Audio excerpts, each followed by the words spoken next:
Welcome to another Vixa Vaughn romance audiobook. We're excited to have you join us.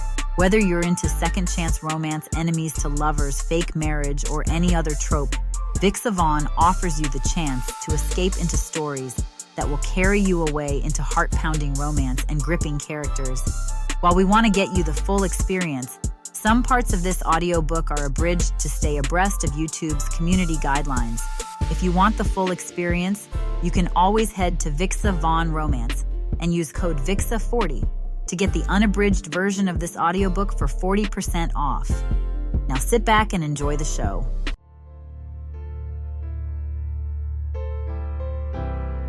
Chapter 1. Ebony.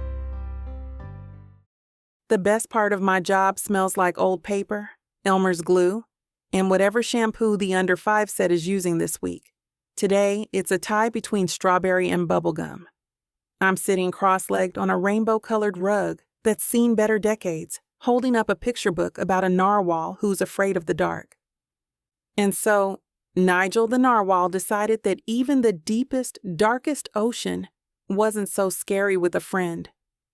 I closed the book with a gentle thump. 20 pairs of wide, unblinking eyes are fixed on me. A sea of rapt little faces. A tiny girl in the front row, with bright pink bows in her hair, raises a chubby hand. Yes, Maya? My daddy says narwhals are the unicorns of the sea. Your daddy is a very wise man, I say with a grin. Okay, who wants a sticker? The question triggers a delightful high-pitched pandemonium. It's my favorite kind of chaos. 10 minutes later, the last of the kids has been zipped into a puffy winter coat and returned to their parent, each one clutching a sparkly narwhal sticker. You're a miracle worker, Ebony, Martha says, shuffling over to help me collect the scattered picture books. Martha's been the head librarian here since before I was born, and her hip has been giving her trouble. But she refuses to slow down. I swear, you could read them the phone book and they'd be mesmerized. It's all in the delivery. I straighten a stack of books, my fingers tracing the cracked spine of a classic. I love this place. Every scuff on the floor, every faint crayon mark on the tables. But it's not enough. Hollybrook deserves more.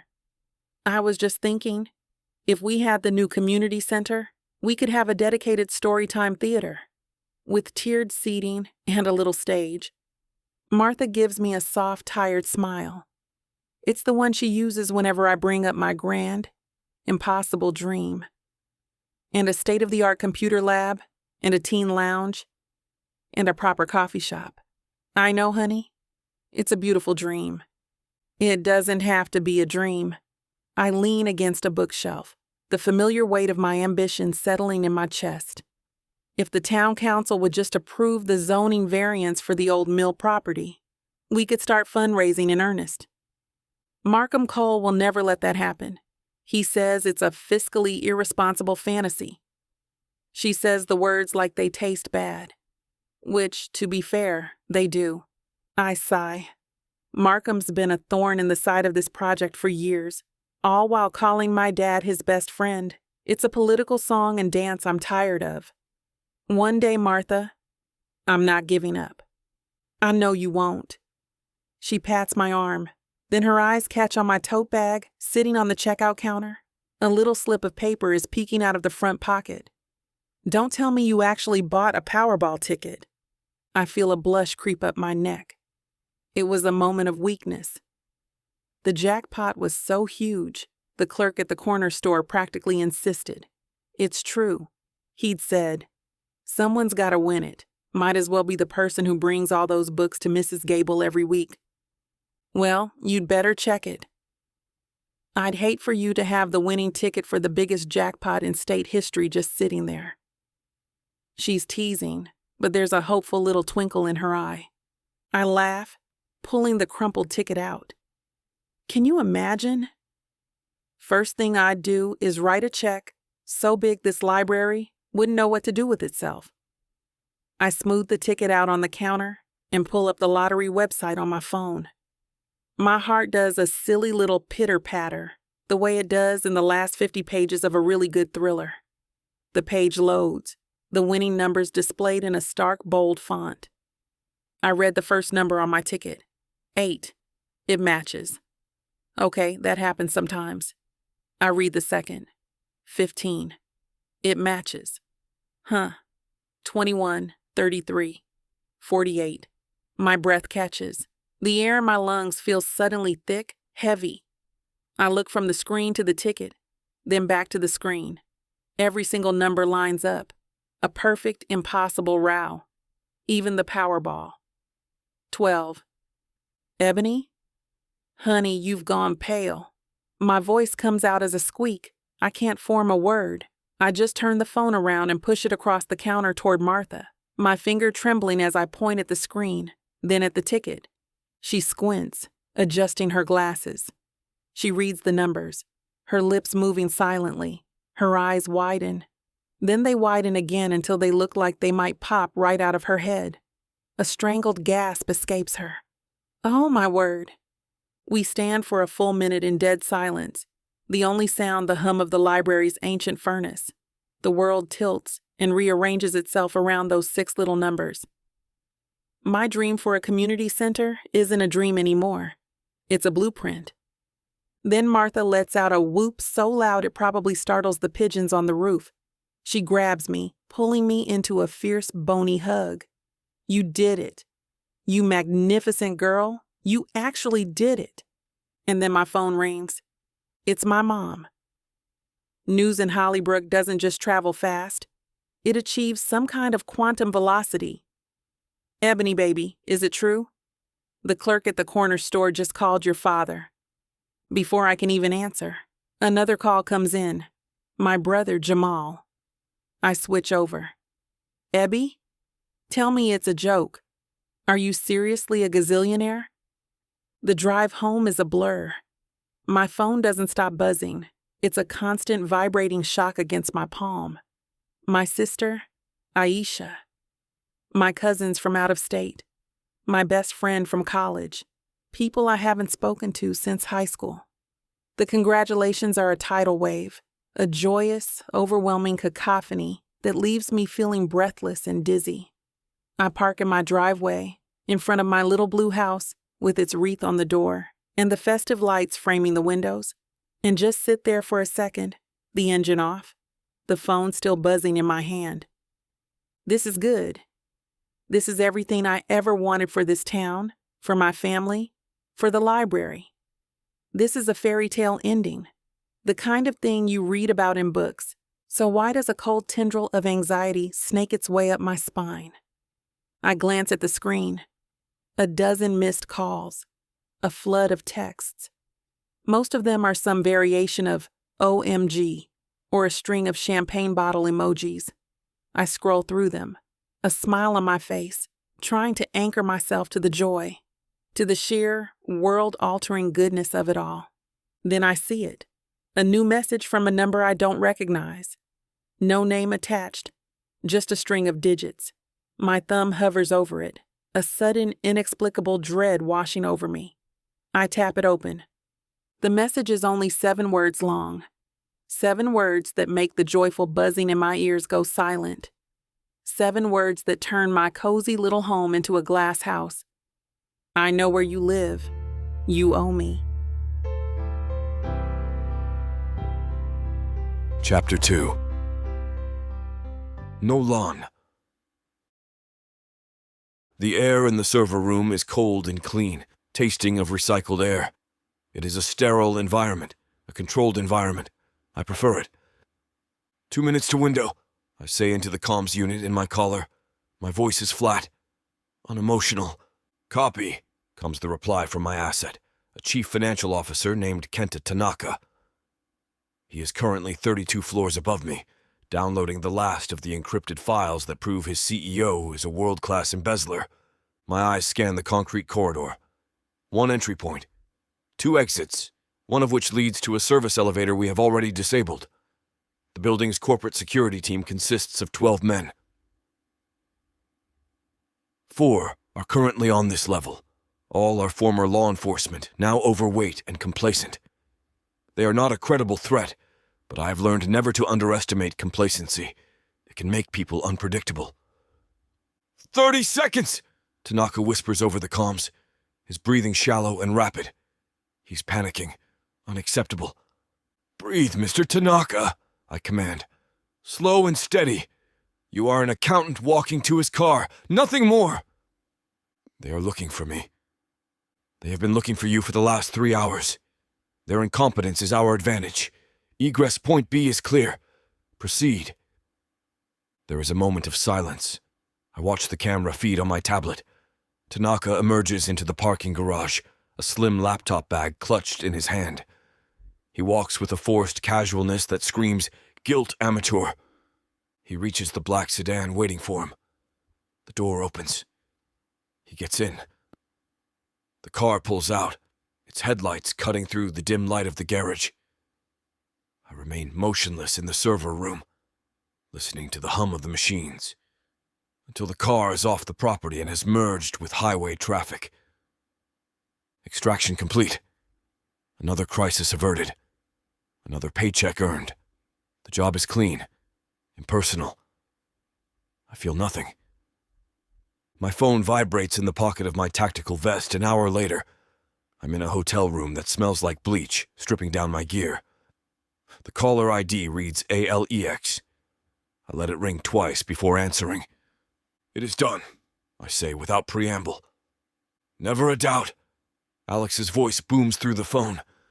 He's always cheerful. It is a trait I find exhausting. Wire transfer is already initiated. Now, about your next assignment. I'm taking a week. No, you are not. I have a high-priority, high-payout client. It just came in. You are the only one available. I run a cleaning cloth down the barrel of my Sig Sauer. Who is the client? Her name is Ebony Butler, Hollybrook, small town upstate. I stop cleaning. I do not do domestic cases. You do for this kind of money, my friend. The woman just won the Powerball. $257 million. I resume my work, the smooth, repetitive motion of familiar comfort. Lottery winner. The job is babysitting. Pass. Nolan, the initial threat assessment is concerning. Anonymous texts. A few low-level stalkers already. She wants to build a community center with the money, so she is not hiding. She's a public figure in a town of 5,000 people. A very, very soft target. I can picture it already.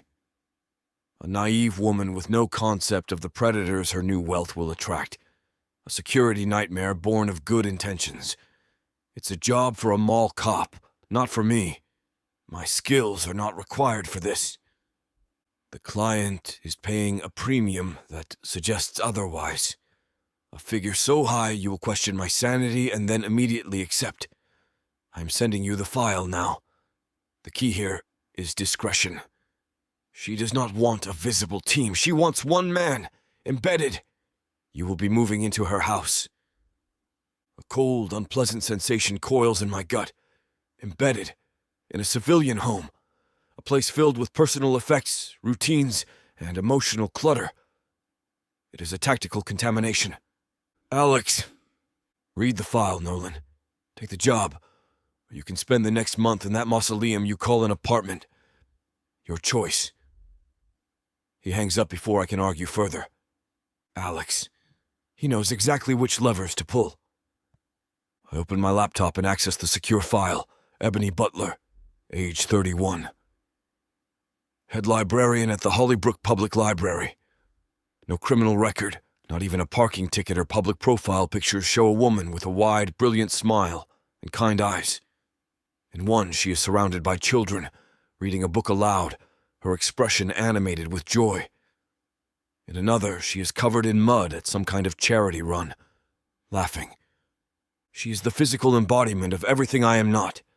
Warmth, openness, unshielded vulnerability. I scan the threat log. The text messages are amateurish. You owe me. Share the wealth. I know where you live. Pathetic attempts at intimidation. The online activity is mostly begging letters and a few obsessive fans. It is nothing. Annoyances. Flies to be swatted away. This job is a waste of my time. A gilded cage sitting in a town that probably smells like cinnamon and pine needles. My finger hovers over the button to call Alex back and refuse. But his words echo. That mausoleum you call an apartment. He's not wrong. The silence in my apartment is louder than any explosion. The ghosts are always waiting for me in the quiet moments. With a deep, controlled breath, I close the file. I send a one-word text to Alex. Fine. His reply is instantaneous. A thumbs-up emoji. Back in my apartment, the silence is exactly as I left it. Cold. Empty. I pack a single black duffel bag, 3 sets of black clothes, toiletries, a suppressed firearm, a set of lockpicks, a portable forensics kit. It is the only bag I own. The bag of a man who has no home, only a series of temporary locations. Before I zip it shut, I glance back at my laptop. The screen is still open to her file. That picture of her at the library. She is laughing, her head thrown back. A vibrant purple sweater bright against the dull brown of the bookshelves. She looks incandescent. A supernova of light and life. A chaotic, unpredictable variable I am about to introduce into my controlled, sterile world. My jaw clenches. This is a mistake. A high-paying, professionally insulting mistake. This woman is going to be the death of me. I just know it even. Chapter 3. Ebony. I'm fluffing the garland on the mantelpiece when the doorbell rings, a cheerful ding-dong that sounds impossibly loud in the suddenly silent house. For the past 2 days, since the text, every unexpected noise has made me jump. My home, once my safe place, now feels like a fishbowl. I take a deep breath, paste on a smile that feels brittle, and pull open the door. And the world stops. He's not what I expected. The term bodyguard conjures images of thick-necked men in ill-fitting suits. The man standing on my porch is not that. He's a masterpiece of sharp angles and controlled force, packed into a simple black jacket and dark jeans. Tall, with shoulders that could block out the entire Hollybrook town square. His jaw is sharp enough to cut glass, shadowed with a hint of stubble. His mouth is a grim, unforgiving line. And his eyes, dear Lord, his eyes are the color of a winter storm, and they're currently sweeping over my festive porch with an expression of profound disapproval. He's also, inconveniently, the exact physical manifestation of every secret Pinterest board I've ever made. The kind of handsome that's almost rude. What a complete and utter waste, because his whole vibe screams, I find joy to be a personal failing. Ebony Butler? His voice is low and gravelly, with no trace of warmth. That's me. I try for breezy. I land somewhere near, flustered. You must be Nolan York. He gives a curt nod, his gaze already moving past me, scanning the interior of my home. He moves with a liquid, predatory grace that's both mesmerizing and terrifying. Every step is deliberate, silent. He's a panther who's found himself in a petting zoo, and he is not amused by the bunnies. The perimeter is compromised, he states, his eyes lingering on the large bay window in my living room where the Christmas tree twinkles. I'm sorry, the what? Your house. It is indefensible. He steps inside, and the temperature in my cozy entryway seems to drop 10 degrees. He smells clean, like expensive soap in cold winter air. It's a scent that has no business being so damn intoxicating. Large, uncovered windows. Multiple points of entry with substandard locks. This wreath on the door, he gestures to my pride and joy, a festive explosion of pine cones and red ribbon, provides handholds for anyone attempting to force entry. I stare at my wreath, a security threat. It's official. The Grinch has not only stolen Christmas, he's here to lecture me on its tactical disadvantages. I don't think anyone's going to rappel up my front door, Mr. York. Nolan, he clips out, already walking through my living room. his storm gray eyes cataloging every detail. He's not looking at my decorations or the family photos on the mantel. He's assessing angles, sightlines, weaknesses. He runs a hand along the back of my favorite armchair, not as a caress, but as if checking for structural integrity. Right. Nolan, I trail after him, feeling like a guest in my own house. There's coffee on, if you'd like some. Or I have hot chocolate with tiny marshmallows I'm babbling, trying to fill the oppressive silence he carries with him like a shield. He just grunts in response, opening a black duffel bag by the door. He pulls out a small, sleek black box, a camera. Whoa, hang on a minute. My attempt at a welcoming tone evaporates. What's that for? Surveillance. He doesn't look at me, already planning his placement. I will be installing a comprehensive system. Interior and exterior. Inside my house? No, absolutely not. I cross my arms, planting my feet. This is my home. Not a high-security prison. My bedroom, the bathrooms, they're off limits. He finally turns his full attention on me, and the force of his gaze is like a physical impact. It pins me in place. My job is to ensure your safety. That requires total situational awareness.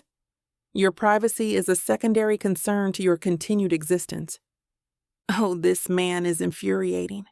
He speaks in absolutes, as if my feelings are just annoying variables in his security equation. It's like arguing with a brick wall, if a brick wall were 6'3" and unfairly attractive. There's a romance novel I read where the bodyguard has this exact same attitude. It doesn't end well for his priceless Ming vase, just saying. A muscle in his jaw twitches. It's the only sign that he's heard me. This is not a romance novel, Ms. Butler. This is a threat assessment. It's ebony, and I don't care. There will be no cameras in my private spaces. That's a hard no. We can compromise on the living areas, but that's it. He stares at me for a long, silent moment, and I feel like he's dissecting my entire life with that icy gaze. I refuse to look away. Finally, he gives another one of his sharp, barely there nods. Acceptable. For now. Before I can celebrate my tiny, hard-won victory, the front door swings open, and my dad bustles in, carrying a large aluminum pan. Ebby, honey, your mother sent her famous sweet potato pie. She said you need something to stick to your ribs with all this stress. My dad, Jackson Butler, is a human sunbeam. His smile is as big as his heart, and he's never met a stranger. He stops short when he sees Nolan, who has gone utterly still, his body angled between my father and me. A silent, solid wall. Dad's smile doesn't falter. He just sizes Nolan up, a twinkle in his eye. Well, now. You must be the fun police. I stifle a laugh. Dad, this is Nolan York. Nolan, my father Jackson. Nolan inclines his head, a gesture so formal it's almost comical in my cozy living room. Sir. No sir in this house, son. We're all family here. Dad sets the pie down and extends a hand. Nolan looks at it for a second too long before giving it a single firm shake. My dad's mission in life is to make grumpy people smile. He's just met his Mount Everest. So, what's the plan, Mr. York? Dad asks, rubbing his hands together. Gonna teach my girl some ninja moves? Nolan's expression remains unchanged, a mask of stone-cold professionalism. He turns his gaze from my father to me, his voice low and absolute, a declaration of intent that sends a shiver down my spine that is 1 part fear and 2 parts something else entirely, something I refuse to name. The plan is simple, he says, his eyes holding mine. The first rule is that no one enters this house without my authorization, no exceptions. As if on cue, the crunch of tires sounds in the driveway. A familiar beat-up minivan rolls to a stop right outside the bay window. Through the glass, I can see my mom waving from the passenger seat, my brother Jamal in the back, and my sister Aisha, wrestling with her 2 kids in their car seats. The cavalry has arrived. I look at the minivan, brimming with my loud, loving, boundary-ignoring family. Then I look at Nolan's face, which has somehow managed to become even more grim. This is going to be a very, very long Christmas. Chapter 4. Nolan. My first rule, a clear and unambiguous directive, hangs in the air for approximately 4 seconds before it is obliterated. A minivan, which I now classify as a Trojan horse filled with security liabilities, disgorges its occupants onto the driveway. 4 new variables.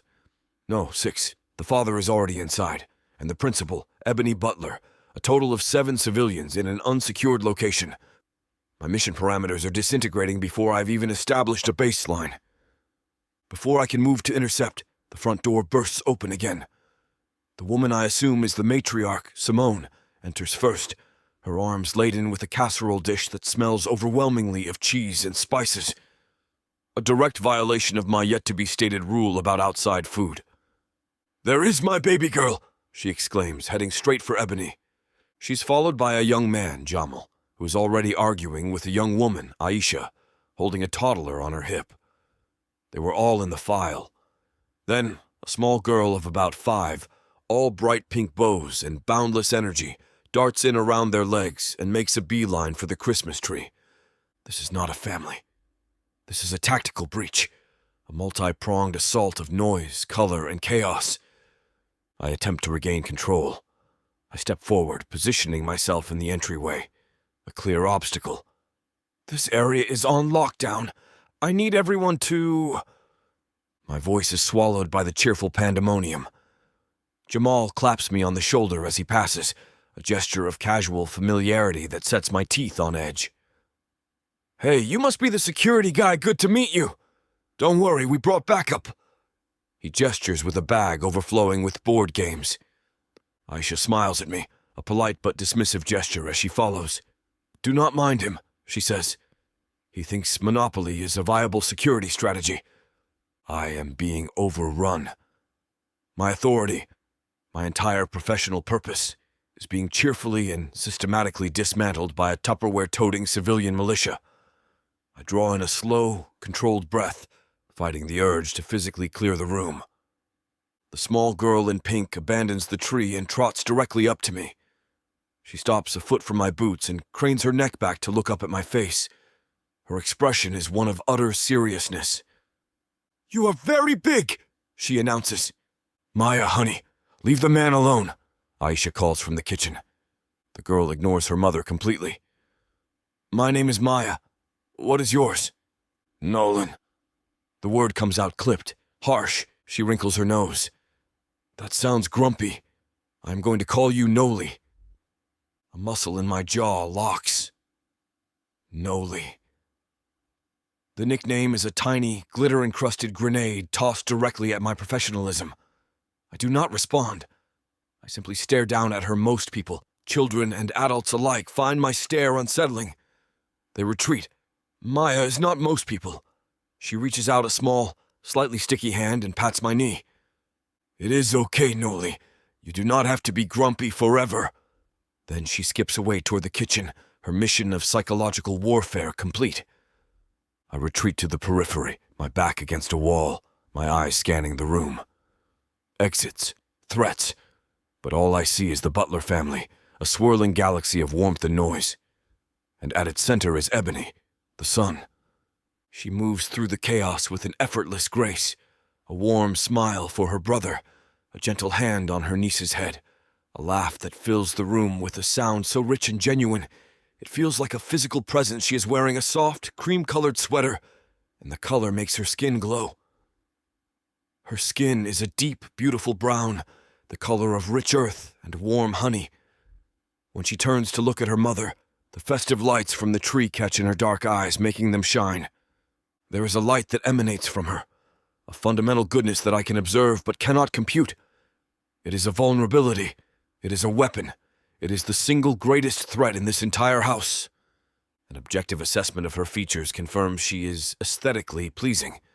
Symmetrical face, full lips, intelligent eyes. The attraction is a biological fact, one I must note and immediately discard. It is a data point, nothing more. A professional complication that I will not allow to compromise the mission. I catalog it, file it away under liabilities, personal, and slam the door shut. I watch as her father, Jackson, places a Santa hat on her head.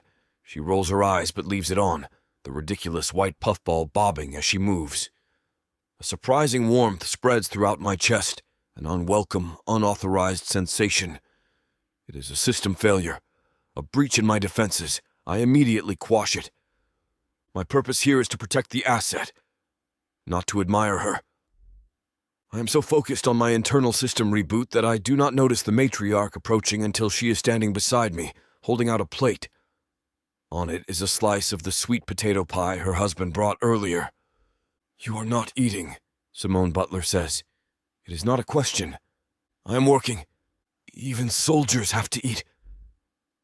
Her eyes are perceptive. They are Ebony's eyes, but with a lifetime of experience behind them. They see more than I am comfortable with. I do not take the plate. She sets it down on a small end table beside me. "My husband tells me you are turning this house into a fortress. My job is to mitigate risk. Is that what you call it?" She looks away from me, her gaze settling on her daughter, who is now laughing with her sister in the kitchen. A soft, knowing smile touches her lips. "A home is not supposed to be a fortress, Mr. York. It is supposed to be a refuge." She turns those perceptive eyes back on me, and her next words are a targeted strike, precise and devastating, slipping past all my defenses. "You look like a man who's forgotten what a home feels like." Chapter 5. Ebony. My living room is a swirling vortex of Butler family opinions. We're having a family meeting, which is my mom's term for a chaotic, free-for-all debate fueled by coffee and leftover pie. The topic is my safety, my money, and my sanity, all of which feel like they're in dwindling supply. "I just think you should take a long vacation," Mom says, wringing her hands. "Go to a private island where no one can find you." "And I think you should hire a dozen more of these guys," Jamal counters, jerking his thumb toward the corner of the room where Nolan stands. Nolan. He hasn't moved in 20 minutes. He's just there. A 6'3" statue of glowering disapproval, his back to the wall, his arms crossed over his chest. He's a black hole in my festive wonderland, sucking all the light and cheer into his gravitational pull of grumpiness. His presence makes my entire family tense, their boisterous energy subdued to a nervous hum. "One is more than enough, thank you," I say, trying to steer the conversation back to the one thing that actually makes me happy. "Listen, the threats are being handled. What I want to talk about is the community center. I've already spoken with the architect, and if we can get the zoning for the old mill property approved." A knock at the door cuts me off. Everyone freezes. All eyes dart to Nolan. His posture doesn't change, but a new level of stillness settles over him. His eyes narrow as he watches the door, every muscle in his body coiled tight. A cold knot forms in my stomach. This is my new reality. A simple knock at the door is now a potential catastrophe. "I'll get it," I say, voice a bit too high. Nolan's arm shoots out, barring my path. His body is a solid, unmoving wall between me and the door. The clean, sharp scent of him surrounds me, and for a mere second, all I can think about is how warm he must be under that black shirt. "Stay here," he murmurs, his voice a low rumble meant only for me. He moves to the door, his steps silent, and peers through the peephole. A moment later, the tension in his shoulders eases by a fraction of a millimeter. He unlocks the door and steps back. Standing on the porch is Markham Cole, his round face beaming, a massive poinsettia plant in his hands. Am I interrupting? "Markham!" my dad booms, jumping up to usher him in. Come in, come in. We were just talking about you." The collective tension in the room dissolves, replaced by relief. Markham is a Hollybrook institution. He's been on the town council forever and has been my dad's golfing buddy since before I was born. He's family. He hands me the poinsettia, his eyes twinkling. A little something to brighten the place up. I was so worried when I heard about the trouble you've been having, Ebony. Thank you, Markham. That's so thoughtful. He settles into an armchair, accepting a cup of coffee from my mom, and immediately the room feels more normal. He listens patiently as I explain the security situation and Nolan's presence, his expression a perfect blend of fatherly concern and civic duty. Well, it sounds like you're in good hands with Mr. York here, he says, giving Nolan a polite nod. Nolan, still in his corner, just stares back, his face a blank mask. But this is a lot for an outsider to handle. Hollybrook has its own way of doing things. You need someone on your team who understands the town, the people. That's what I've been saying, my mom chimes in. Markham leans forward, his voice dropping conspiratorially. Now, I don't want to overstep, but when you start moving this kind of money around for the community center, there are permits, contracts, security funds that need to be managed. It can get complicated. You need a local man, someone you can trust, to keep an eye on things for you. He pats my hand. I'm always here to help. You know that. His concern feels like a warm blanket. It's what I've been missing, the comfort of the familiar in the face of this scary, unknown future. There's a book series I love about a small-town baker who solves mysteries. She's always able to figure things out because she knows everyone, their histories, their secrets. That's what Markham is offering. Local knowledge. Trust. That would be amazing, Markham. Thank you. Out of the corner of my eye, I see Nolan shift his weight. It's a tiny movement, but it draws my attention. His gaze is fixed on Markham, his expression unreadable but intense. It's the look of a predator studying its prey, and it makes my skin crawl. He's being rude and paranoid, and I suddenly feel a fierce need to defend the kind man who has known me my entire life. After another 30 minutes of reassurances and offers of help, Markham gets up to leave. My whole family thanks him profusely as he heads out the door, a chorus of, "You're a lifesaver, Markham," following him down the porch steps. The moment the door clicks shut, the silence Nolan has been cultivating all morning is finally broken.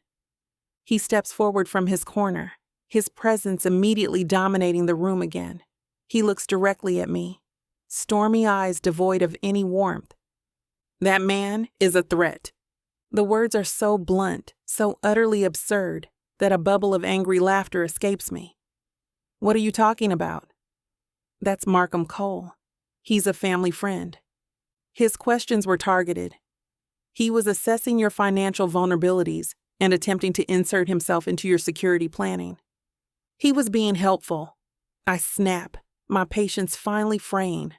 My family murmurs in agreement behind me. God, do you see everyone as a threat? The mailman? The carolers? That inflatable snowman on my lawn? Yes, he says without a hint of irony, and especially him. I throw my hands up in exasperation.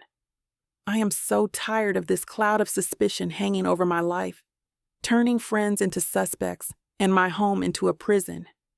You're wrong. You're paranoid. And I don't want to hear another word about it. I turn my back on him, my heart thumping with a confusing mix of anger and something else. A tiny, disloyal sliver of doubt, but I crush it down. Nolan York doesn't know this town. He doesn't know my friends, and he certainly doesn't know me.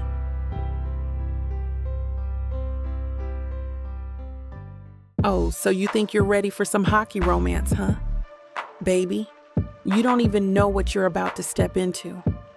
This is not your grandma's romance collection. No, sir. We're talking muscles on the ice, dirty talking men who can handle a stick. And I do mean every kind of stick. 8 full-length audiobooks, over 30 hours of heat sass, and love stories that'll melt more than just the ice. And honey, these aren't just some regular old stories. These are the kind that'll have you fanning yourself, yelling at your headphones, and staying up till 3 a.m. talking about one more chapter. Normally, a collection like this would cost you a small fortune. But baby, you know we don't play like that. Right now, it's already sitting at a jaw-dropping 70% off. If you order today and use the YouTube exclusive code VIXA40, that's VIXA40. Boom. Even bigger savings. That's right. Your romance binge just got cheaper than your last DoorDash order. One click, endless passion. Vixa Vaughn Romance.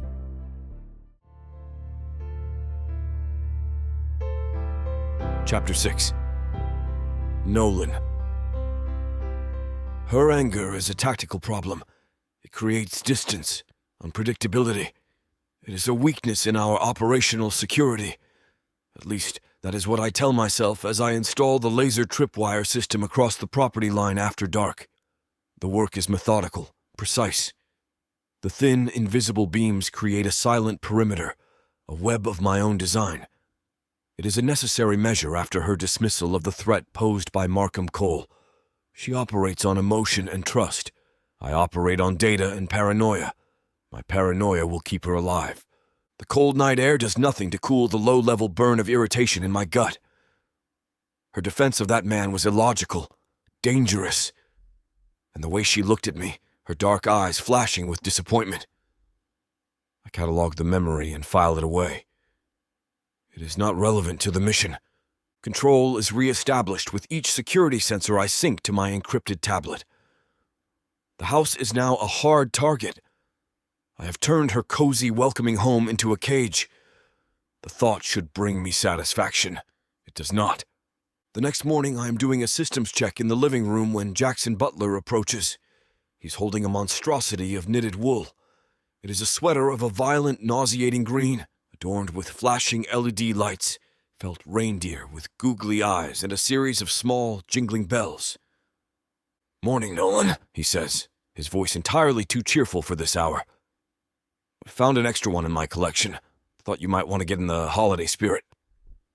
He holds out the sweater. It is an assault on the senses, a fire hazard, a tactical liability of the highest order. The bells alone would compromise any attempt at stealth. "No," I say. My tone is flat, leaving no room for negotiation. Jackson's smile does not falter. The man's optimism is a relentless force of nature. "Not a green guy. I think Simone has one with a light-up snowman. I do not wear sweaters. Everyone wears sweaters, son. It is what separates us from the beasts of the field." He drapes the hideous garment over the back of a chair, far too close to my workstation. "I will just leave this here, in case you change your mind." He walks away, humming a Christmas carol that is slightly off-key. I stare at the sweater like it is an improvised explosive device. Every jingle of its tiny bells is a fresh wave of irritation. Later, I'm forced into a new kind of proximity. Ebony works on her laptop at the dining room table, drafting plans for her community center, and my protocol dictates I remain within 10 feet of her. At all times, I set up my own laptop at the other end of the table, creating a demilitarized zone of polished wood between us. She has not spoken to me since our argument yesterday. The silence is thick with unspoken tension. It is, in its own way, more distracting than the family's chaos. I try to focus on my own work, but my senses are being compromised. The air is filled with the scent of her. It is subtle, something like vanilla and sandalwood. Her shampoo, I surmise. It is a soft, warm scent that has no place in a tactical environment. It is a deliberate distraction. I hear the quiet, rhythmic tap-tap-tap of her fingers on her keyboard. Then a soft sigh of frustration. I glance up. She's staring at her screen, her brow furrowed in concentration. She brings her bottom lip between her teeth, worrying it gently as she thinks. The gesture is entirely unconscious. It is also captivating. This is unacceptable. My focus is splintering. She's a client, the asset, nothing more. To regain control, I pivot to the only thing that makes sense. The threat. I open a new window, my fingers flying across the keyboard, and begin a deep dive into Markham Cole. His public records are clean. Too clean. I bypass the civilian firewalls and access the encrypted databases my firm pays a fortune for. I am not a hacker. I am a locksmith with a digital key to every door. And doors begin to open. A failed real estate venture from 5 years ago, buried in a bankruptcy filing under a holding company. A string of high-interest personal loans, all recently paid off, an offshore bank account with a single large deposit made 3 years ago and no activity since. They are minor inconsistencies. Red flags no bigger than a thumbnail, but they do not fit the profile of a folksy, respected small-town councilman. They form a pattern of financial desperation. I am so engrossed in tracing a wire transfer from a Cayman Islands bank that I do not notice the approach of 2 small hostiles until they are flanking my position. I look up from my laptop. It is the girl, Maya, and her silent, watchful older brother. They are standing beside my chair, perfectly still, their expressions solemn. In their hands, they are holding up a picture book. On the cover, a familiar green creature with a sinister smile is stealing a bag of toys. How the Grinch stole Christmas! They just stare at me, holding the book out like an offering. Or an accusation. My jaw tightens. This family and their relentless, weaponized Christmas cheer will be the death of me. Chapter 7. Ebony. He's been at the dining room table for 3 hours, radiating a force field of pure, unadulterated grump. My family has been giving him a wide berth, tiptoeing around him like he's a hibernating bear. The silent treatment I've been giving him since our argument about Markham probably isn't helping, but I'm too stubborn to break it. He's created a black hole of tension in my festive, cheerful home, and it's starting to suck all the joy out of the room. I saw the whole thing with the kids earlier, my sweet niece and nephew. In a brave attempt at diplomacy, approached him with a copy of How the Grinch Stole Christmas. It was their silent 5-year-old's attempt at an intervention. His reaction? Not even a flicker of a smile. He just stared at them with those stormy, intense eyes until they got nervous and scurried away. That's it. I've had enough. In every good story, there comes a point where the heroine has to take matters into her own hands. You can't let the brooding, misunderstood hero wallow in his own darkness forever. Sometimes you have to drag him into the light, or in this case, into a mountain of candy. I find my sister Aisha in the kitchen, stress baking a batch of snickerdoodles. He's killing the vibe, I whisper, nodding toward the living room. Aisha glances over my shoulder at Nolan's rigid back. He's beyond killing it. He's performed an autopsy on it and buried it in the backyard. What are we going to do? A slow, devious smile spreads across my face. We fight back. Her eyes light up with understanding. With sugar? With an overwhelming assault of sugar and mandatory fun. It's time for our nuclear option. Our most sacred and chaotic holiday tradition. 5 minutes later, Aisha strides into the living room and claps her hands together with the authority of a 5-star general. It's time, she announces to the house at large. Operation Gingerbread Showdown is a go. A collective cheer goes up from the rest of the family, who were clearly just waiting for the signal. My niece and nephew are already bouncing in place, their eyes wide with sugary anticipation. This is a no-holds-barred, all-out war waged with frosting, gumdrops, and a shocking amount of edible glitter. And this year, my first act of rebellion is to draft the enemy. I turn to the dining room table where Nolan is still staring at his laptop, pretending he can't hear the sudden explosion of joy. Okay, York, you're with me. He doesn't look up. No. It wasn't a question. I grab a bright red apron from a hook and hold it out to him. It has Santa's little helper, embroidered on the front. We're a team. That means we build together, we decorate together, and we dominate the competition together. This is a team-building exercise designed to improve morale. My morale is not a factor.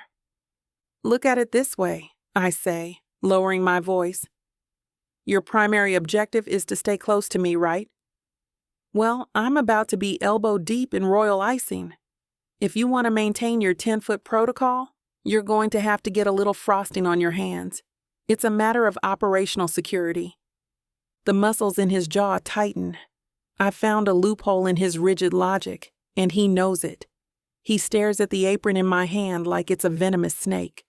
With a long, suffering sigh that I feel in my soul, he takes it and puts it on over his head. The bright red fabric is stretched tight across his broad chest, looking utterly absurd against his all-black attire and thunderous expression. He looks like the world's grumpiest, most heavily armed elf, and I feel a spark of triumphant joy.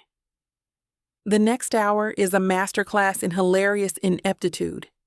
While my brother and his kids are building a wild, candy-covered monstrosity, and my parents are crafting a meticulous, traditional cottage, Nolan is focused on one thing and one thing only: structural integrity.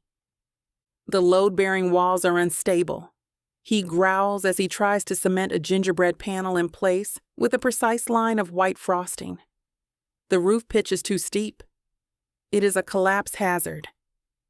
It's a cookie, not a condo, I tell him, sticking a gumdrop onto the wall with a cheerful squish. Lighten up. We need more candy, more chaos. He gives me a look that clearly communicates he finds my decorating philosophy to be reckless and irresponsible. He applies another line of frosting with the steady hand of a surgeon, his brow furrowed in concentration. He's so focused, so serious, that it's impossible not to be charmed. Okay, Mr. Engineer, I say, picking up a tube of green icing. If you handle the structural stuff, I'll handle the aesthetics. I proceed to decorate our cookie house with wild abandon, adding crooked window panes and a lopsided chimney. Nolan watches my every move, a pained expression on his face. That chimney is not up to code. Good thing we're not getting it inspected. I reach over to add a final touch, a tiny wreath above the door. But as I lean, my elbow bumps the precarious roof panel he just put in place. It wobbles. It slides. And then it crashes down onto the table with a soft crunch, sending a small shower of gingerbread crumbs across his black shirt. We both freeze. The chaos of the kitchen seems to fade into a dull roar. I look at the ruined roof. I look at the crumbs on his shirt. I look at his face, expecting an explosion of controlled fury. Instead, a strange sound escapes him. A short, sharp bark of a sound. It takes me a second to identify it. A laugh? Nolan York is laughing. It's not a big, booming laugh. It's a rusty, unused sound, ripped from his chest against his will, but it's real. And it's the most incredible thing I've ever heard. His face transforms. The harsh lines soften, and a genuine, unguarded light sparks in his stormy eyes. The sound startles him as much as it does me. The laugh dies as quickly as it came, but the ghost of it lingers on his lips. My own breath is caught somewhere in my throat. We're standing close, surrounded by the warm, sweet scent of ginger and sugar. He looks down at me, and the air between us suddenly feels thick, charged with a new kind of energy. The professional lines are gone, erased by one unexpected shared moment of absurdity. His eyes drop to my mouth. Mine drop to his. I feel a magnetic pull, a sudden, overwhelming urge to lean in, to see if I can make him laugh again. We both reach for the same broken piece of gingerbread roof at the same time, our fingers brushing. A jolt, hot and electric, shoots up my arm. He doesn't pull away. His gaze holds mine, intense and questioning. The world narrows to just this, the space between us, the scent of Christmas, the warmth of his hand against mine. So, a voice says from beside me, shattering the moment. I jump back, my heart thumping against my ribs. It's my brother Jamal. He's looking from me to Nolan, a slow, knowing grin spreading across his face. He leans in close, lowering his voice to a conspiratorial whisper. "What's the deal with you and your Grinch?" Chapter 8. Nolan. The house is silent. There is no chatter, no off-key singing, no tiny bells jingling on a cursed green sweater. There is only the low hum of the refrigerator and the whisper of the furnace kicking on. The silence should be a tactical advantage. It should allow for heightened auditory awareness. Instead, it is a gaping void.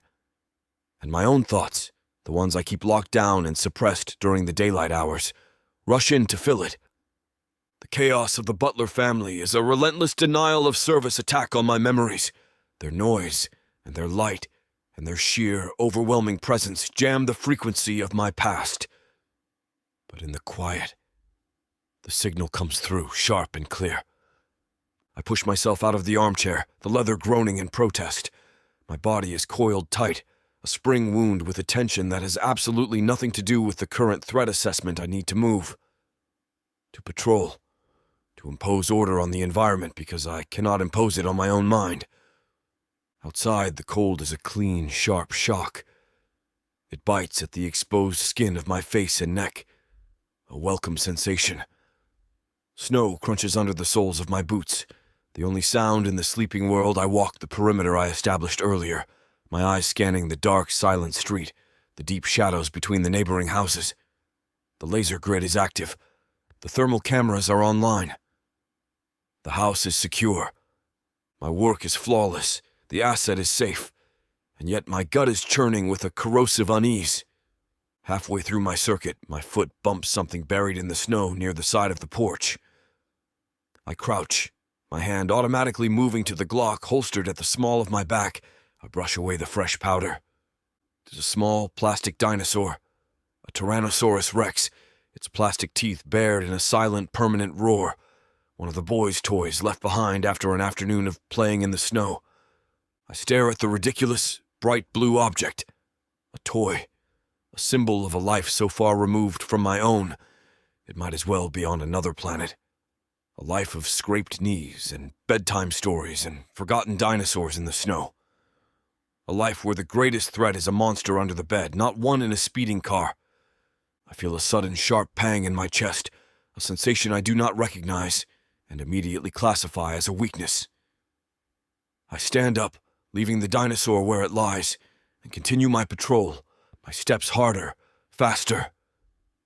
The memory of a small, sticky hand patting my knee surfaces. It is okay, Noli. You do not have to be grumpy forever. The child is wrong. Grumpy is a shield. Grumpy is a wall. Grumpy is what is left when everything else has been burned away. Back inside, the house is still. The warmth of the air feels heavy, thick with the lingering sense of pine from the Christmas tree, and the sweet, spicy ghost of gingerbread. It is the scent of a home, a scent that feels foreign on my tongue, in my lungs. I do not belong here. I am an invasive species, a wolf in a sheep pasture. I settle back into the armchair in the living room, the one that faces both the front door and the staircase. It offers the best tactical position. I do not intend to sleep. I will remain on watch until dawn. My eyes scan the room in a practiced, methodical sweep. The giant, brightly lit Christmas tree is a tactical nightmare, a beacon for any outside observer. The stockings hanging from the mantelpiece, each with a name stitched in cheerful red thread, are a series of emotional tripwires. There is one with my name on it. Noli Maya must have told her grandmother to add it. I have not allowed myself to look at it directly, but the warmth of the room, the deep comfort of the chair, the profound exhaustion I refuse to acknowledge. They are a conspiracy. My eyelids feel heavy. My focus begins to blur at the edges just for a moment. I will just close my eyes for a moment. The darkness behind my eyelids is not empty. It is filled with noise. Shouting. Not the happy chaos of the Butler family, but the sharp, panicked shouts of men who have lost control. The squeal of tires on wet pavement. The smell of burnt rubber and something else. Something metallic and hot. "Sir, we have to move, now!" A flash of chrome. The grille of a car impossibly close. It is raining. The streetlights smear across the wet windshield. Where is she? I do not have eyes on her. I am in the passenger seat. My hand is on my weapon, but I cannot draw it. My muscles are frozen. The shouting gets louder, more desperate. It is my voice. I am shouting a name. A name I have not allowed myself to speak in 3 years. Anna. The world erupts in a shower of shattered glass, a sound so loud it is a physical blow. A brutal final silence follows. And then, a single, soft sound. A child's toy, a little plastic dinosaur falling from a limp hand onto the pavement. I wake up with a guttural roar, ripped from the depths of my soul. I'm halfway out of the chair, my body drenched in a cold sweat, my hand clamped around the grip of my gun. The living room is dark. The only light, the soft, multicolored glow of the Christmas tree lights. My breath is coming in harsh, ragged gasps. The phantom smell of burnt rubber fills my nostrils. My heart is a frantic, wild thing, slamming against my ribs, a trapped animal trying to break free. The nightmare clings to me, its icy tendrils wrapped tight around my lungs. Control. I need control. I force a breath in, then another. The room slowly comes back into focus. The tree, the mantelpiece, the sweater. Then I see her, standing in the archway to the dining room, her silhouette framed by the dim light from the kitchen. Ebony. She is wrapped in a soft-looking robe, her arms crossed over her chest. Her face is a mixture of shadows and light, but I can see her expression clearly. It is not fear, it is a deep, aching concern. She heard me. She heard everything. Chapter 9. Ebony. The sound that wakes me is raw and guttural, a sound of pure, undiluted agony. It's a sound that doesn't belong in my quiet, peaceful house, and it slices through the silence of the night, straight into my bones. My first thought is that we're under attack, that one of the faceless, nameless threats has finally breached the walls. But then I hear it again, and this time I recognize it for what it is. A human voice, ripped apart by a nightmare. My feet are moving before I'm fully awake, pulling on the silk robe at the foot of my bed.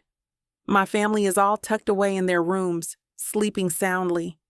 The sound came from downstairs, from him. I find him in the living room, a hulking shadow in the soft glow of the Christmas tree lights. He's half standing, half crouched, one hand braced on the arm of the chair he'd been sleeping in, the other clamped around the butt of a gun holstered at his back. He's a wild thing, cornered and dangerous, his broad chest heaving with ragged breaths.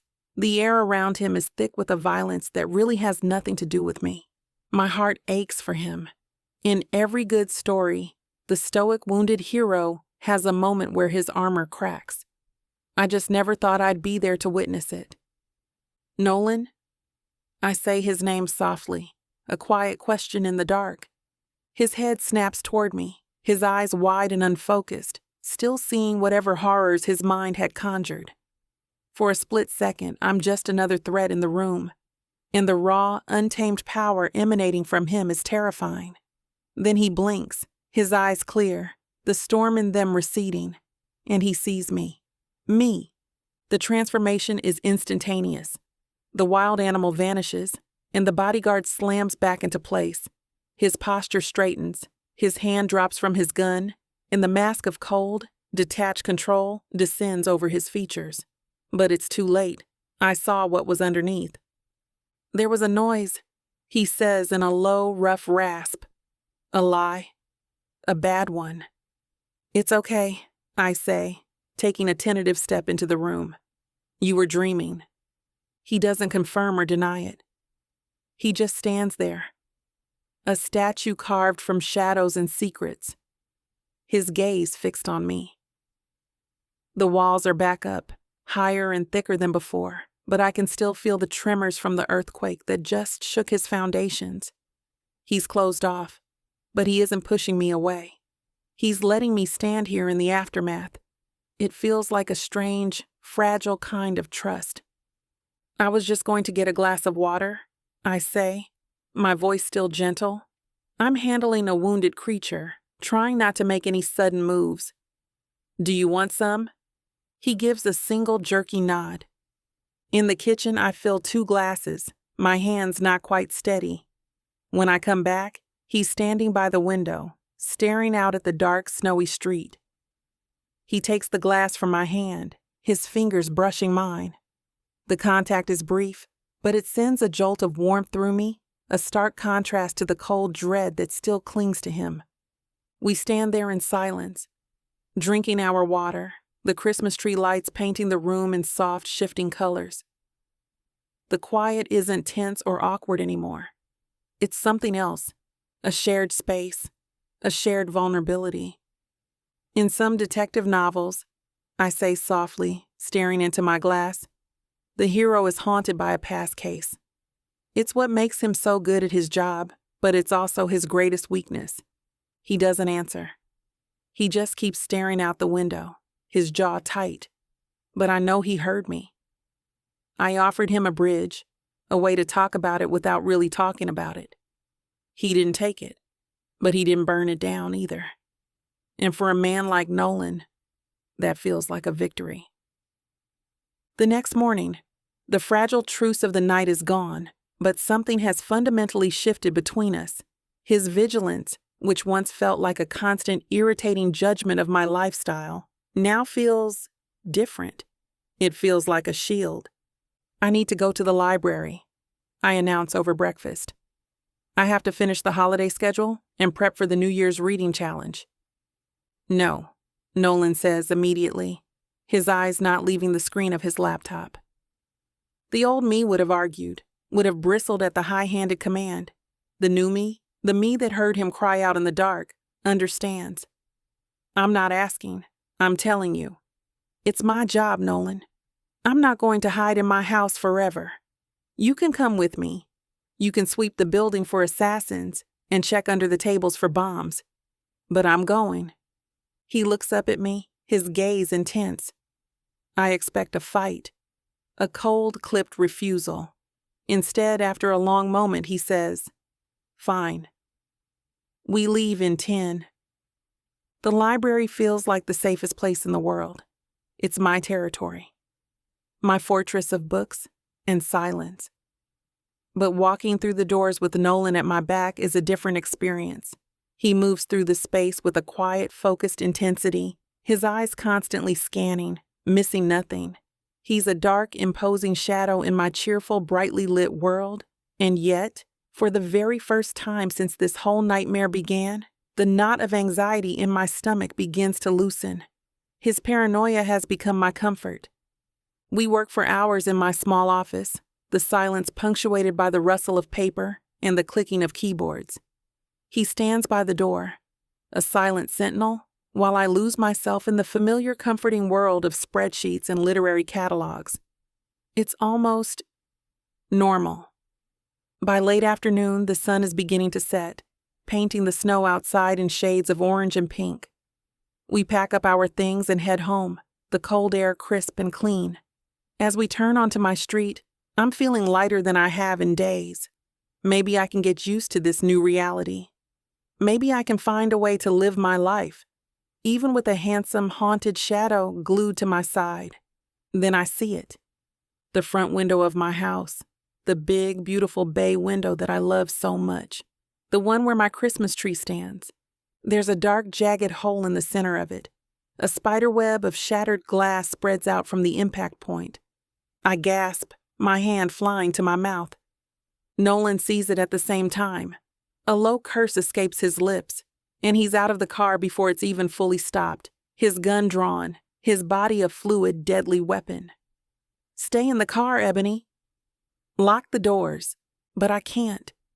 My body is moving on its own, my feet carrying me across the snow-covered lawn toward my violated home. I hear the crunch of glass under my boots as I get closer. In the middle of the shattered window, lodged in the branches of my Christmas tree, is a brick. And tied around the brick with a piece of twine is a folded piece of paper. My bravado, my foolish belief that this was all just a bad dream, shatters along with my window. This isn't an anonymous text anymore. This isn't a vague, distant threat. This is here. This is real. This is a brick in my home. Nolan secures the house in a matter of seconds, his voice a low, clipped command as he clears each room. Then he's back outside, his focus on the note. He carefully unties it, his gloved fingers nimble and precise. He unfolds it and reads it, his face becoming a mask of cold, controlled fury. He doesn't have to show it to me. I already know it's not going to be a Christmas card. What does it say? My voice is a thin, reedy thing, a stranger in my own throat. He looks at me, his tumultuous eyes filled with a terrifying, protective rage. He says nothing, just holds the note out for me to read. The words are stark, ugly, cut from magazine letters. The next one will be for you. The world tilts. The cheerful Christmas lights on my neighbor's house blur into a meaningless smear of color. The cold air seeps into my lungs, into my bones, chasing out the last of my warmth. The shield of denial I've been hiding behind for days is utterly obliterated. There is no cozy mystery. There is no plucky heroine who can solve this with her wits. There is just me and the terrifying, violent reality that someone wants to hurt me. A sound escapes me, a choked, terrified sob. My legs feel weak, unsteady. I can't stand here anymore. I can't look at that broken window, at that ugly note. I can't be this person, this victim. I turn, blindly, desperately, seeking an anchor in the spinning chaos, and I find one. I launch myself at Nolan, burying my face in the hard, solid wall of his chest. His arms come around me instantly, instinctively, crushing me against him in an embrace that is anything but gentle. It's fierce, possessive, an unbreakable shield of muscle and fury. And as I cling to him, the sobs finally breaking free, I know one thing for sure. I am not safe, but I don't have to pretend to be strong.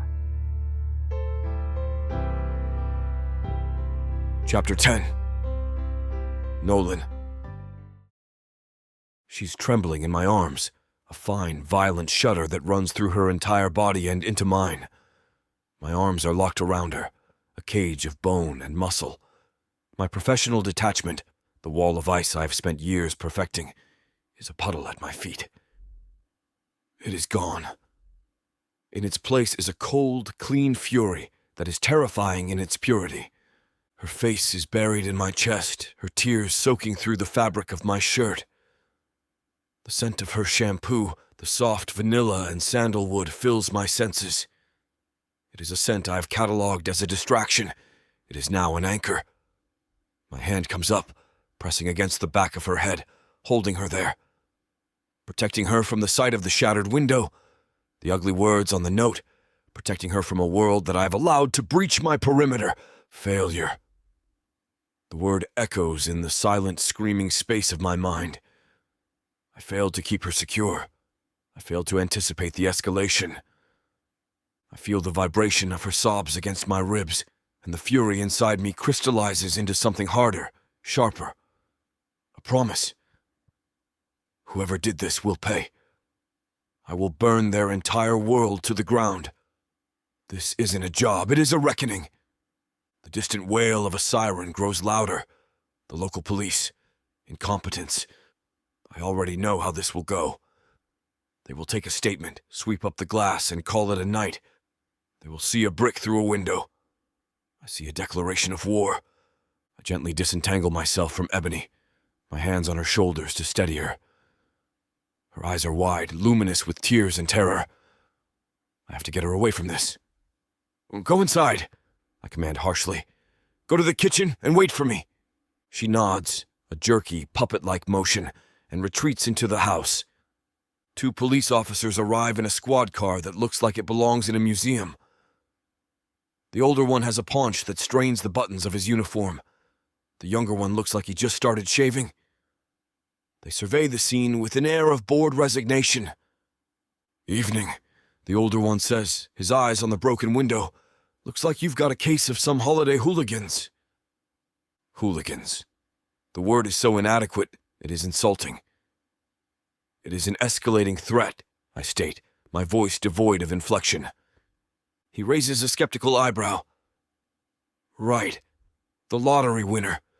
We have had a few calls. Mostly just folks wanting a handout." He kicks at a piece of broken glass with the toe of his boot, contaminating the scene. "You get a rock star's bank account. You get a rock star's problems, I guess. I do not have time for this. I've already taken high-resolution photos of the brick, the note, the impact pattern. Have your forensics team sweep the area for prints and fibers I want to report on my desk by morning." He actually laughs, a short, barking sound. "Our forensics team is a guy named Dave, and he is at his kid's Christmas pageant. Look, mister, we will take a report, but unless you saw who did it, there is not much we can do." I stare at him until the laughter dies in his throat. "I'm handling the investigation. Give me your card. I will be in touch." I leave them standing on the lawn, their mouths slightly agape, and go back inside. The house feels cold, violated. Ebony is sitting at the kitchen table, her hands wrapped around a mug of tea she has not touched. Her family is starting to stir, drawn by the commotion.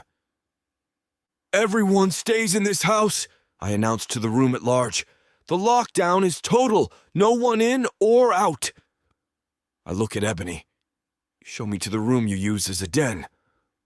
She leads me to a small room off the living room, her den, my new command center. I set up my laptop, the screen glowing in the dim light. My movements are precise, economical. There is a rage humming just beneath my skin, a high-frequency vibration I channel into my work. Emotion is a liability, but fury can be a tool. I pull up the footage from the exterior cameras I installed. The system is my own design, military grade. I scrub through the last 2 hours of footage, my eyes scanning for any anomaly. The street is quiet, a picture of small-town tranquility. Deceptive. Then I see it. A dark sedan, a common model. It drives past the house at 4:17 p.m. Normal traffic, but then at 4:28 p.m., it passes again. Slower this time. There's no reason for a car to loop around this block twice in 11 minutes. I zoom in, enhancing the image frame by frame. The car passes under a streetlight, and for a mere second the license plate is illuminated. It is angled away, partially obscured by the glare. But it is there. I can make out 3 letters and 2 numbers. Not enough for a positive ID, but enough for a start. My feelings for my client are a complication. The memory of her terror, the feel of her body trembling in my arms, they are corrupting my objectivity. A professional does not feel, he analyzes. He acts. But the image of her face is burned into my mind, and it fuels the cold, clean fire of my rage. This is not merely a professional calculation. It is a personal debt, one I will collect. I isolate the clearest frame, a grainy but usable image of the partial plate. I attach it to an encrypted email, my fingers a blur on the keyboard. The recipient is my partner, Alex, a man who can find anyone, anywhere with less information than this. My message is 3 words. Find this car. Chapter 11. Ebony. His arms are an iron cage. For how long I stand there on my ruined lawn, clinging to Nolan like he's the last solid thing on earth? I don't know. Time warps and stretches, measured only by the frantic beat of my own heart against his chest and the steady, reassuring thump of his. He smells of soap and cold fury. It's the safest I've felt in a week. But the trembling in my limbs finally subsides, replaced by a slow, simmering anger of my own. This is my home, my life, and I'll be damned if I'll let some faceless coward terrorize me into submission.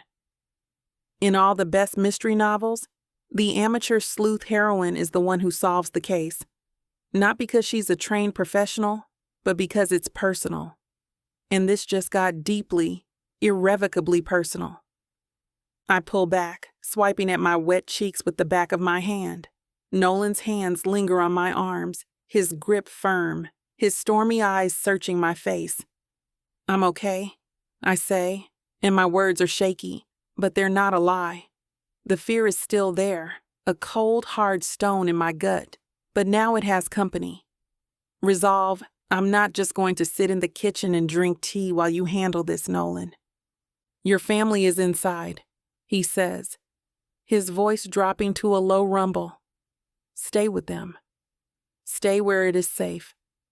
Nowhere is safe, I counter, my voice gaining strength. That brick proved it. This isn't your world, Nolan. It's mine. I know this town. I know the people in it, the good, the bad, and the secretly jealous. You have the tactical skills, but I have the context. You're the detective, but I'm the librarian. I know where all the bodies are buried, figuratively speaking. He stares at me, his jaw tight, a battle raging behind his eyes. I can see the instinct to protect, to lock me away, warring with the cold, hard logic of my argument. He knows I'm right. You're a civilian, he clips out. I'm the client, I correct him, and the client is officially promoting herself to partner. Now, where do we start? His lips thin into a grim line, but he gives a short, sharp nod. The debate is over. We are a team. A few minutes later, my den has been fully converted into a high-tech command center. His laptop is open on my antique writing desk, displaying a dizzying array of camera angles and data streams. It's a jarring contrast to my cozy armchair and overflowing bookshelves. He moves with a quiet, deadly efficiency that is both awe-inspiring and terrifying. While he analyzes the security footage, I grab a legal pad and a pen, the familiar tools of my trade. Okay, I say, pulling a chair up beside him. The space is tight, and my knee brushes against his thigh. A jolt of awareness, sharp and unwelcome, shoots through me. I ignore it. Let's brainstorm suspects. Who in Hollybrook would do this? It's not just about money. That note was personal. It was meant to terrorize me. The list of people who have asked you for money is long, he says, his eyes glued to the screen. Forget them. They're desperate, not malicious. This is different. This is organized. Think about the villains in classic literature. Who has a motive beyond simple greed? Who has a history, a grudge? I start to scribble, thinking out loud.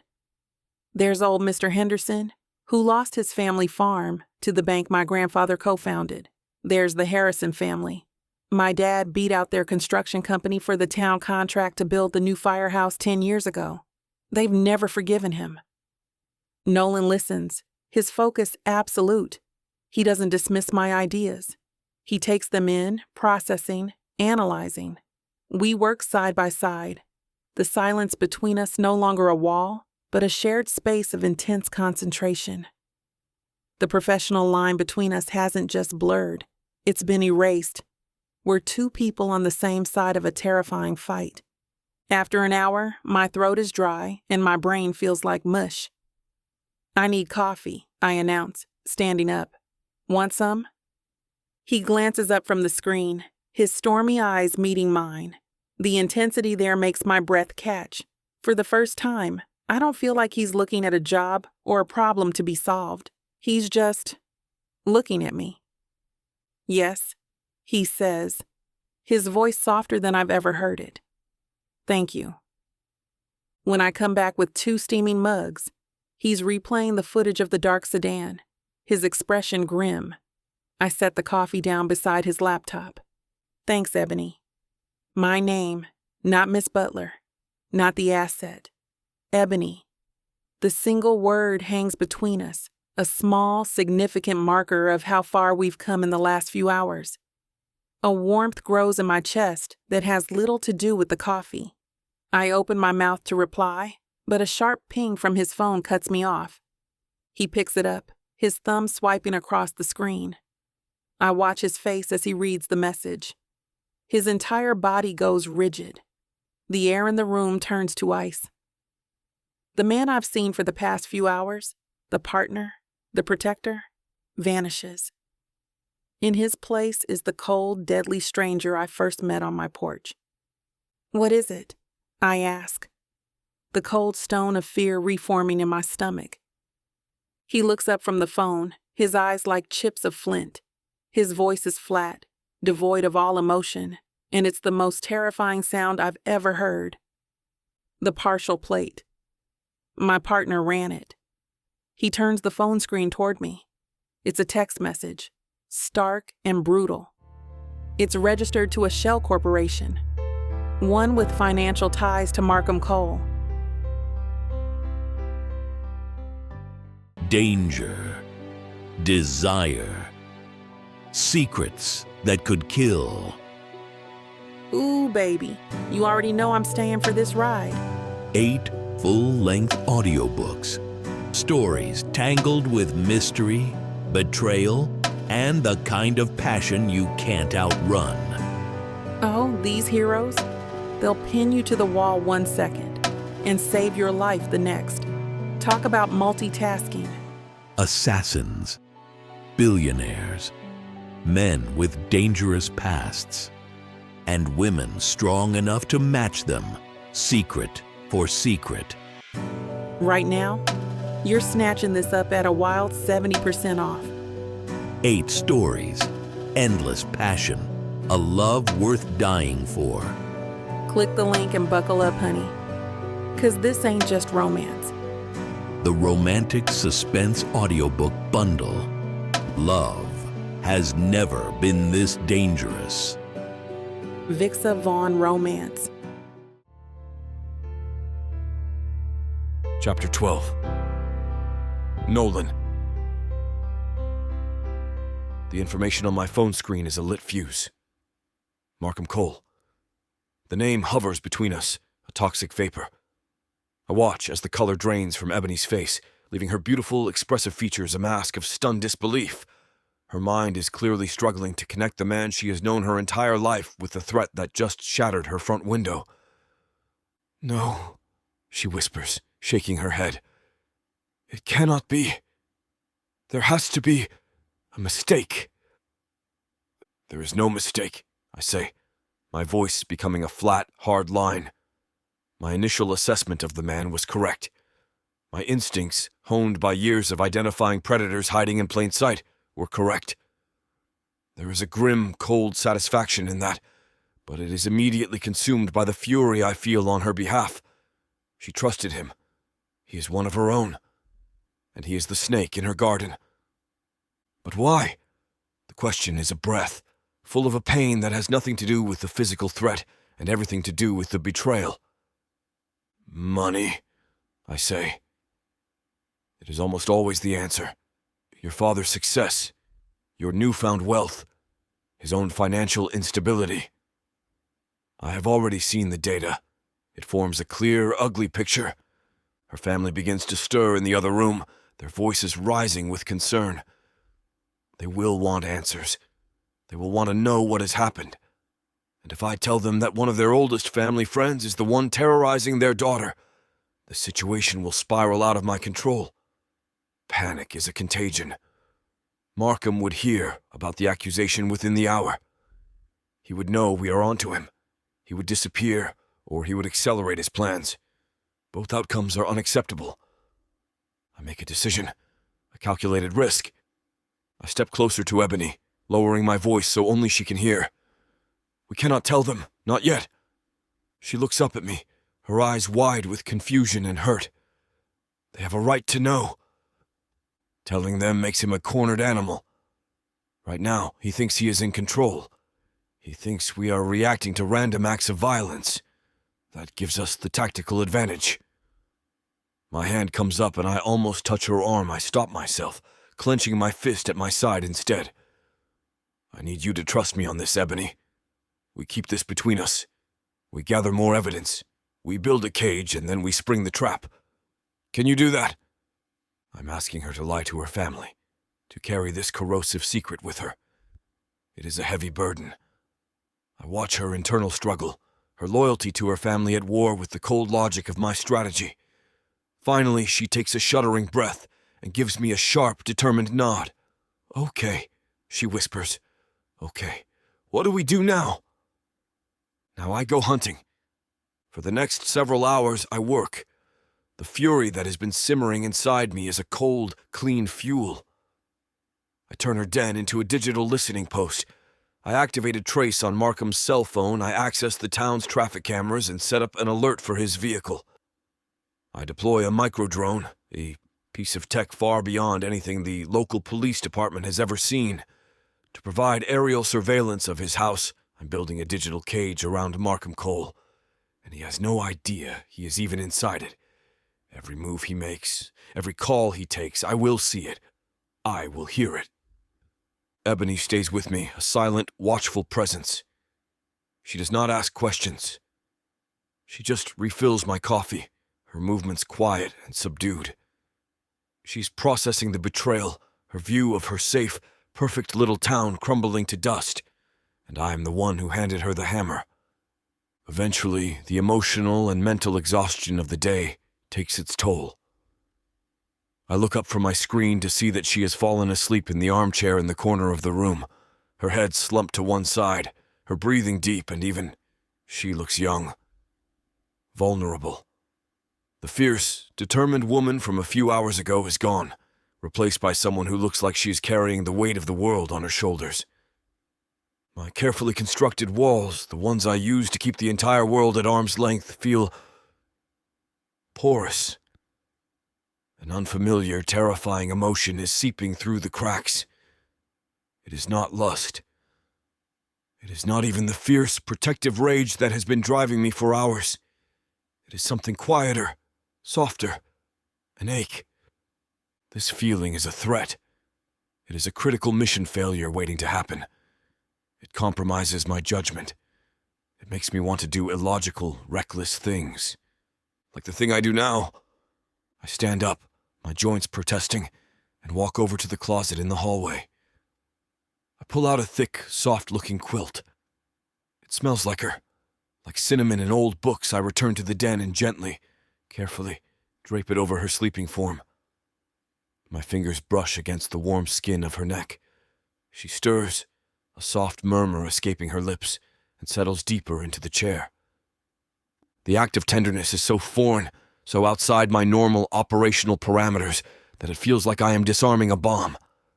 Every instinct I have is screaming at me to retreat, to re-establish professional distance, to get back to the cold, hard data on my screen. My phone buzzes on the desk, the vibration unnaturally loud in the silent room. I glance at the screen, my blood turning to ice. It is a text message. From Markham Cole. The timing is so perfect, so cosmically ironic, that it almost feels like a joke. Heard there was some trouble over at your place tonight. Hope everyone is all right.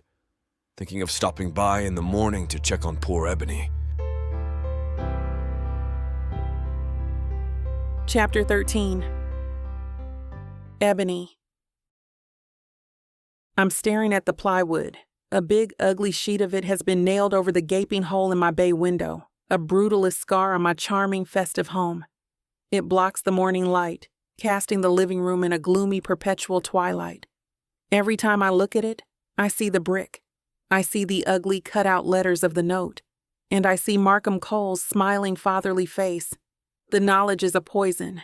It's been seeping into my veins all night, twisting my memories, turning every kind word he's ever said to me into a lie.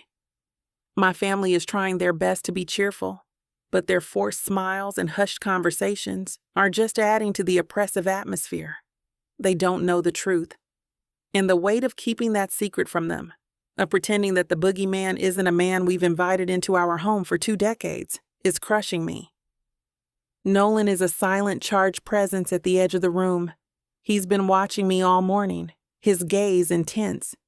He hasn't said a word about Markham, hasn't said, "I told you so." He's just waiting for me to catch up to the grim reality he's lived in all along. When the doorbell rings, a jolt of pure, undiluted panic shoots through me. "I've got it," Nolan says, his voice a low command.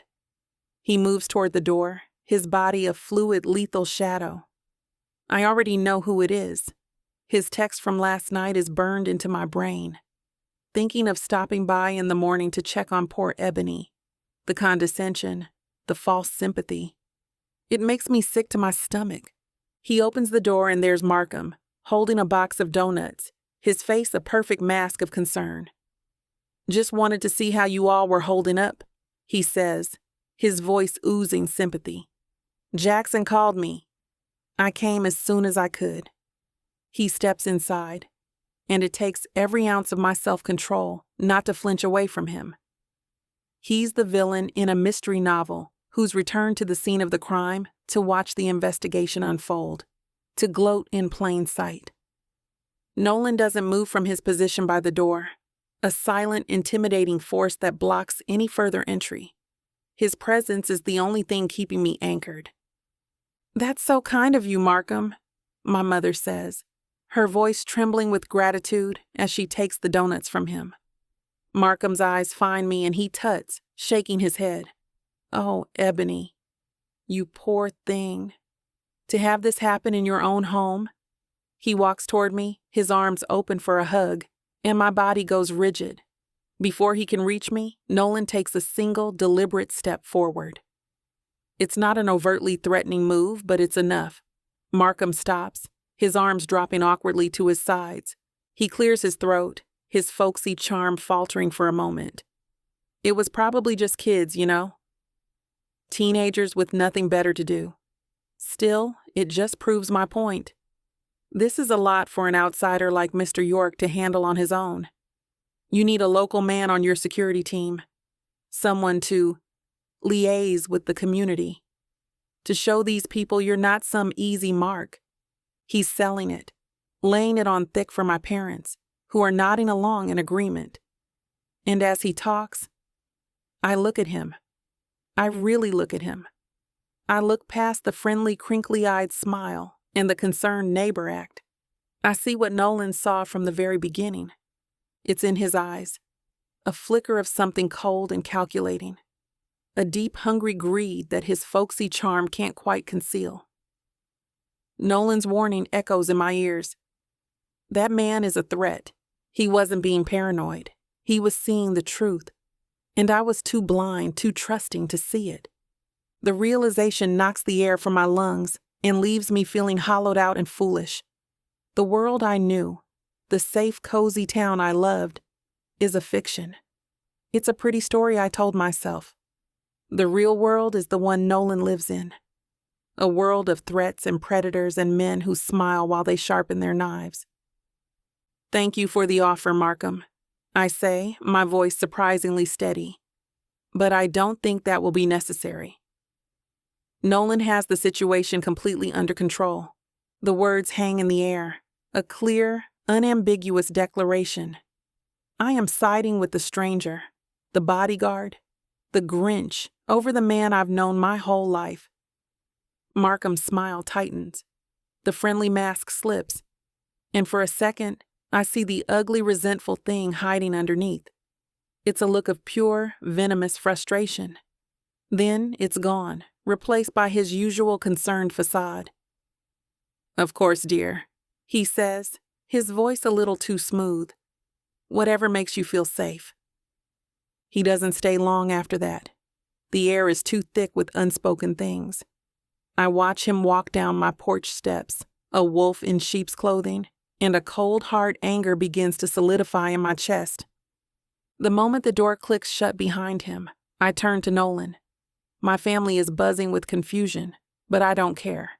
There is only one person in this room I can trust. The one person who saw the truth. He is already looking at me, his gaze steady, waiting. "Okay?" I say, my voice low and clear, a promise and a plea. Tell me everything you know about him. Chapter 14. Nolan. Her request lingers in the air. Tell me everything you know about him. It is not a plea, it is a command, a statement of intent. The fear is still in her eyes, a deep, bruised shadow, but it is being eclipsed by a hard, cold anger. She is no longer just the asset. She is a combatant. Her grief is calcifying into a weapon. In the den, I say. My voice is low, meant only for her. Her family is still in the living room, a confused and worried audience to a play they do not understand. We need a secure location, a clean room for the ugly truth. She nods, her expression grim, and leads the way. I follow, my body a shield between her and the rest of the house. The moment the den door is closed, the atmosphere shifts the outside world, with its family and its Christmas cheer and its suffocating pretense of normality, falls away. This room is now a war room. We are now allies, bound by a truth too toxic for the others to handle. I do not waste time with reassurances. She does not need them. She needs information. I turn my laptop screen toward her. The glow illuminating the hard set of her jaw, I lay out the facts. My voice a clinical monotone, presenting the data points of a betrayal. Markham Cole has leveraged his home 3 times in the last 5 years. He has significant personal debt, which he has been servicing with a series of high-interest, short-term loans. I point to a highlighted line item. The shell corporation the sedan is registered to, Hollybrook Holdings, was established 2 years ago. It is a ghost company. No assets, no employees. Its only function is to move money. I watch her as she processes the information. She leans closer to the screen, her brow furrowed. The scent of her, vanilla and sandalwood, fills the small space, a soft, warm counterpoint to the cold, hard data on the screen. It is an unwelcome distraction. A shell corporation, she murmurs, the words tasting like ash in her mouth. In a town like Hollybrook. Who does that? Someone with something to hide, I say, clicking open another file. A series of transactions, flagged in red, fills the screen. 6 months ago, he paid off all his outstanding loans in a single wire transfer. The money came from an offshore account that was funded by Hollybrook Holdings, the same account he has used for other questionable business ventures. I expect the information to break her, to see another wave of tears, another round of denial. I am wrong. She does not cry. She leans back in her chair, her beautiful face a mask of cold fury. The librarian in her is processing, cataloging, connecting the dots that have been right in front of her for years. When she speaks, her voice is steady, laced with a new, steely resolve. His hardware store went under about 6 years ago, she says, her gaze distant, sifting through memories like a scholar researching a text. Everyone thought it was because the big chain store opened up on the highway, but he was always flashy. New car every 2 years. Lavish vacations to places Hollybrook people only see on television. He told my dad it was from Savvy Investments. She looks at me, her dark eyes sharp, and the connection snaps into place for her. And my dad has always been successful. Quietly. He never flashes his money around, but everyone in town knows he's comfortable. Markham has always been in his shadow. The best friend who never quite measured up. He makes jokes about it, but they've always had an edge, a bitterness. She is giving me the why, the human context that my data cannot provide. Jealousy, resentment, a lifetime of perceived slights, a slow poisoning envy. Her newfound wealth was not the cause, it was simply the catalyst. The opportunity he had been waiting for, the one that finally pushed him from quiet resentment to active malice.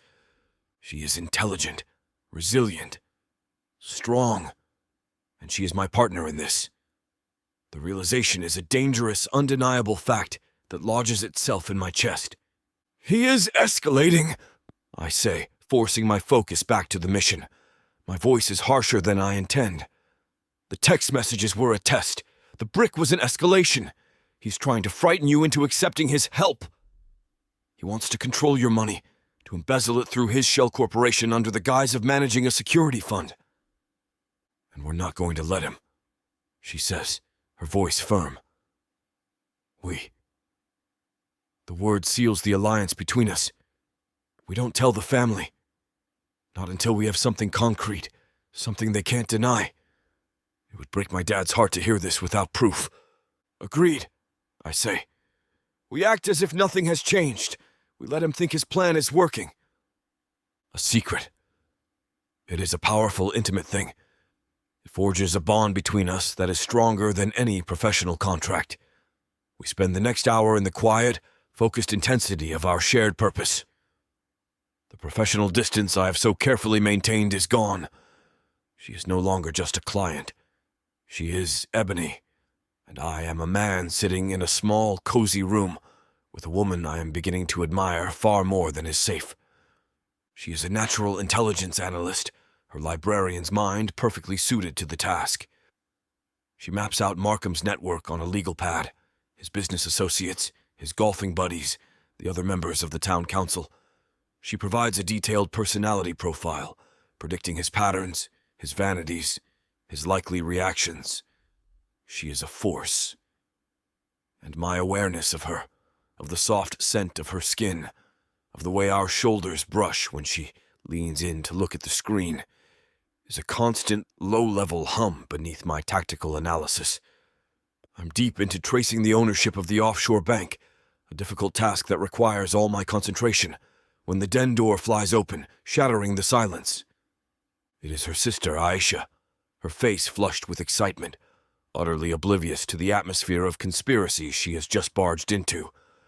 There you are. We were just talking. Mom says we absolutely cannot break tradition. It's the one thing that will make us all feel normal again. Ebony and I both look up, startled, pulled from our world of secrets and lies back into the cheerful, oblivious chaos of her family. We are two soldiers in a trench, and a well-meaning civilian has just wandered onto the battlefield with a plate of cookies. What tradition? Ebony asks, her voice slightly strained as she tries to shift from co-conspirator back to daughter. Aisha beams, her smile a supernova of innocence. The Miracle on Main Street Christmas Market. It's tomorrow night, and you know what that means. She pauses for dramatic effect, her eyes sparkling. The Butler family is singing our carol on the main stage. Chapter 15. Ebony. The Butler family prepares for the Miracle on Main Street Christmas Market, the same way some small countries prepare for war. My father is trying to get everyone to practice their vocal warm-ups. My mother is insisting we all wear matching tartan scarves, and my brother and sister are having a heated, decade-long debate about whether Jingle Bell Rock is a legitimate carol. It's chaos. It's tradition. And normally, it's my favorite day of the year. Today, it feels like a countdown clock. I'm a raw, exposed nerve ending, a bundle of anxieties, wrapped in a festive sweater. I'm trying to smile and hum along as my dad leads a rousing off-key practice run of Deck the Halls, but my mind is elsewhere. It's in the den, replaying the conversation with Nolan, staring at the ugly financial data that proves a man I've known my whole life is a monster.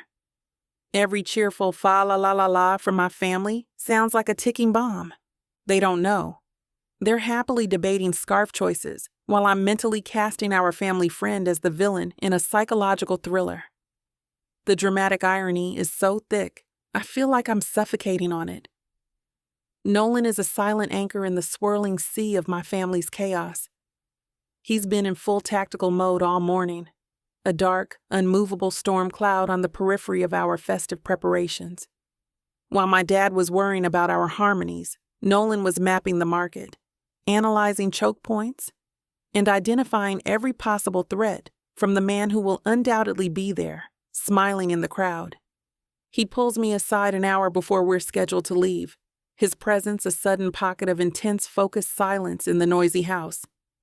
"We need to go over the protocol," he says, in a low, serious rumble that sends a shiver down my spine. He leads me to the dining room table, where he's unrolled a map of the Main Street Market layout. It's covered in his sharp, precise annotations. Red circles mark vulnerabilities. Green arrows indicate primary and secondary exit routes. He's turned a beloved town tradition into a military schematic.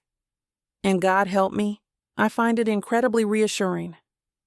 "You will stay within arm's length of me at all times," he begins, tapping a point on the map.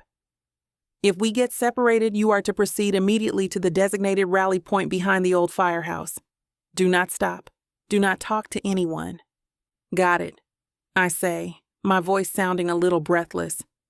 "If I say the code word, Angel, you do not ask questions. You drop to the ground. Understood?" "Angel," I repeat. The word sounds so innocent, so completely at odds with the grim reality of what it means. He looks up from the map, his stormy eyes meeting mine. "Markham will be there. He will almost certainly approach you. You will be polite, you will be brief, and you will give me a nonverbal cue if you feel threatened. A tug on your left earlobe. My tell in poker is wrinkling my nose, I offer. But the earlobe thing works too. A muscle in his jaw ticks. It's his version of a smile, and it makes my stomach do a nervous little flip. He's so focused, so intense.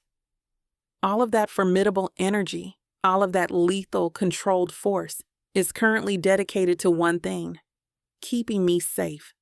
The thought is both terrifying and embarrassingly thrilling. When it's finally time to go, the house is a flurry of last-minute preparations. My dad is handing out jingle bells. My niece is covered in a fine dusting of glitter, and my mom is trying to force a thermos of hot cocoa into Nolan's hands. He, of course, refuses with a single icy glare. I'm pulling on my winter coat by the front door when he appears beside me, his presence a sudden, solid wall of warmth. "Your collar is turned up," he murmurs. Before I can fix it, he's doing it for me. His hands, large and surprisingly gentle, come up to my neck. He slowly, deliberately folds the collar down. His fingers, calloused and warm, brush against the sensitive skin of my neck. The air leaves my lungs in a silent rush. The chaotic noise of my family fades into a distant hum. The world narrows to this single, electrifying point of contact. I can smell the clean, sharp scent of his soap, see the dark flecks in his storm gray eyes. He's so close I can feel the heat radiating from his body. His gaze is intense, unwavering, and it's not the look of a bodyguard assessing a client. It's something else, something raw and unguarded and achingly human. It's the same look we shared over the broken gingerbread house, but 1,000 times more potent. The moment stretches, suspended in time. It's a question, a promise, a dangerous, unspoken thing that crackles in the air around us. As quickly as it began, it's over. He drops his hands, his professional mask slamming back into place, but the ghost of his touch still burns on my skin. "Ready?" he asks, his voice rough. I can only produce a nod, my throat too tight for words. As I turn to open the door, my family's cheerful, expectant faces waiting for me on the porch, he stops me one last time. "Wait," he says. He presses a small, cold, metallic object into the palm of my gloved hand and closes my fingers around it. I look down. It's a tiny, discreet button, no bigger than a dime. Don't hesitate to use this. Chapter 16. Nolan. This is my own personal hell, a tactical nightmare rendered in twinkling lights, the cloying scent of roasting chestnuts, and a cacophony of cheerful off-key singing. The miracle on Main Street Christmas market is a chaotic, unpredictable flood of civilians. Too many bodies, too much noise, too many variables. Every smiling face is a potential threat. Every sudden movement is a precursor to an attack.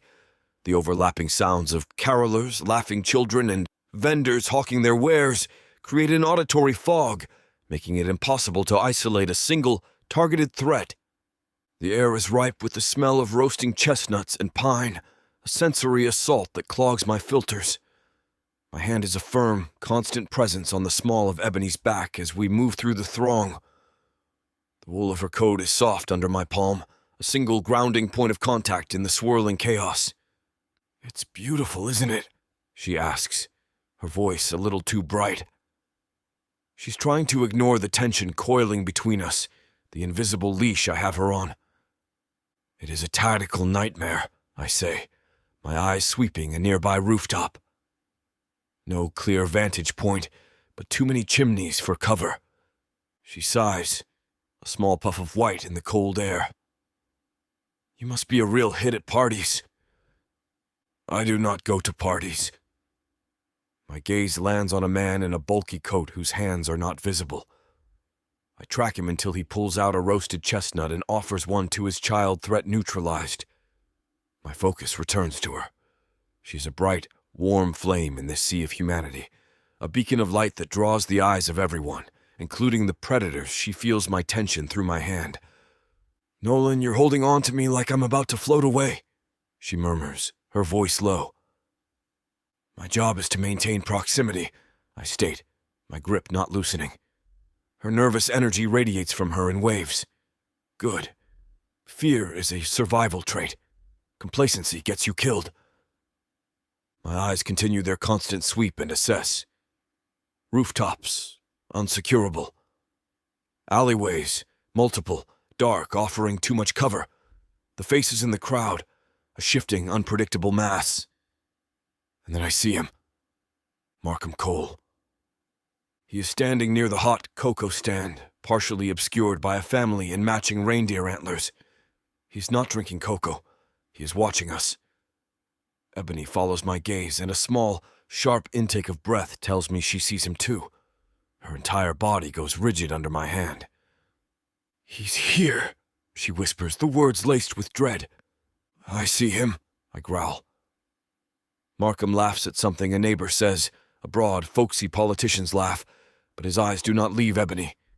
It is the look of a predator observing his prey from a distance, confident that the trap is already set. A cold, clean anger flows through me. He feels safe here, wrapped in the cloak of his reputation. He feels untouchable. He is wrong. "It's almost time," Ebony's father, Jackson, booms, appearing at our side. "The legendary Butler family harmonies are about to grace this fine town."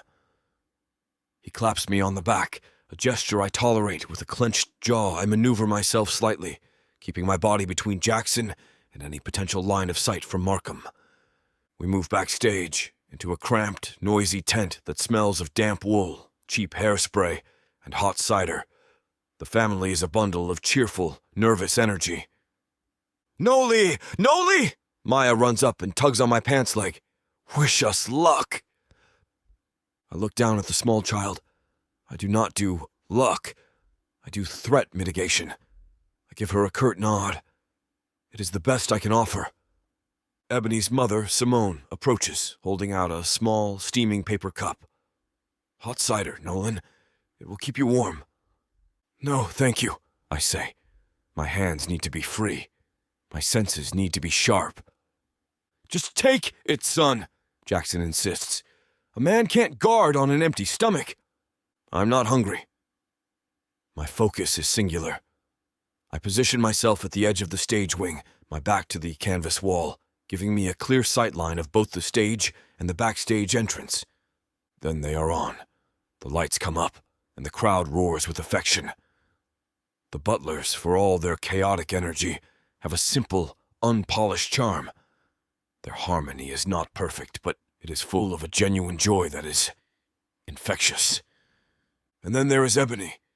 She steps up to the microphone, her earlier fear melting away under the warm lights. She is in her element. She is shining. A radiant, incandescent joy pours out of her, a light so bright it feels like a physical force. She catches her father's eye and smiles, a private shared moment of love, and the simple, unguarded beauty of it hits me like a fist to the gut. She is vibrant, alive. a supernova of warmth in the cold winter night. A feeling, fierce and hot and dangerously possessive, coils in my gut. It is a sensation I have no right to. It is the feeling of a man who wants to protect not just a client's life, but her light, her joy. I want to build a fortress around her smile and annihilate anyone who dares to cast a shadow on it. This feeling is unprofessional. It is a catastrophic failure of my training, and it is the truest thing I've felt in years. The song ends. The crowd erupts. The family comes off stage, flushed and laughing, immediately swarmed by friends and neighbors offering congratulations. It is a security nightmare. A chaotic scrum of bodies pressing in my hand, his back on Ebony's back, my body a shield. "Ebony, you were wonderful," a woman says, reaching for her arm. I take a half step, blocking her path. "We need to keep the area clear," I say, my voice flat. And through the chaos, Markham comes. I see him before he is even close, his path a direct, purposeful line toward Ebony, his face a sweet mask of false sincerity. I move without thinking. My training takes over, but it is fueled by something else now, something personal, a single deliberate step. Then another. I'm a block of granite, and I place myself directly in his path, my body physically cutting him off from her. My shoulder connects with his chest, stopping him dead. "Excuse me," he says, his folksy charm strained, a flicker of annoyance in his eyes. I do not excuse myself. I do not move. I just stare at him, my expression a flat, cold wall. "The area is clear," I say, my voice low and hard. It is not a suggestion, it is a command for him to back the hell off. He falters, his smile flickering under the weight of my stare. But before he can respond, before this can escalate, I feel a hand on my arm. A small, desperate grip. It is Ebony. Her face is flushed, her eyes wide with adrenaline and something else. Panic. "I need to get out of here," she says, voice a tight, urgent whisper that cuts through the noise of the crowd. "Take me somewhere, anywhere." Her touch, her voice, her plea. They are my new mission parameters. The rest of the world falls away. There is only her. My focus narrows to a single objective. Fulfill her request. I look around, my mind instantly processing the tactical options. The rally point is too far, too exposed. The car is a cage. I need to isolate her, secure her, get her away from the prying eyes and the immediate threat of the man standing 2 feet in front of me. My gaze lands on the slow spinning circle of the Ferris wheel, a temporary high ground away from the crushing press of the crowd. A tactical vantage point. That is what it is. A defensible position, an elevated observation post. It is the only lie I've ever been desperate to believe. I take her hand, lacing my fingers through hers, the contact a jolt of electricity that travels straight up my arm. I do not look back. I do not acknowledge Markham. He no longer matters. I lead her through the crowd, a direct, unstoppable path to the base of the ride. I approach the operator, my gaze hard, my wallet already in my other hand. He sees the look on my face and wisely decides not to argue. "We need this car to ourselves." Chapter 17. Ebony. The adrenaline from being on stage is a wild, fizzy thing in my blood. The applause, the bright lights, my family's joyful, slightly off-key harmony. It's a heady cocktail, and I feel dizzy with it. But then I see Markham Cole making his way through the crowd, his smile slick with false sincerity, and the festive champagne bubble in my chest goes flat. I can't do this. I can't stand here and make nice and pretend my world hasn't been cracked down the middle by his betrayal. My body acts before my brain can catch up. I grab Nolan's hand, my fingers lacing through his. His hand is big, warm, and steady. An anchor in a storm I didn't know I was drowning in. "I need to get out of here," I say, my voice tight. "Take me somewhere. Anywhere. His stormy eyes meet mine, and for a split second I see a flicker of something that isn't tactical analysis. It's understanding. He gives a single nod, and then we're moving. He cuts a path through the throng of well-wishers and carolers, his body a solid, unyielding force, my hand held tight in his. He's a boulder, parting a river. No one gets in his way. I have no idea where we're going until I see it. Its colorful lights spinning a slow, lazy circle against the dark, snowy sky. The Ferris wheel. A breathless laugh escapes me. Seriously? It provides a superior tactical vantage point, he says in a gravelly rumble beside my ear. The vibration of it travels straight down my spine. Right? A tactical vantage point. Of course. He's not taking me on the most romantic, cliché ride at the Christmas market. He's securing a high ground position to better assess potential threats. I'd roll my eyes if my heart wasn't currently trying to beat its way out of my chest. In every romance novel, there's a moment where the hero pretends his romantic gesture is a matter of practicality. The sheer, ridiculous perfection of it is almost too much to bear. He says something to the operator, his voice low and firm, and a moment later, we're being ushered into our own private car. The door latches shut with a soft click, and suddenly, we're alone. The noisy, cheerful chaos of the market is muffled, separated from us by a thin pane of glass and a few feet of open air. With a gentle lurch, we begin to rise. The world falls away beneath us. The sounds of the market, the music, the laughter, the distant ringing of bells fade into a soft melodic hum, the soundtrack to a movie I've suddenly found myself in. The twinkling lights of the vendor stalls and the town's main street spread out like a carpet of fallen stars. Snow begins to fall, fat, silent flakes drifting past our window, turning our little car into a snow globe. It's so beautiful it makes my heart ache. We're suspended, caught in an intimate, magical bubble of silence, high above the world, and all that unspoken tension that has been simmering between us for weeks. It's here in the car with us, a third passenger, taking up all the air, making it hard to breathe. Nolan is staring out the window, his jaw tight, his profile a sharp, handsome line against the glittering backdrop of Hollybrook. He's gone back behind his walls, the silent, stoic bodyguard once more. His shoulders are rigid, his hands resting on his knees. He's a man at war with himself, and he's losing. And I'm just not having it. Not tonight. Not after that moment with my coat collar. Not after he held me while I fell apart on my lawn. Not after everything. "What are you thinking, Nolan?" I ask, my voice soft but clear in the quiet car. He doesn't look at me. His gaze remains fixed on the town below. I am assessing threat levels. "No, you're not," I say, my voice gaining a bit of strength. I shift on the seat, turning to face him fully. There are no threats up here. There are no snipers on the rooftops and no assassins in the hot cocoa line. It's just us. So, try again. He's silent for a long moment, the only sound the faint creak of the Ferris wheel as it continues its slow, steady climb toward the apex. His throat works as he swallows. Finally, he turns his head, and his stormy eyes lock with mine.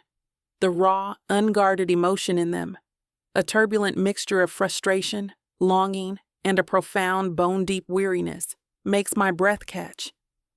"Thinking is the problem," he says.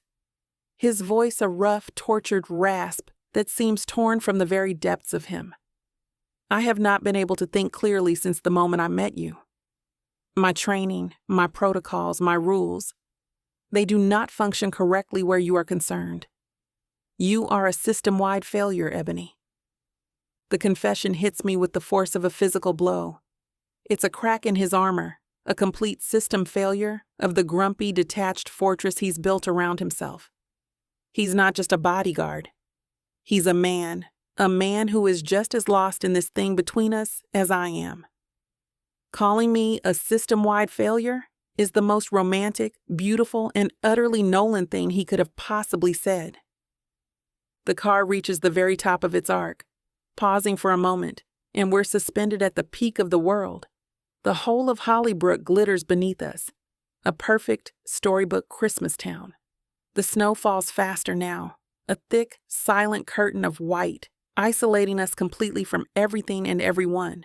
He moves then, his hand coming up to cut my jaw, his touch both hesitant and certain. His palm is warm and slightly rough against my skin. His thumb strokes the sensitive spot just below my ear, and a fire spread through my veins, hot and immediate.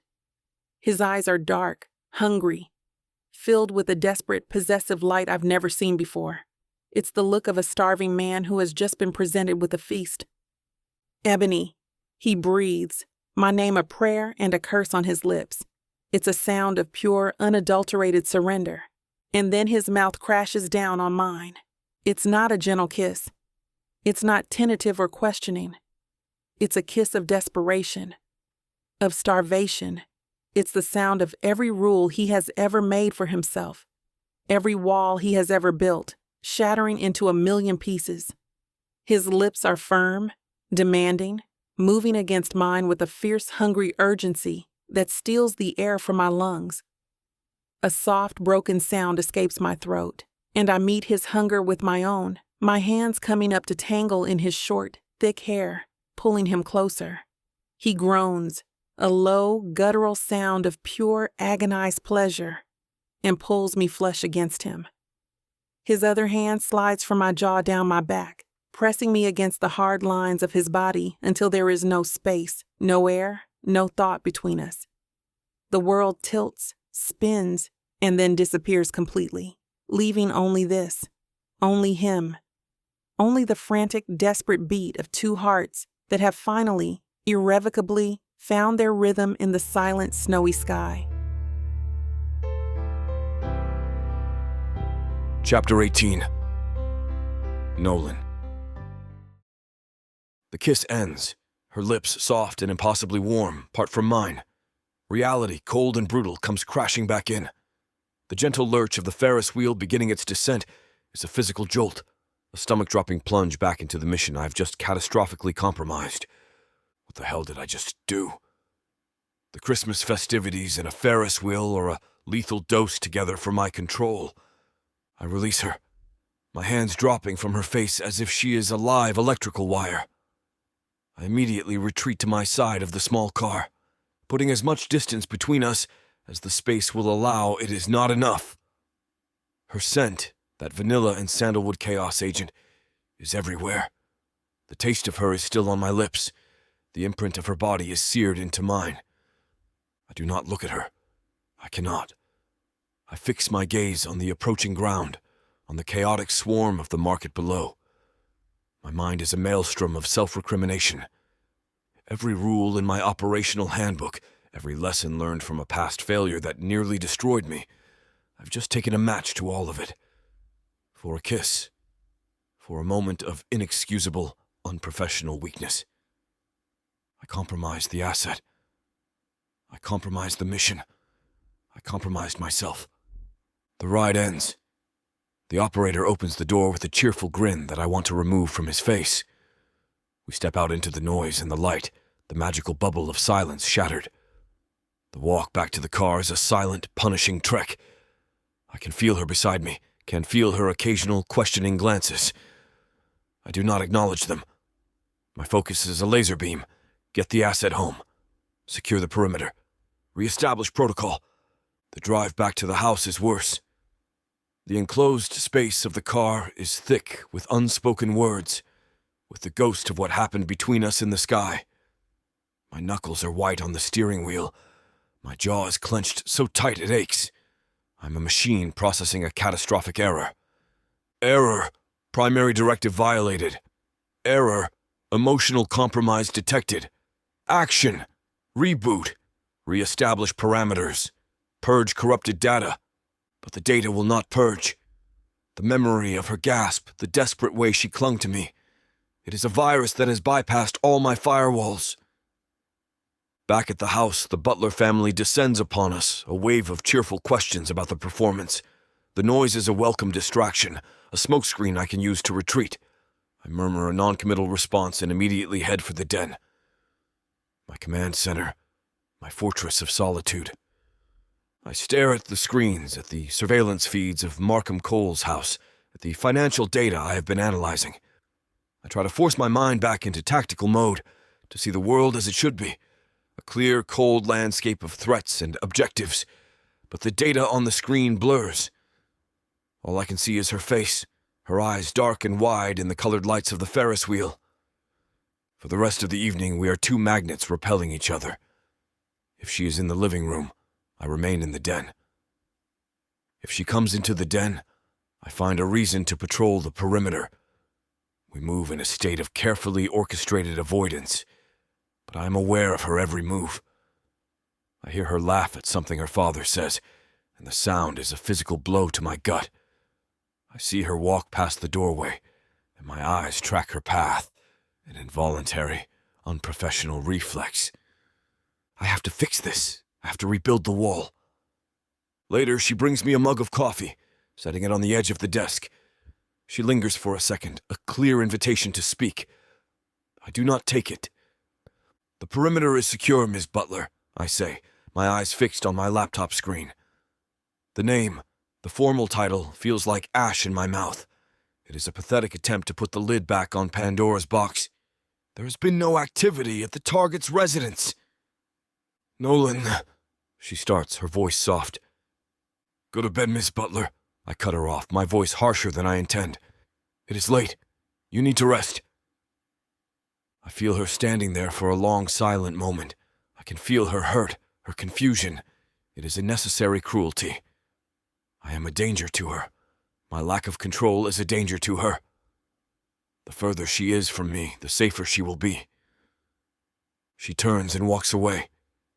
I listen to her footsteps retreat down the hall. A wave of something that feels dangerously like relief washes over me. The crisis has been averted. Distance has been re-established. I am a fool. 10 minutes later, the den door opens. I do not look up, assuming it is her father coming to make one last attempt with the cursed ugly sweater. "We need to talk about what happened up there, Nolan." Her voice is quiet, but unyielding. It is not a request. It is an order. I slowly raise my head, my eyes meeting hers. She's standing in the doorway, her arms crossed, her expression a mixture of hurt and determination. She's not going to let me retreat. She's not going to let me hide. The wall I've been desperately trying to rebuild crumbles to dust. There is no tactical retreat, no evasion. I am cornered. And the biggest threat to my control is standing right in front of me. Chapter 19. Ebony. He looks like a cornered animal, a big, powerful predator caught in a trap of his own making, and I'm the one who just slammed the door shut. He's been hiding in this den for hours, trying to build a fortress of technology and silence between us. But I'm done with walls. I'm a librarian. I know that the most important stories are the ones hidden in the shadows, and I'm not leaving until he lets me read this one. "Don't," I say, my voice quiet but firm as I step fully into the room and close the door behind me. "Don't you dare shut me out, Nolan. Not after that." He stands slowly, his chair scraping against the hardwood floor. He's a mountain of a man, all coiled tension and suppressed emotion. His face is a mask of stone, but his eyes, his stormy, haunted eyes, are a raging sea of conflict. There is nothing to talk about. I made a professional error. It will not happen again. A professional error? The words are so cold, so clinical. They're like a slap in the face. Is that what that was? You kiss me like you're a starving man, and I'm the last meal on earth, and you call it a professional error? My voice cracks on the last words, a sliver of the hurt I've been trying to suppress breaking through. "Yes," he clips out, his jaw so tight I'm surprised his teeth don't shatter. In every great romance, there's a moment of devastating miscommunication, the dark night of the soul, where the hero pushes the heroine away for her own good, It's my least favorite trope, and I'll be damned if I allow him to get away with it.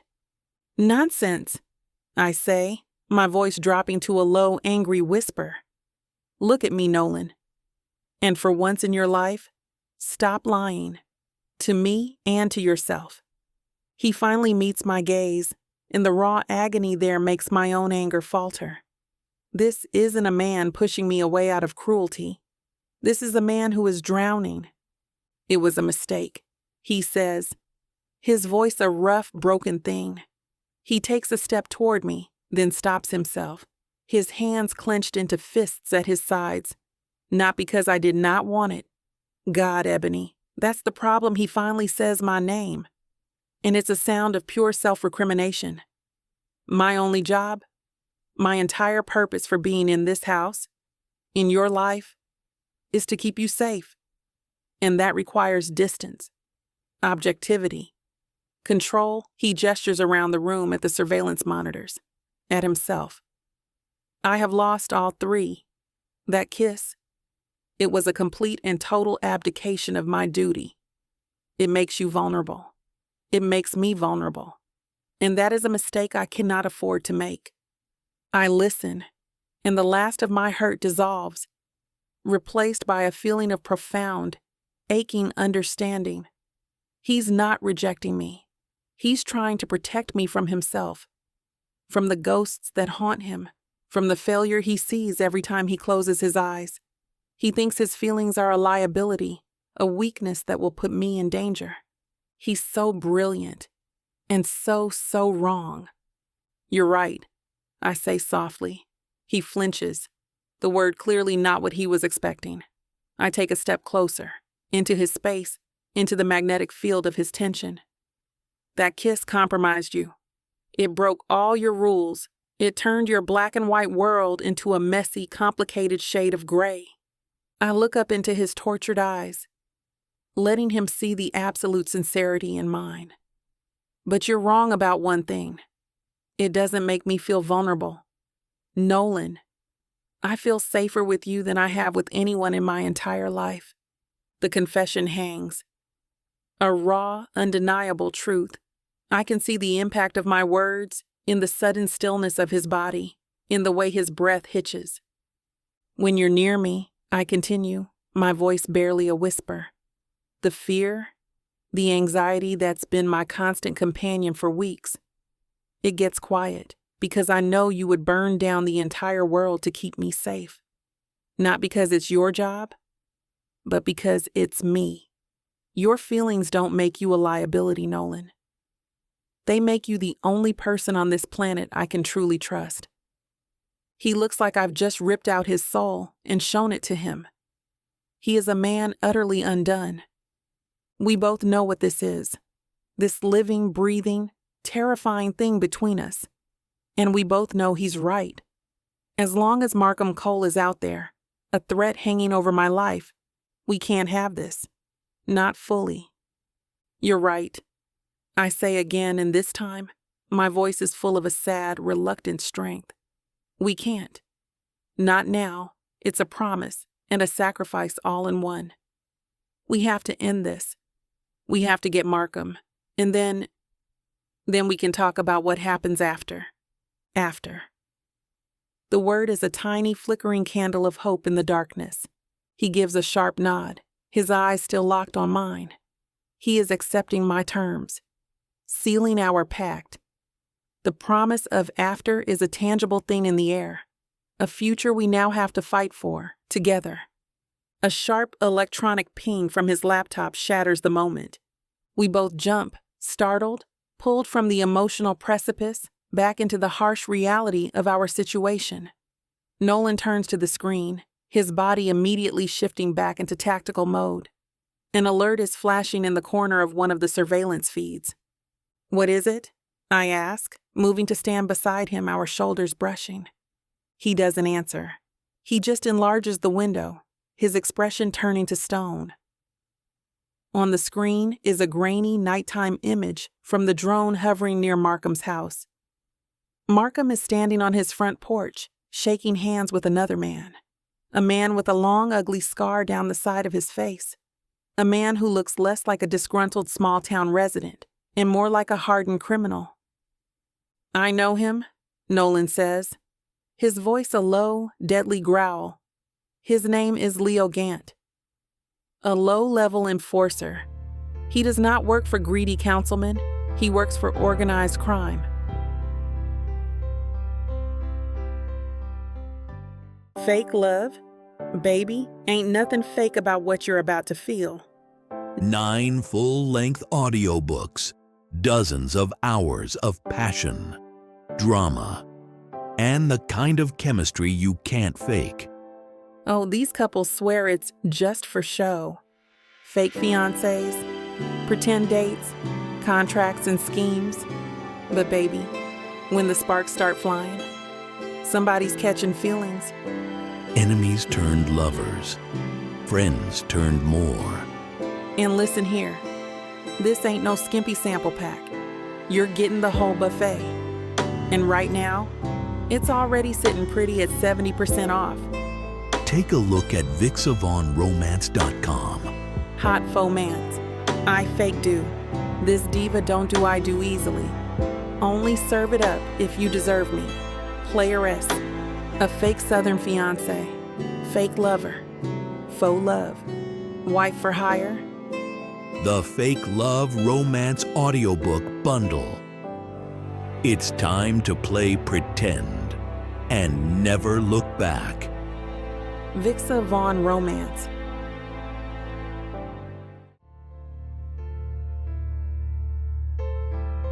Chapter 20.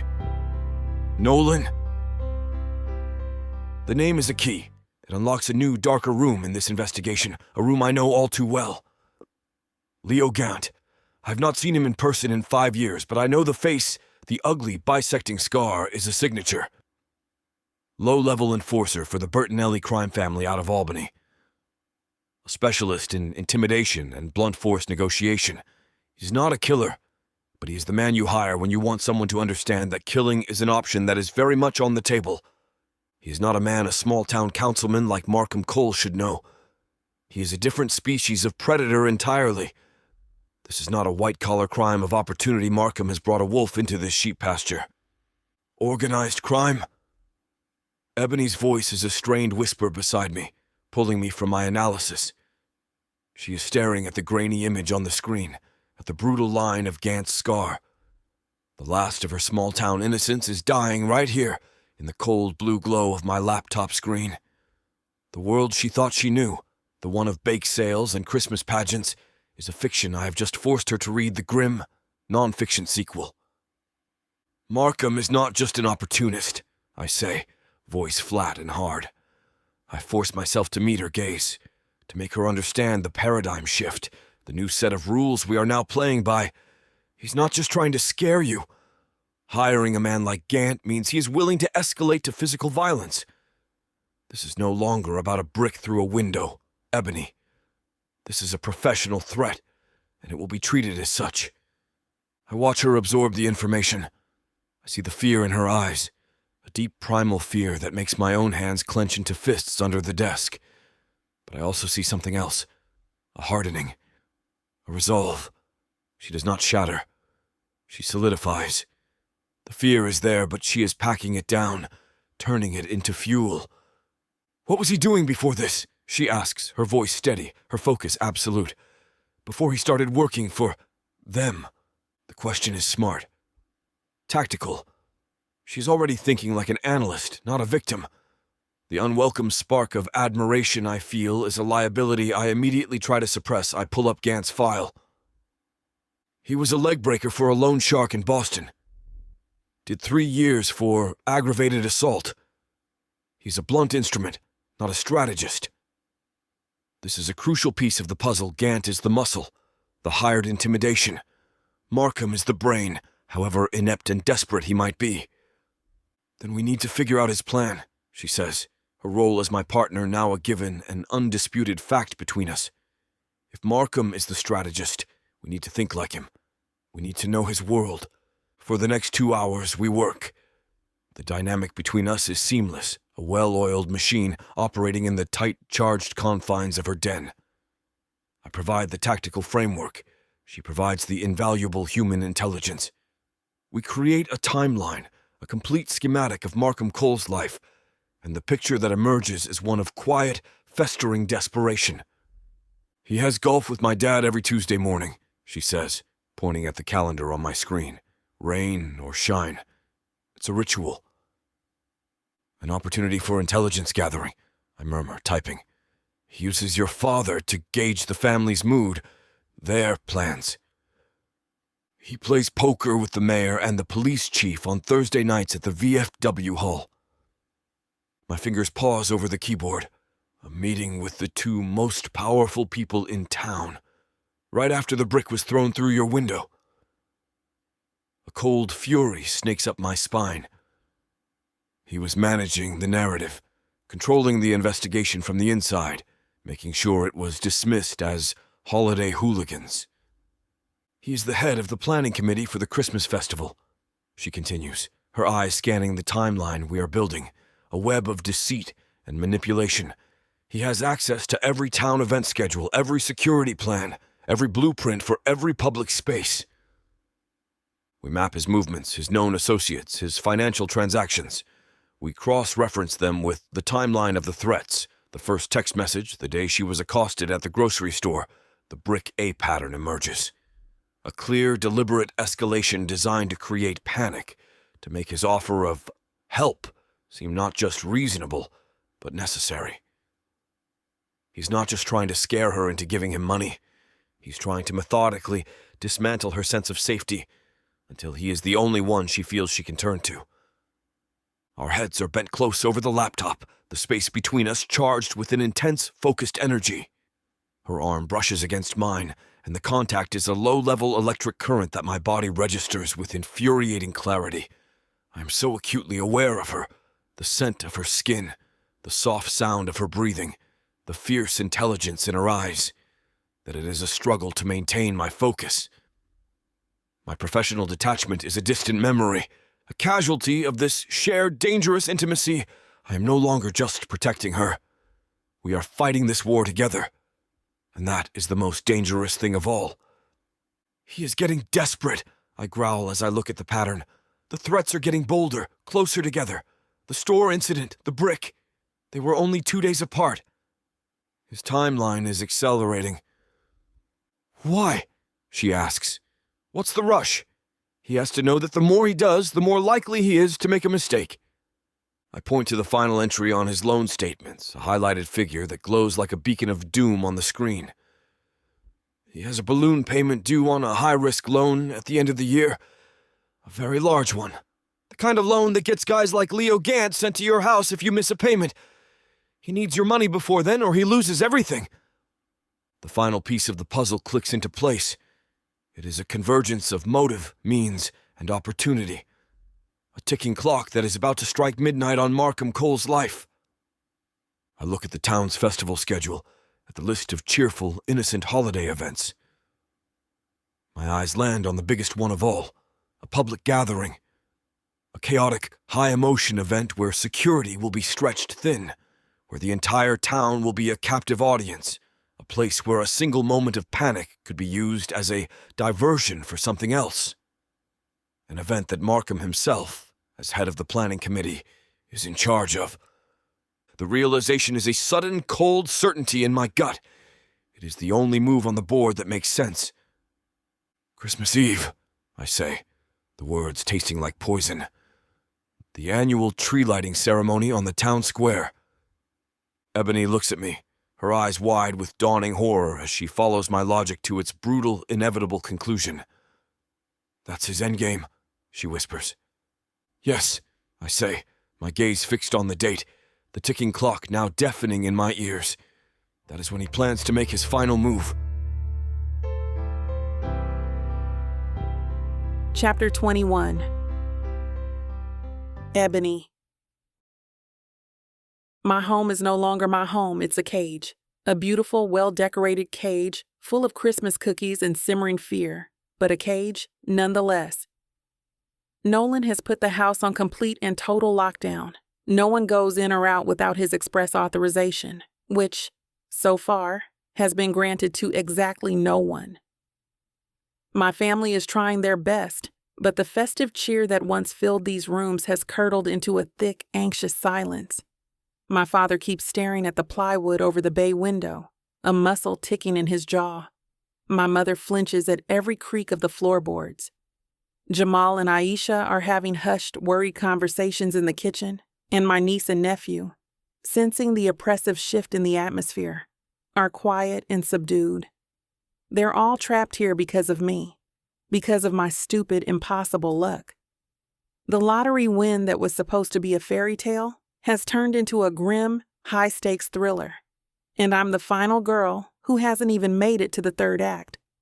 The guilt is a heavy, suffocating blanket. I have to get out. Not out of the house, but out of this suffocating bubble of anxiety. I need a moment of peace, a return to the person I was before my life was hijacked by anonymous threats, and a bodyguard with eyes that see the world in shades of gray. There's only one place to go. My library.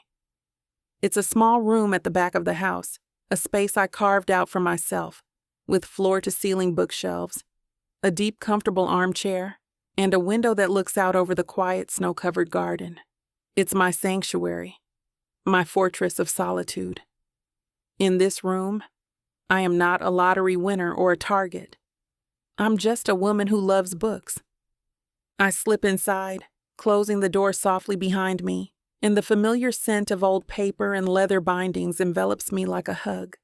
This is my world, a world of happy endings and neatly resolved plots, where the villains always get their comeuppance, and the hero always gets the girl.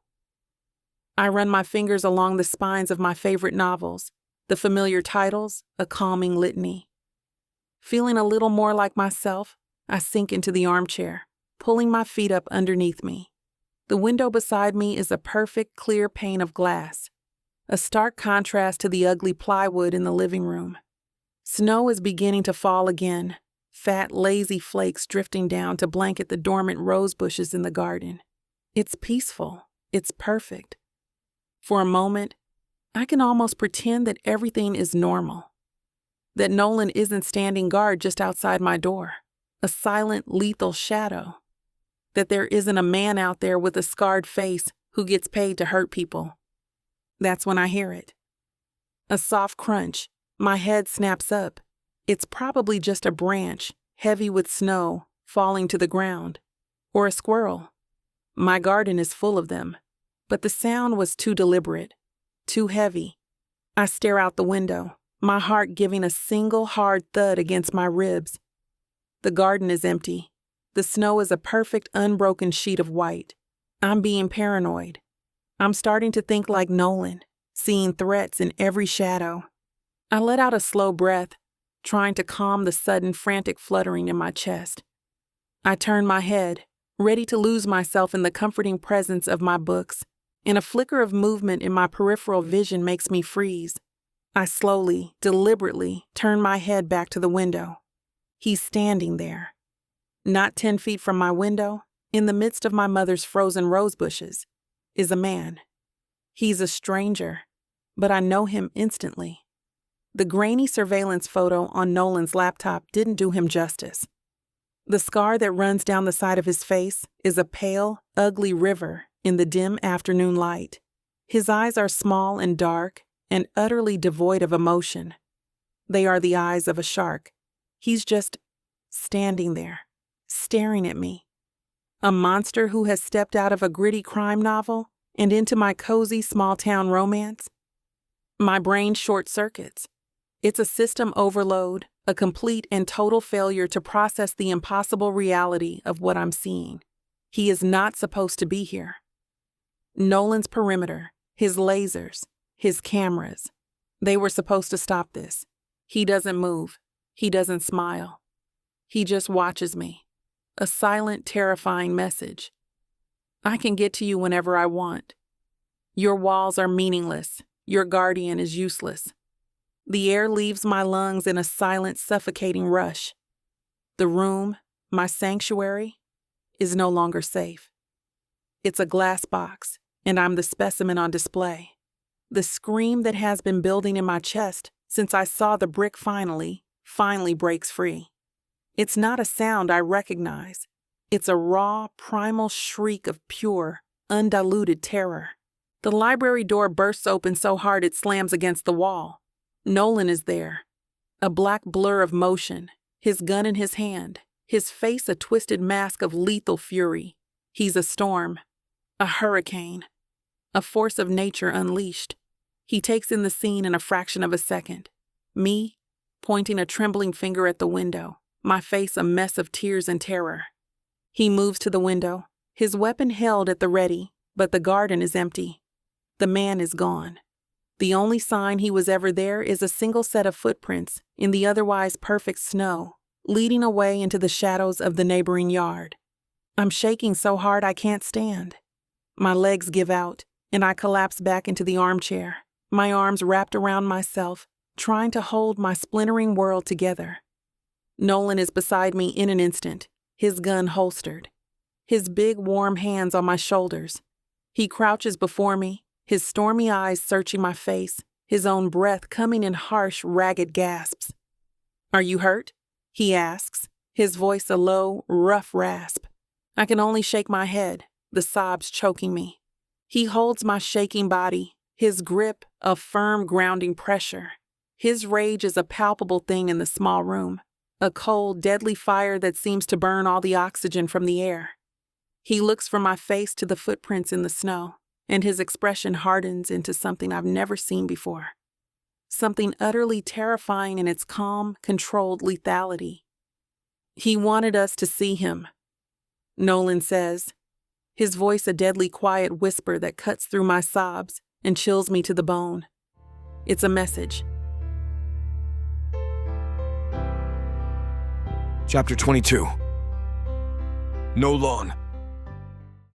Rage is a cold, clear liquid in my veins. It is not the hot, chaotic anger of a bar fight. It is the freezing, absolute zero of deep space.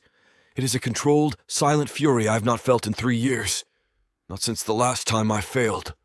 The perimeter was breached. Gant was here. He stood in her garden and looked at her. He put his scent on my territory and his eyes on my asset. No, not my asset. Ebony. The distinction is a razor blade in my gut. The professional line is gone, and with it, the illusion of control. All that is left is the cold, hard certainty that I will kill any man who tries to harm her. When night falls, I do not ask. I command. I am staying in your room tonight. She's standing by her bedroom door, her arms wrapped around herself. The fear is still a tangible aura around her, a scent of ozone and dread. She just nods, her eyes wide and trusting. The trust is a heavier burden than any tactical vest. Her room is soft. It smells like her. Vanilla, sandalwood, and old books. It is a sanctuary, and my presence is a violation. I am a bomb squad technician in a flower garden. I do not belong here. I check the windows, the locks. I take up a position in the armchair in the corner, a dark, silent sentinel. From here, I have a clear view of the door, the windows, and the bed. And her. She slips under the covers, a small, fragile shape in the large bed. The silence in the room is a living thing. It is thick, heavy, punctuated only by the soft sound of her breathing and the frantic, silent screaming in my own head. My job is to watch the shadows outside the window, to listen for the creak of a floorboard that does not belong. But my eyes, my entire being, are fixed on her. I watch the way the moonlight from the window traces the curve of her shoulder. I watch the rise and fall of her chest. I'm a man starving, and she is a feast I am forbidden to touch. Hours pass. The digital clock on her bedside table glows. 1:17 a.m., 2:43 a.m., 3:12 a.m. I know she is not sleeping. Her breathing is too shallow, her stillness too rigid. Nolan! Her voice is a whisper, a fragile thing in the darkness. It slices through my control. I am here, I say, my voice sounding like a rough rasp. I'm scared, she confesses, her voice trembling. I keep seeing his face, those eyes. That is it. The dam breaks. The last frayed thread of my professionalism snaps. I'm out of the chair and moving toward her before I have made a conscious decision to do so. My body acts on a new, more primal directive. Protect. Comfort. Claim. I sit on the edge of her bed. The mattress dips under my weight. She shifts toward me. A silent invitation. My initial intent is comfort. A hand on her arm. A solid, grounding presence to ward off the monsters. But the moment my skin touches hers, the intent changes. The comfort is still there, but it is now intertwined with a desperate, all-consuming need. Her skin is impossibly soft. I pull her toward me and she comes without hesitation, melting into my arms. I'm still sitting on the edge of the bed, and she is a warm, living weight in my lap. Her head buried in the crook of my neck, I can feel her tears, hot and wet, against my skin. "I have you," I murmur, the words a raw, unfamiliar promise. "I will not let anything happen to you." My hand strokes her back, a slow, soothing motion. But with every pass, the line between comfort and desire blurs further. My fingers trace the delicate shape of her spine through the thin silk of her robe. Her body is a landscape I want to explore, to map, to conquer. She shifts, lifting her head, and her face is inches from mine. Her eyes are dark, luminous pools of fear and something else. Something that mirrors the raw, hungry need clawing its way up my throat. "Nolan," she whispers, and my name is a plea. I answer it. My mouth finds hers, and the kiss is not a gentle comfort. It is a desperate, frantic claiming. It is the culmination of every stolen glance, every charged moment, every forbidden thought. Her lips part for me, and I groan a low, guttural sound of a man who has been denied for too long. My tongue sweeps into her mouth, tasting her, and she meets me with a ferocity that steals my breath. I hate to burst your bubble when things are just getting started, but this platform won't allow us to air the steamy content coming up in this chapter. If you want us to keep bringing you free audiobooks, we have to abide by their rules. Luckily for you, the unabridged version of every Vixa Vaughn audiobook is available at vixavaughnromance.com. And with promo code VIXA40, you can get 40% off any digital product. Chapter 23. Ebony. I wake up slowly, drifting up from a deep, dreamless sleep into a state of profound, absolute peace. For the first time since I checked that lottery ticket, the familiar knot of anxiety in my stomach is gone. It has been replaced by a warm, liquid sense of safety. The reason for this newfound peace is wrapped around me. Nolan.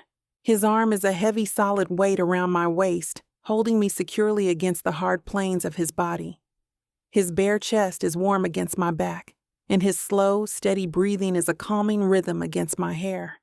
The air in the room is filled with the scent of him, a mixture of clean soap, masculine musk, and the lingering scent of our lovemaking.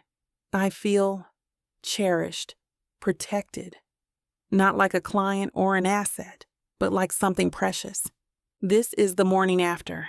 In books, this is always a moment fraught with awkwardness or regret. But lying here, tangled up with the world's grumpiest, most dangerous, and secretly tender man, there is no regret. There is only a quiet, overwhelming sense of rightness. We were two people drowning in our own separate oceans, and last night we found a life raft, together. I stay perfectly still, not wanting to wake him, wanting to memorize the feeling of his body against mine. The rare, unguarded peace on his face in sleep. The harsh lines of his jaw are softened. His mouth, which can be such a grim, unforgiving line, is relaxed. The ghosts that usually haunt his stormy eyes are, for now, at bay. Eventually, his breathing changes, and I feel the shift in him as he wakes. His arm tightens around me, a possessive, instinctual movement. "Morning," I whisper, my voice a little rough. He doesn't answer right away. He just holds me, his chin resting on top of my head. I can feel the tension slowly seeping back into his muscles as the reality of our situation comes rushing back. The fragile peace of the night is giving way to the harsh light of day. We are still in danger. Markham is still out there. And we are whatever this is. Ebony, he says, voice dropping to a low, gravelly rumble that vibrates through my entire body. It's not a question. It's a statement, an acknowledgement. I slowly turn in his arms to face him. The intimacy of the morning is a fragile, delicate thing. We are no longer bodyguard and client. We are two people who have shared something profound, something that has irrevocably changed the landscape between us. His stormy eyes search my face, looking for what? Regret? Fear? He finds neither. I reach up, my fingers gently tracing the hard line of his jaw. Are you okay? I ask. It's a loaded question. I'm not just asking about this morning. I'm asking about the nightmare, about the raw, wounded agony I heard in his voice. He looks away, his gaze falling on the wall behind me. The shutters are coming down. The walls are going back up. And I can't let that happen. Not now. Nolan, I say softly, my hand moving to cup his cheek, forcing him to look at me. Talk to me. Please. You don't have to carry it all alone anymore. He closes his eyes, a muscle ticking in his jaw. I can feel the war raging inside him. The instinct to retreat, to lock it all away, versus the profound, terrifying relief of finally sharing the burden. When he opens his eyes, the vulnerability there makes my heart ache. It was 3 years ago, he rasps. I was on a detail. A senator's family, his wife Anna, and their 5-year-old daughter. He swallows and his throat works. It was supposed to be a simple transport, low risk. But our intel was bad. There was an ambush. He pauses and I can see him, back in that car, reliving the horror. I don't say anything. I just hold him, my thumb stroking his cheek, trying to be an anchor in his storm. It was my job to protect them, he continues, his voice devoid of emotion, a clinical recitation of his greatest failure. I was in the passenger seat. The first shots came from the left. I shielded the senator's wife. My partner, he was killed instantly. The driver was hit. The car spun out of control, hit a barrier. Glass everywhere. He takes a deep, shaky breath. And the little girl, she was in the back seat. In the chaos, the back door was compromised. I didn't see it. I didn't see the second car. A man opened her door. He took her. A single hot tear escapes his eye and tracks down his cheek. I wipe it away with my thumb. We never got her back, he says, his voice finally breaking. I failed. My one job was to keep her safe, and I failed. The man I am today, Ebony, the rules, the walls, the paranoia, it was all forged in that failure. It's the only way I know how to make sure it never, ever happens again. His confession is a raw, open wound. He has just handed me the most broken, painful part of himself. And the trust in that gesture is more intimate than the lovemaking we shared just hours before. I pull his head down to mine, pressing my forehead against his. You're not going to fail this time, I whisper, my voice fierce with a certainty I feel in my bones. We're not going to fail. We're going to get him. And then, we're going to have our after. He looks at me, his stormy eyes full of a raw, desperate hope. He leans in, his mouth claiming mine in a kiss that's not about passion, but about promises. A kiss that seals the new, fragile, beautiful thing between us. A sharp, sudden knock on the bedroom door makes us both jump apart. Ebby? It's my brother, Jamal. His voice is tight, urgent. We have a problem.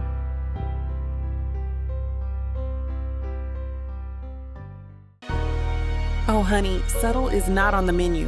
This bundle, it's big, it's bold, it's extra as hell, just like you deserve. 9 full-length audiobooks, 12-pack abs, billion-dollar bank accounts, and a whole lot of filthy, over-the-top love. We're talking possessive bad boys, jealous billionaires, growling alpha males who act like you hung the damn moon. And the steam? Baby, it's off the charts. These men don't flirt. They claim. And guess what? This beautifully chaotic romance buffet is already 70% off. Use the YouTube exclusive code VIXA40. Click the link, use the code, and dive into the messy, crazy, all-consuming love you've always dreamed of. The over-the-top romance audiobook bundle, because too much is never enough. Vixa Vaughn Romance.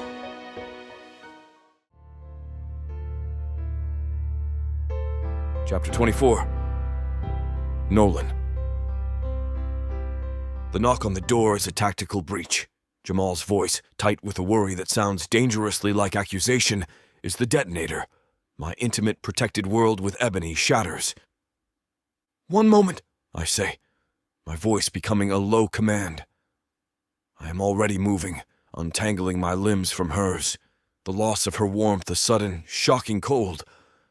My body moves with the practiced economic speed of years of training pants on. T-shirt over my head. My weapon, which was on the nightstand, is now secured in the holster at the small of my back. I'm armed. I'm ready. But the threat is not one I can neutralize with a bullet. Ebony is sitting up in bed, the sheet clutched to her chest, her eyes wide with alarm. I give her a single sharp nod. "Stay put, I will handle this," and open the door a crack. Jamal is standing there, his arms crossed, his expression a thundercloud of protective fury. He does not look at my face. His eyes drop to my bare feet on the hardwood floor of his sister's bedroom, and his jaw clenches. The accusation is clear. "We need to talk," he growls angrily. "Downstairs! Now!" He does not wait for a reply. He turns and walks away. I close the door, the soft click unnaturally loud in the silent room. I look at Ebony. Her face is pale. This is a complication I should have anticipated. "Nolan," she starts, already moving to get out of bed. "Stay here," I say. My voice is harder than I intend. "Let me handle this." Downstairs, they are all waiting. The entire Butler family, minus the children, are assembled in the living room. They are a silent, intimidating jury. Simone, the mother, sits in an armchair, her hands clasped in her lap, her perceptive eyes missing nothing. Jackson, the father, stands by the fireplace, his friendly, easygoing demeanor gone, replaced by the rigid posture of a father defending his territory. Jamal stands beside him, a united front. I walk into the room and take up a position with my back to the wall, my eyes scanning each of them, assessing their emotional states as if they were threats. Jackson is the primary, Simone is the strategist, Jamal is the soldier. "You were in my sister's room this morning," Jamal starts, his voice tight. Jackson holds up a hand, silencing his son. His gaze is fixed on me, heavy and unflinching. "Is what my son thinks is going on?" "Going on?" he asks, his voice quiet but laced with steel. My training provides a clear protocol for this situation. Deny. Deflect. Create a plausible cover story. My duty to the mission dictates I lie to these people to maintain operational stability. But my duty is no longer just to the mission. My duty is to the woman upstairs. Lying would be a betrayal of what happened between us, of the trust she has placed in me. "Yes," I say. The word is a simple, undeniable fact. I will not be defensive. I will not apologize. Jackson takes a slow, deliberate step toward me.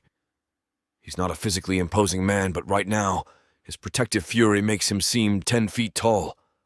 "Your job is to protect my daughter, not to compromise her."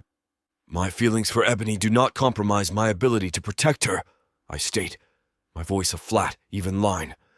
"They enhance it. The threat against her is no longer a professional matter to me, it is personal. There is no line I will not cross to ensure her safety, no price I will not pay." "And what happens when the threat is gone?" Jackson challenges, his eyes boring into me. When the job is over, do you just walk away? Before I can answer, a voice cuts through the thick, tense air. No, he doesn't. Ebony is standing at the bottom of the stairs, her silk robe tied tight around her waist, her chin high, her eyes blazing. She walks into the living room and comes to a stop, not beside her family, but beside me, a united front. "This is not what you think," she says, her gaze sweeping over her family. "Nolan has not taken advantage of anything. What's happening between us is real. And since this whole nightmare started, I'm not afraid because I trust him. I trust him with my life, and I trust him with my heart. And I need all of you to do the same." Her fierce, unwavering defense is a hit to the heart. It's a feeling I am not equipped to process. To have someone stand beside me, to fight for me, it is a foreign, terrifying, and profoundly moving experience. A warmth spreads through my chest, a sensation I am beginning to recognize. The family is silent, stunned by her passionate declaration. Jackson looks from his daughter's determined face to my own, his expression softening from anger to a reluctant, worried acceptance. It is Simone who finally breaks the silence. She has been watching the entire exchange, her sharp, intelligent eyes assessing every word, every look that has passed between us. She rises from her chair and walks toward us. She does not look at Ebony. Her gaze is fixed on me. "I believe you," she says, her voice clear and strong. She looks at my hand, then at her daughter's. "I see the way you look at her. It might have been a short time since you met each other, but can love even be quantified by time?" She pauses, her eyes meeting mine, and I see not a mother-in-law, but a fellow strategist. "But your feelings do not change the fact that my daughter is in danger. The best way to protect her now is to end this. What's the plan?" Chapter 25. Ebony. My living room, the site of so many chaotic Christmas mornings and happy family arguments, has been transformed into a war room. My family is assembled, their faces a mixture of shock, fear, and a simmering protective anger that I know is entirely on my behalf. They look like the Council of Elrond, if Elrond's council was fueled by my mom's coffee and wore matching Christmas socks. Simone's question from this morning still hangs in the air, a sharp, unavoidable demand. What's the plan? All eyes are on Nolan. He stands near the fireplace, his back straight, his posture radiating a calm, lethal authority. He's about to brief the butlers, and the absurdity of the situation is not lost on me.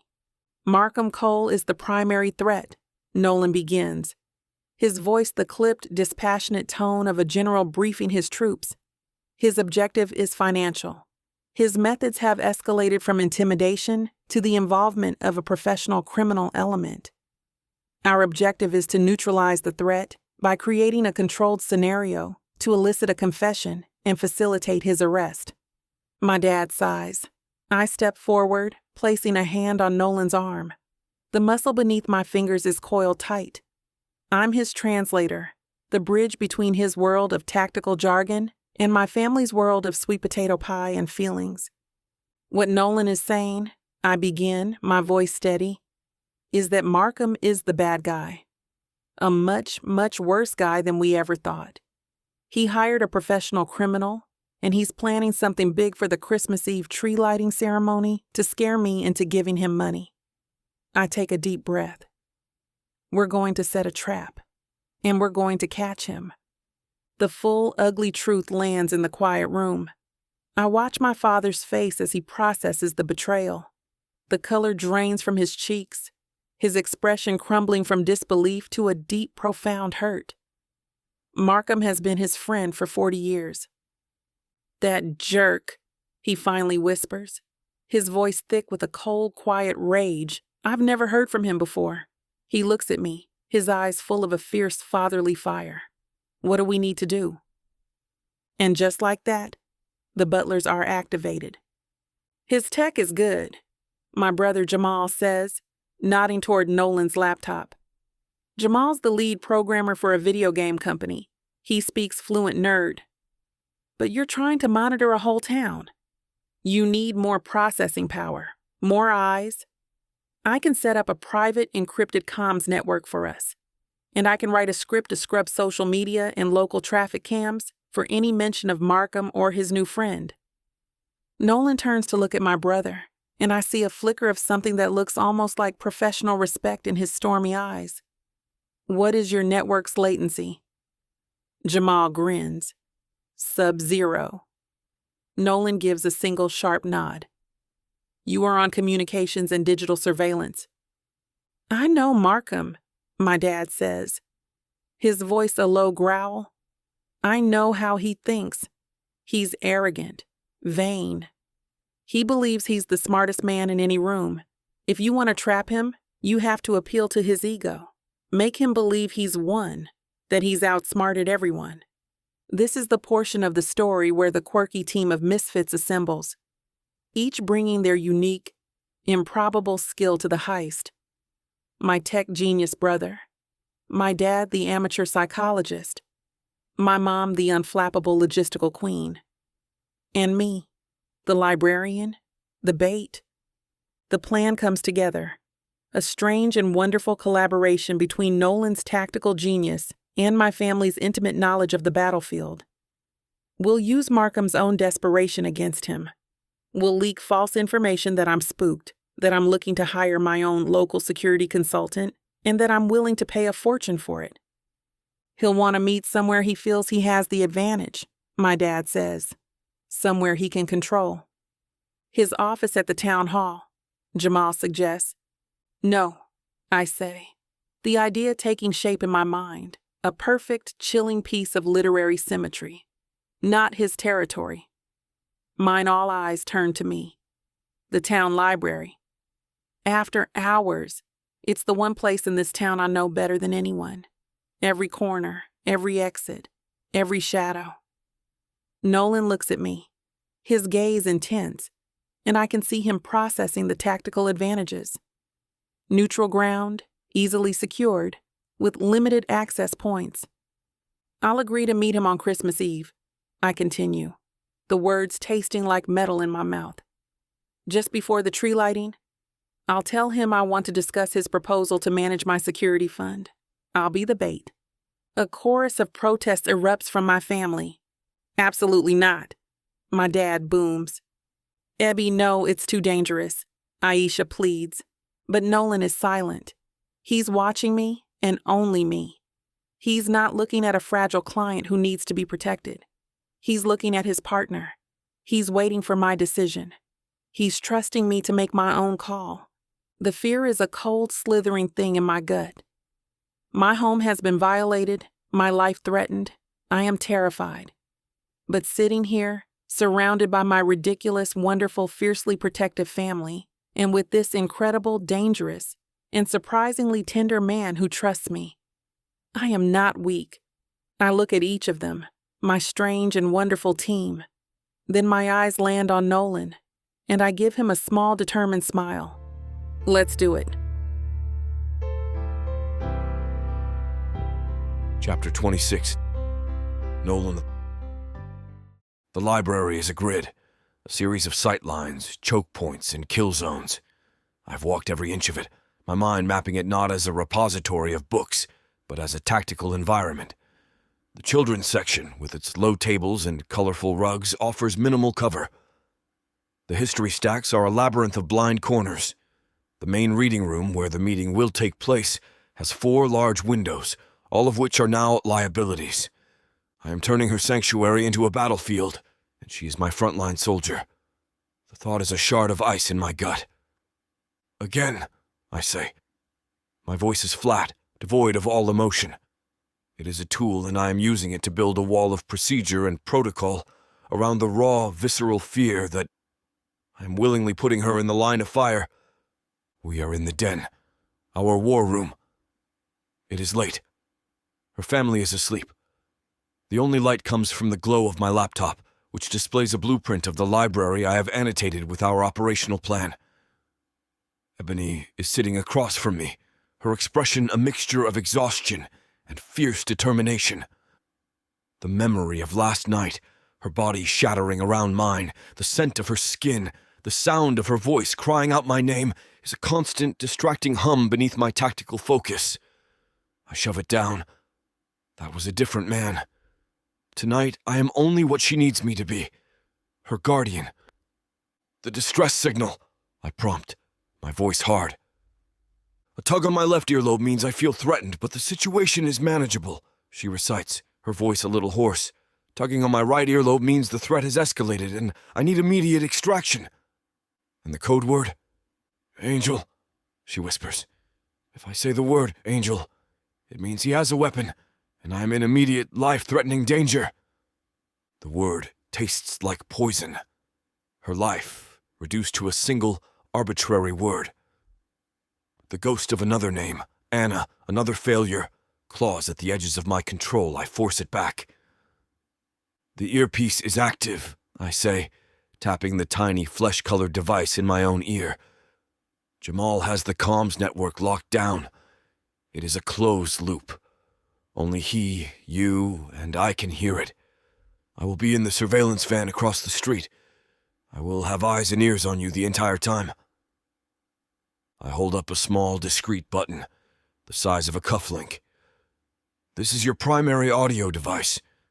It is also a tracker. It will be pinned to the inside of your coat. He will not see it. She takes it from me, her fingers brushing mine. The contact is a jolt, a spark of electricity that I immediately classify and dismiss. It is a data point, nothing more. You will enter the library at precisely 1900 hours, I continue, forcing my eyes back to the blueprint. You will proceed to the main reading room. Do not sit with your back to the door. Once he arrives, your objective is to get him to confess on tape. Talk about the money, the security fund, the threats.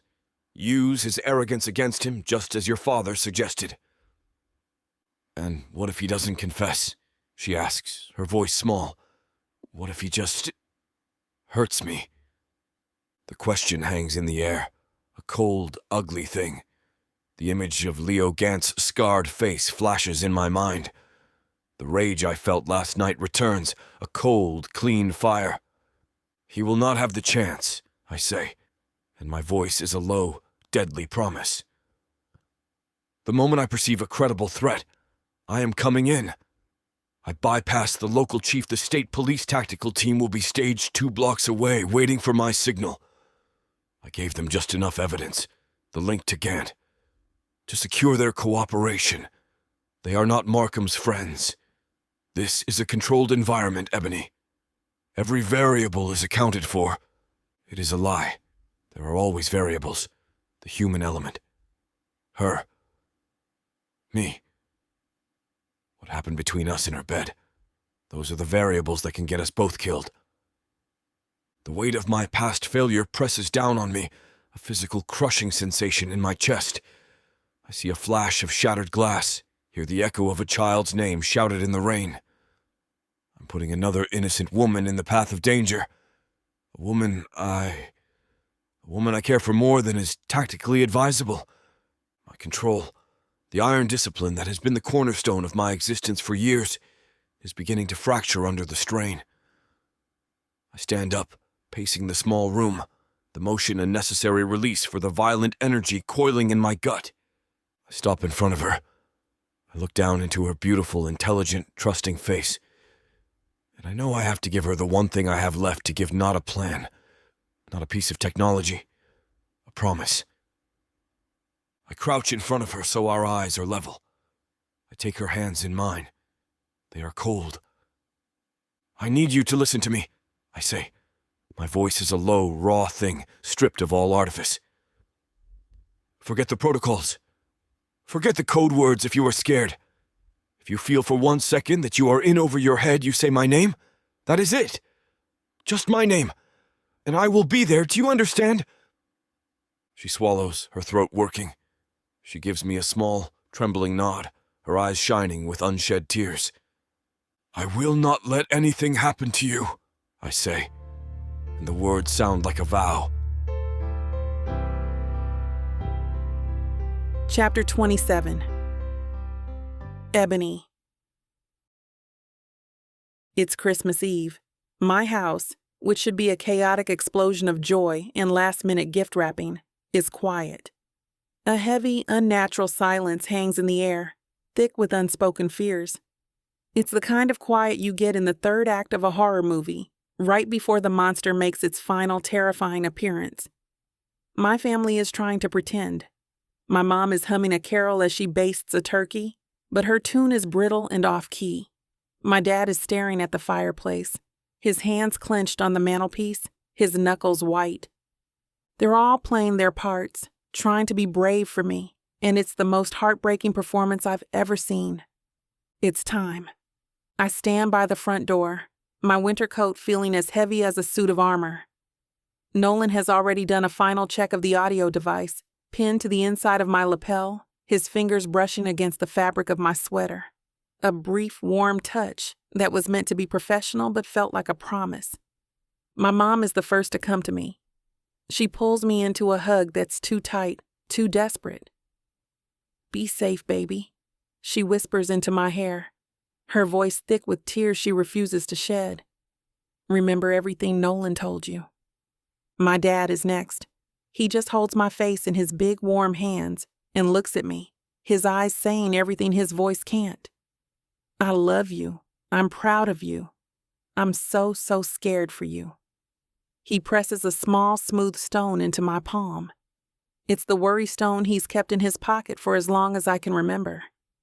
"You've got this, Ebby," he says. His voice rough.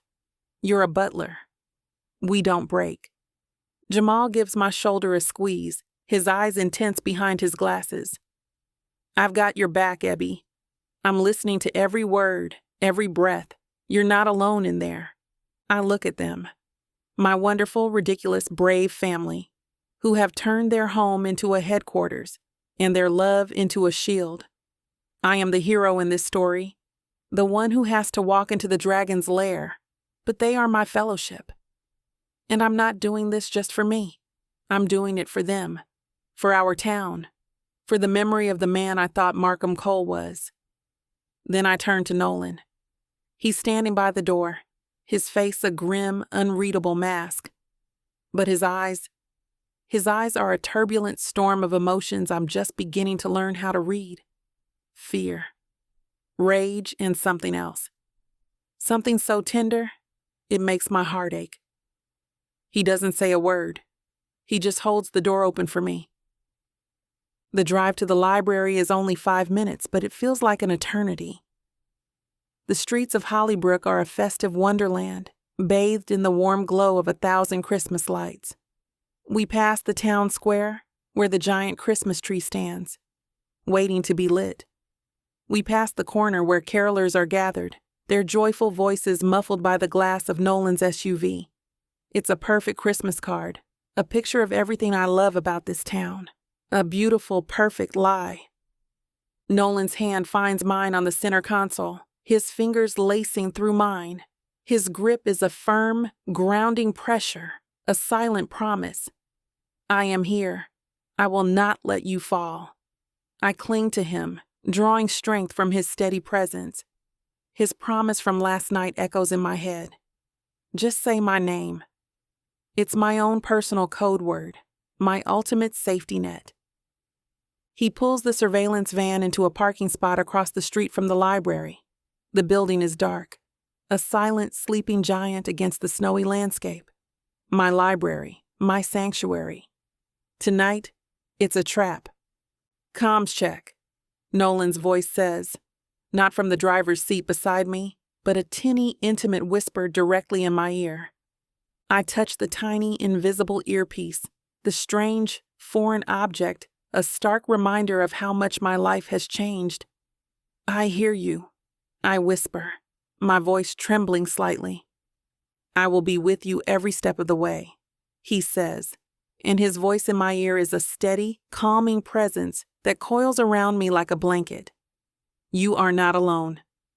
I take a deep, shuddering breath. In every spy novel, there's a moment where the agent has to walk into the enemy's lair, armed with nothing but her wits and a hidden earpiece. I never thought I'd be living it. "Okay," I breathe. I'm ready. I get out of the car. The cold night air is a shock, sharp and clean in my lungs. I can feel Nolan's eyes on me, a tangible protective weight, as I walk across the quiet street, my boots crunching in the fresh snow. The library keys feel heavy and foreign in my hand. The old oak doors are imposing in the darkness. I slide the key into the lock, the sound of the metal scraping seeming unnaturally loud. The lock turns with a heavy clunk, and the door groans open, revealing a wall of absolute blackness. I step inside. The library is pitch black, and the familiar, comforting smell of old paper and wood polish is mixed with something else, the cold, metallic scent of fear. The door clicks shut behind me, the sound echoing in the cavernous silence, sealing me inside. I am alone. Status? Nolan's voice whispers in my ear, a lifeline in the dark. I'm in, I whisper back, my voice barely a sound. I stand motionless for a moment, letting my eyes adjust. The moonlight filtering through the high, arched windows casts long, distorted shadows that turn the familiar, friendly bookshelves into menacing, monolithic beasts. My own footsteps are unnervingly loud on the polished floor as I walk toward the main reading room. The building is a tomb, every shadow a potential threat, every creak of the floorboards a new jolt of terror. I reach the entrance to the main reading room. It's a vast, dark space, silent and still. He's not here. A wave of both relief and a new, sharper fear washes over me. Did the plan fail? I don't see him, I whisper into the comms. Hold your position, Nolan replies, his voice calm and steady, a direct counter to the frantic beating of my own heart. A soft scraping sound from the far side of the room makes me jump. A small yellow pool of light appears, flickering to life on one of the large reading tables. And then his voice slides out of the darkness. I was beginning to think you weren't coming. Markham. He's sitting at the table, a single battery-powered lamp casting a ghoulish upward light on his face. The effect is pure villain in his lair, and a part of my terrified, book-loving brain can't help but appreciate the theatricality of it. He looks up as I approach, and a slow smile spreads across his lips. It's the same smile I've seen 1,000 times at town meetings and backyard barbecues. But tonight, it doesn't reach his eyes. Tonight, it's the predatory, triumphant smile of a monster who believes he has already won. Ebony, he says, voice a smooth, oily thing that slides over my skin. I knew you'd see things my way. He gestures to the empty chair across from him, the very picture of a benevolent host. Now, let's talk about the wire transfer. Chapter 28. Nolan. The interior of the surveillance van is a pocket of cold, controlled reality. It smells of stale coffee. 6 monitors glow in the darkness, a multifaceted window into the tactical environment.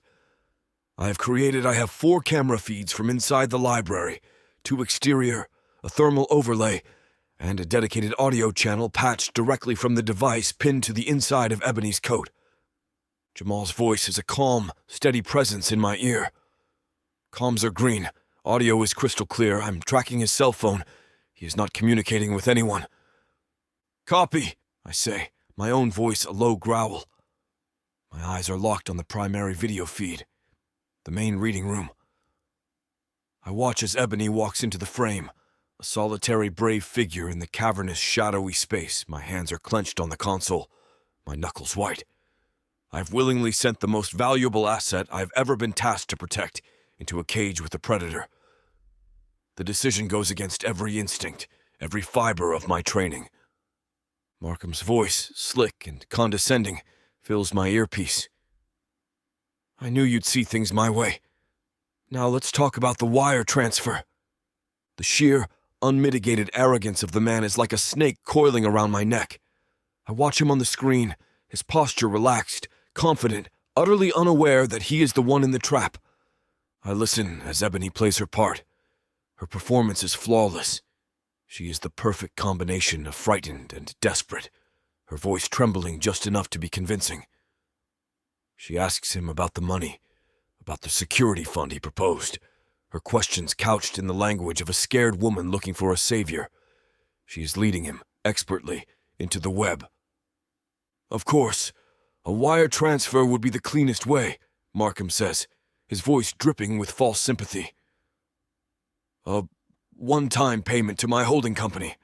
I will handle all the unpleasantness. I will be your shield, Ebony, just like I always have been for your family." The hypocrisy is so profound it makes me want to put my fist through the monitor. I can see the subtle clench of Ebony's jaw on the screen. She is holding it together. She is in control. "The unpleasantness," she repeats, her voice a perfect imitation of confusion. "You mean the brick? The man in my garden?" "Exactly," Markham says, leaning forward, his mask of concern firmly in place. "This town is not as safe as it used to be. You have brought a lot of unwanted attention on yourself. You need someone who knows how to make these problems go away. Someone with connections," he is confessing. Not directly, but the implication is undeniable. He is admitting to being the source of the problem he is now offering to solve. It is a classic extortion tactic. My finger hovers over the button that will signal the police team staged 2 blocks away. Not yet. I need more. I need an explicit admission. "And Leo Gant?" Ebony asks, her voice steady. "Is he one of your connections?" I see Markham flinch on the screen, a flicker of surprise, of panic in his eyes. Her question was a direct hit. A calculated risk. My entire body tenses. My hand moves from the console to the grip of my gun. Markham recovers quickly, a slick, oily smile spreading across his face. "You have been doing your homework. Good. It is important to be thorough. Let's just say that Mr. Gant is a very persuasive businessman. He helps people see things my way. The threat is no longer veiled. He is admitting to hiring a violent criminal. He's threatening her, right here, right now. Every instinct, every screaming nerve ending in my body is ordering me to move go. Now, breach the door. Neutralize the threat. The asset is compromised. The ghosts of my past are roaring in my ears, a chorus of failure. You waited too long last time, do not make the same mistake again. But then I hear Ebony's voice, calm and steady in my ear. She is not panicking. She is still in control. And I remember my promise. My promise to trust her. This is the hardest thing I have ever had to do. To sit. To wait. To remain passive while Ebony is in a room with a desperate, dangerous man. My trust in her is a physical, agonizing weight. A fire in my gut. Markham is growing agitated now, his friendly facade crumbling completely. He stands up, his chair scraping loudly against the floor. "Enough games, Ebony. You are a smart girl. You know how this works.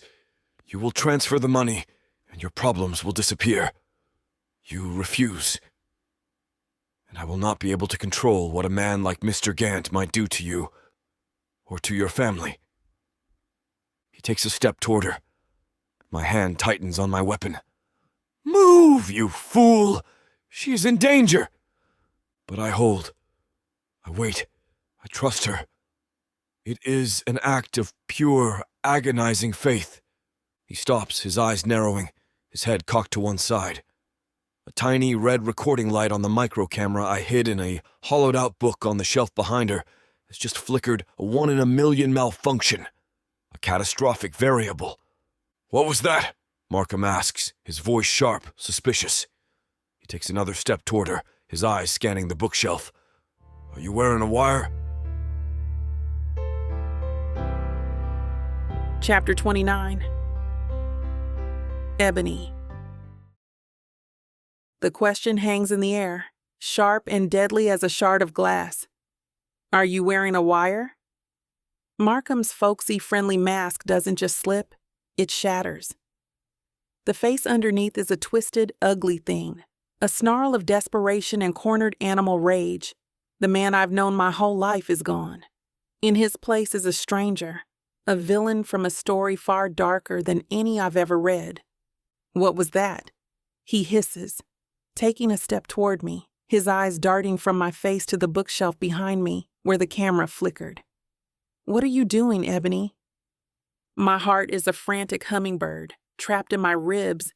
My training, the code words, the protocols Nolan drilled into me, they all evaporate in a white-hot flash of pure, primal fear.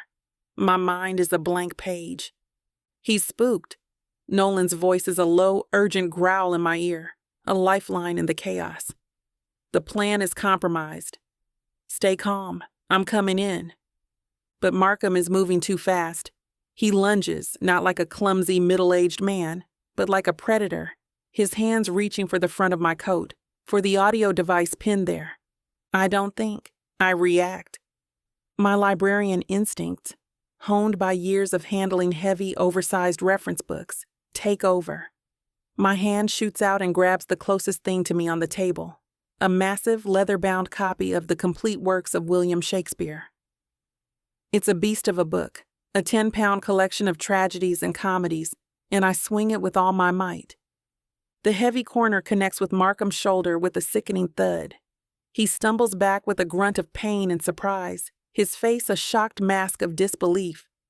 I just hit a town councilman with Shakespeare.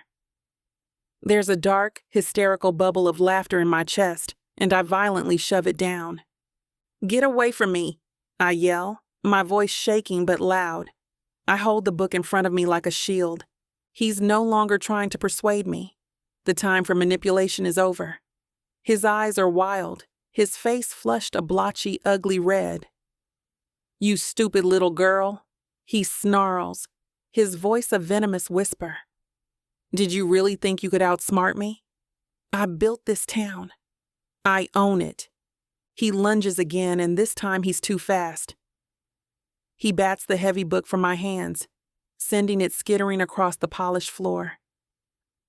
His hand clamps down on my arm, his fingers digging into my flesh like talons. He yanks me toward him, my body slamming into his. I can smell the sour scent of his sweat, of his fear. "You're going to make that transfer," he hisses, his face inches from mine, his spittle hitting my cheek. "Or I swear to God, Ebony, I will ruin you. I'll fabricate scandals, leak your financials, tell the whole world you're an unstable, paranoid mess.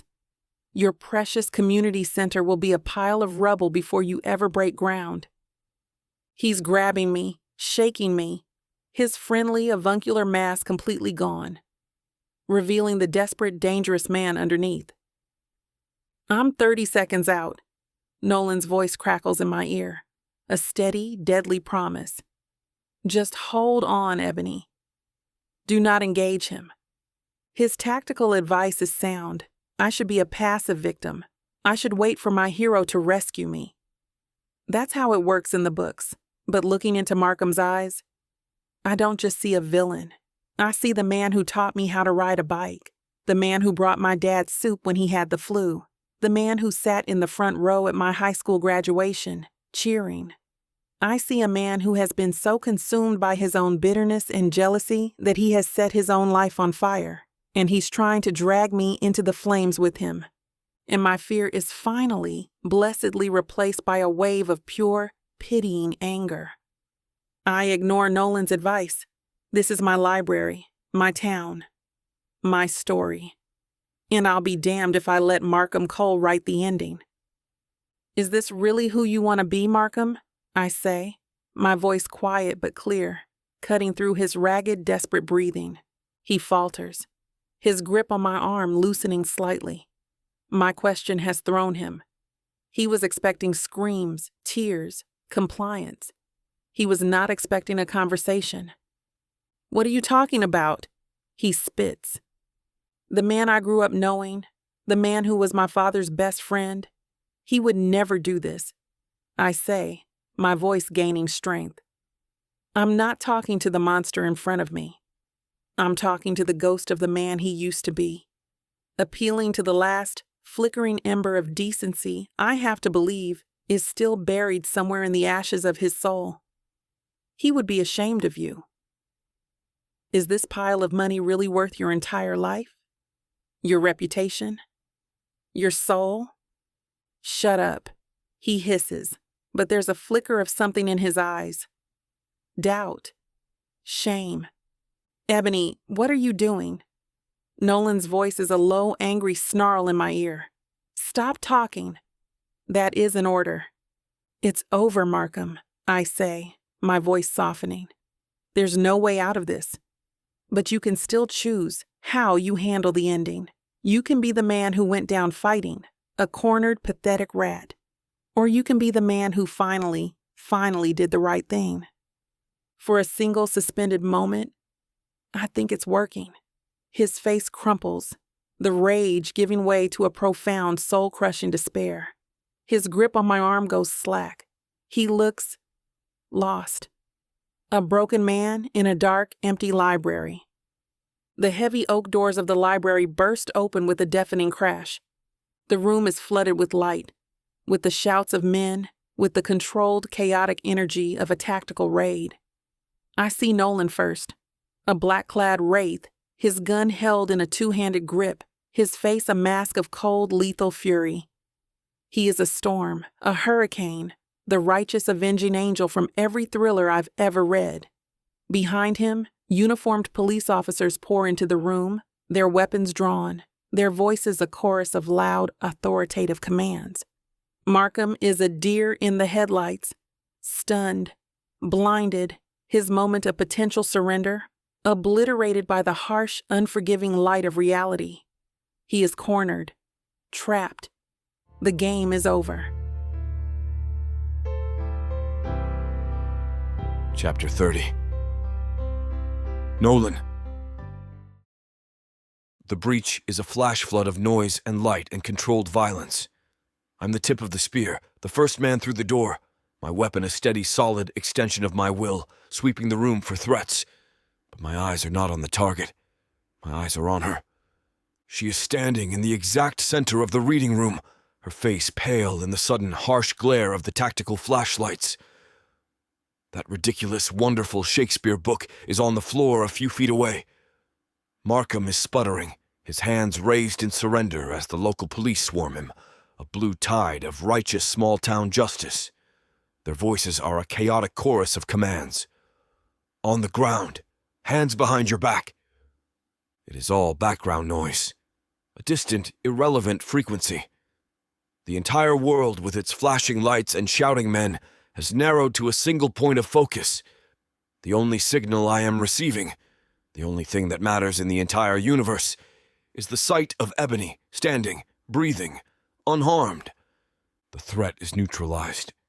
The mission is complete. I lower my weapon, the safety clicking into place with a sound that seems unnaturally loud in the sudden quiet of my mind. My own personal war is over. The ghosts are silent for the first time in 3 years. The screaming echo of shattered glass and a child's name is utterly, blessedly silent. A local officer, the young one from the night the brick was thrown, approaches me. "Sir, we need a statement from—" He starts, but his voice fades. I walk right past him. He does not exist. The cuffed, defeated form of Markham Cole does not exist. Nothing exists but the path between me and Ebony. My steps are measured, my movements slow. I am not a bodyguard approaching an asset. I am a man approaching the epicenter of his world, the single fixed point in a universe of chaos. Her eyes find mine across the room, and the relief, the sheer bone-deep exhaustion in them, hits me with a force that makes my own knees feel weak. I reach her, and my hands come up to frame her face, my thumb stroking the soft skin of her cheeks, wiping away a smudge of dust. My own hands are not quite steady. "Are you hurt?" I ask, my voice a rough, scraped thing I barely recognize as my own.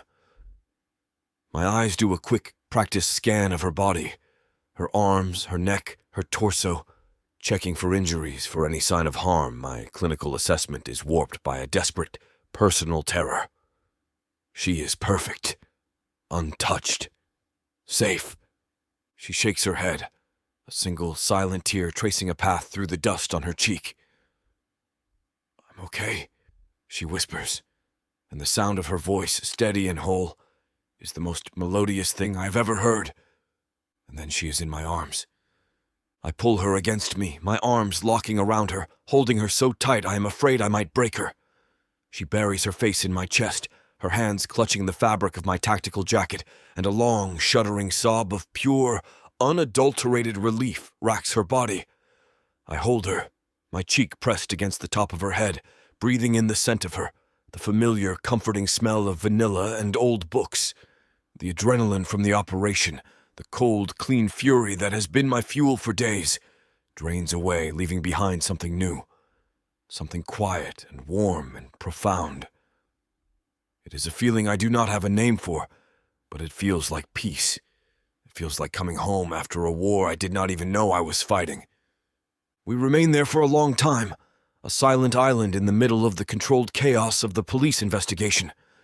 Finally, she pulls back, her dark eyes searching my face, shining with unshed tears. "You didn't come in," she says, her quiet voice a mixture of awe and disbelief. "I heard you in my ear. You were about to, but you didn't. You waited. You trusted me." The memory of the last few minutes in the van is a sharp, painful thing. The agonizing battle with my own instincts, the ghosts screaming at me to move, to act, to not fail again. The sheer, excruciating effort it took to remain passive, to honor our pact. I look down at this incredible, brave, magnificent woman, and the truth is ripped from my chest, a raw, unvarnished confession. "The last time I was in a situation like this," I say roughly, "I followed protocol. My judgment was compromised by fear, and I made the wrong call." I swallow, the admission a bitter pill. Tonight, I trusted my partner. My eyes lock with hers. I trusted you. It was the hardest thing I've ever had to do in my entire life. Her face softens, and a small, watery smile touches her lips. It is the most beautiful thing I have ever seen.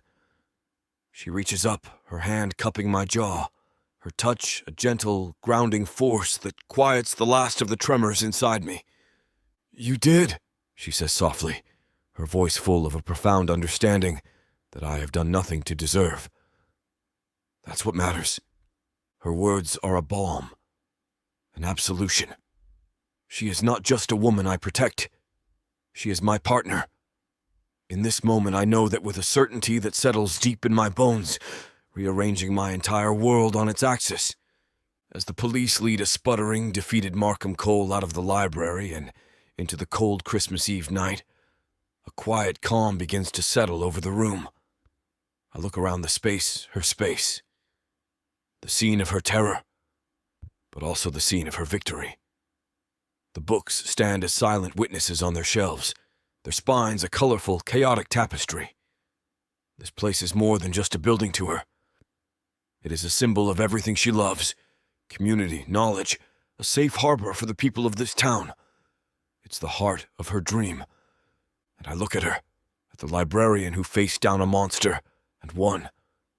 A woman who wants to use her fortune not for herself, but to build something beautiful for others.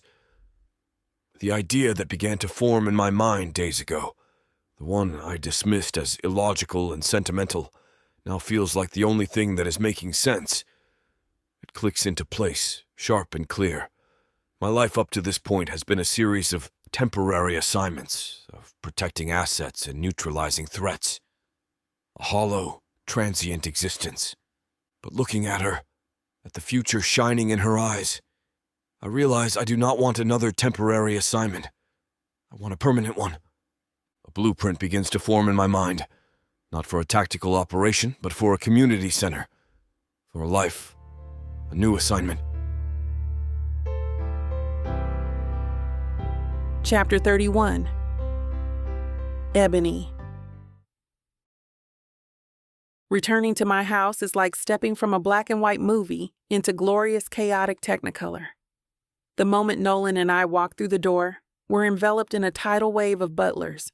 My mom crushes me in a fierce, tearful hug that smells like hairspray and relief.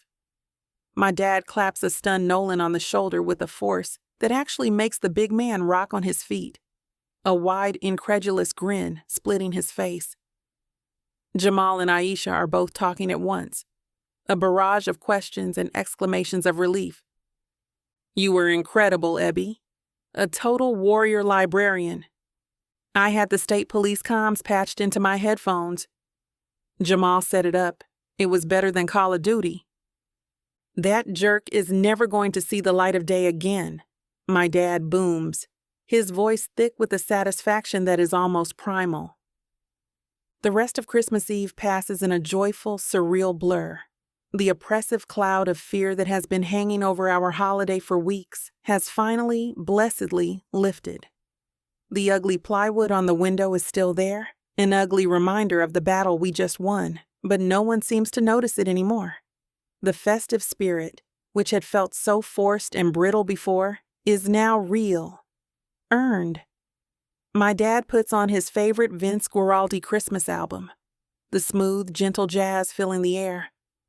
My mom brings out the good eggnog, the kind with a dangerous amount of brandy, and the house fills with laughter and light, and the kind of deep, soul-settling relief that only comes after a storm has passed. It's perfect. It's the happy ending from every book I've ever loved. The chapter where the heroes gather in the warm, fire-lit hall after the dragon has been slain. So why does a tiny, sad little ache start to bloom in my chest, a cold counterpoint to the warmth of the room? I'm sitting on the couch tucked under a blanket, nursing a mug of my mom's eggnog. I watch as my father approaches Nolan with a truly hideous creation. It's a navy blue sweater with a 3D, light-up narwhal on the front, a tribute, I realize with a jolt, to the book I was reading the day this all began. "All right, son," my dad says, his voice full of theatrical gravity. "You fought the dragon. You saved the princess. Now you have to wear the ceremonial garb." Nolan looks at the sweater like it's a credible threat that has somehow bypassed his security. "That will not be necessary." "Oh, it's necessary," my dad insists, shaking the sweater so the single sequined tusk on the narwhal waggles. "It's the law of the Butler household." Nolan looks utterly miserable, a glower etched onto his handsome face. He glances at me, a silent, desperate plea for help in his stormy eyes. I just offer him a small, traitorous smile and a shrug. He's on his own. With a long-suffering sigh that seems to come from the depths of his soul, he pulls the sweater on over his head. It's a tight fit, the festive wool stretching across his broad chest and muscular shoulders. As my dad beams with triumph, and my niece Maya claps her hands in delight, shouting, "Noli's a unicorn!" A small, almost imperceptible smile touches Nolan's lips.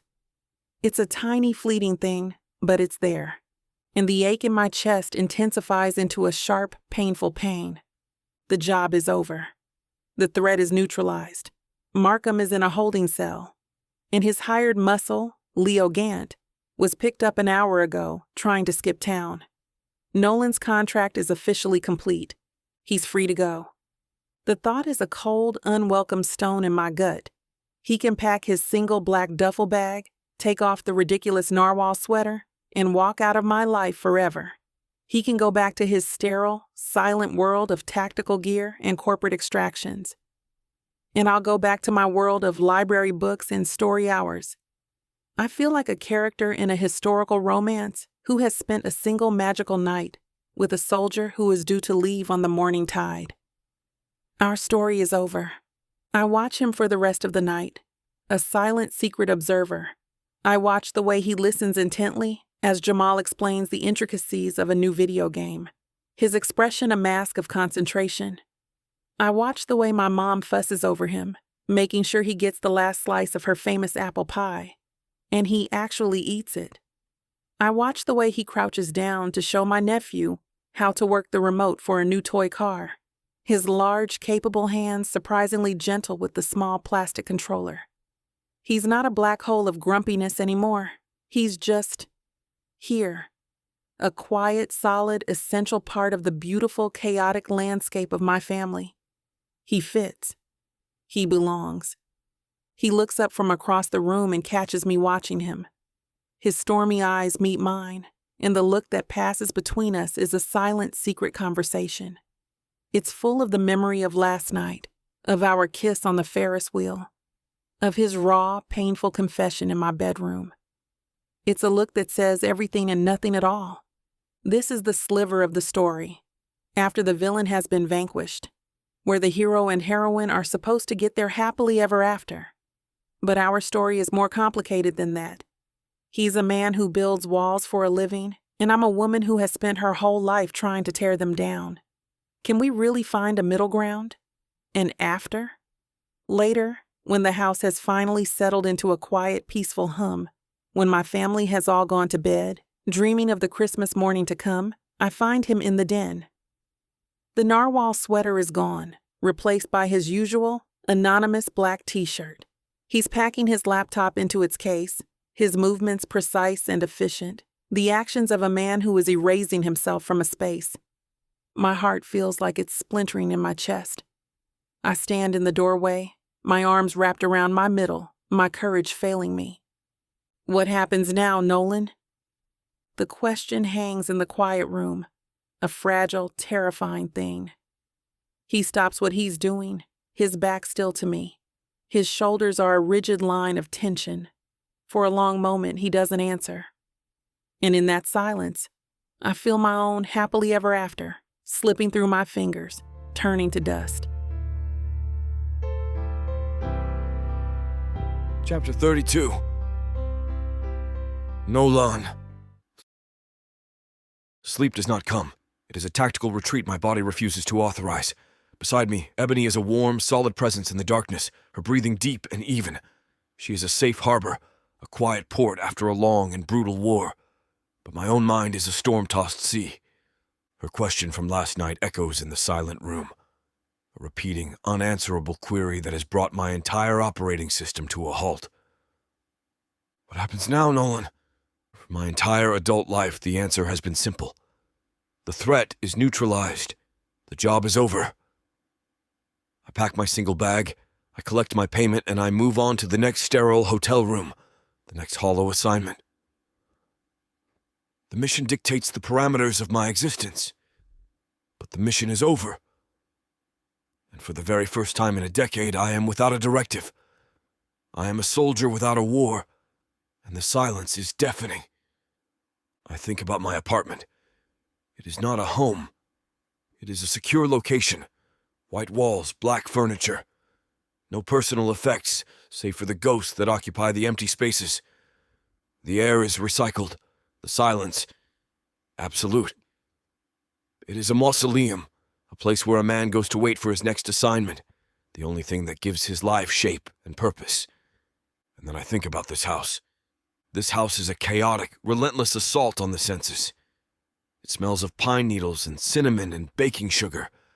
It is filled with the noise of off-key carols and loud, overlapping conversations. It is cluttered with ugly Christmas sweaters and children's toys and 1,000 other trivial, meaningless, essential things. It is the first place I have felt the absence of my ghosts. Here, my purpose has been clear. Protect the asset, neutralize the threat. But somewhere along the way, between the gingerbread houses and the shared secrets and the feel of her body shattering around mine, the mission parameters shifted. The objective was no longer just to protect her life. It was to protect her light, the radiant, incandescent joy that pours out of her, the thing I saw on that stage, the thing that has systematically dismantled every wall I have ever built. To return to my old life now would be an amputation. It would be a willing retreat into the cold, sterile darkness after having stood, for a brief, blinding moment, in the sun. I cannot leave her. The knowledge is not an emotional flight of fancy.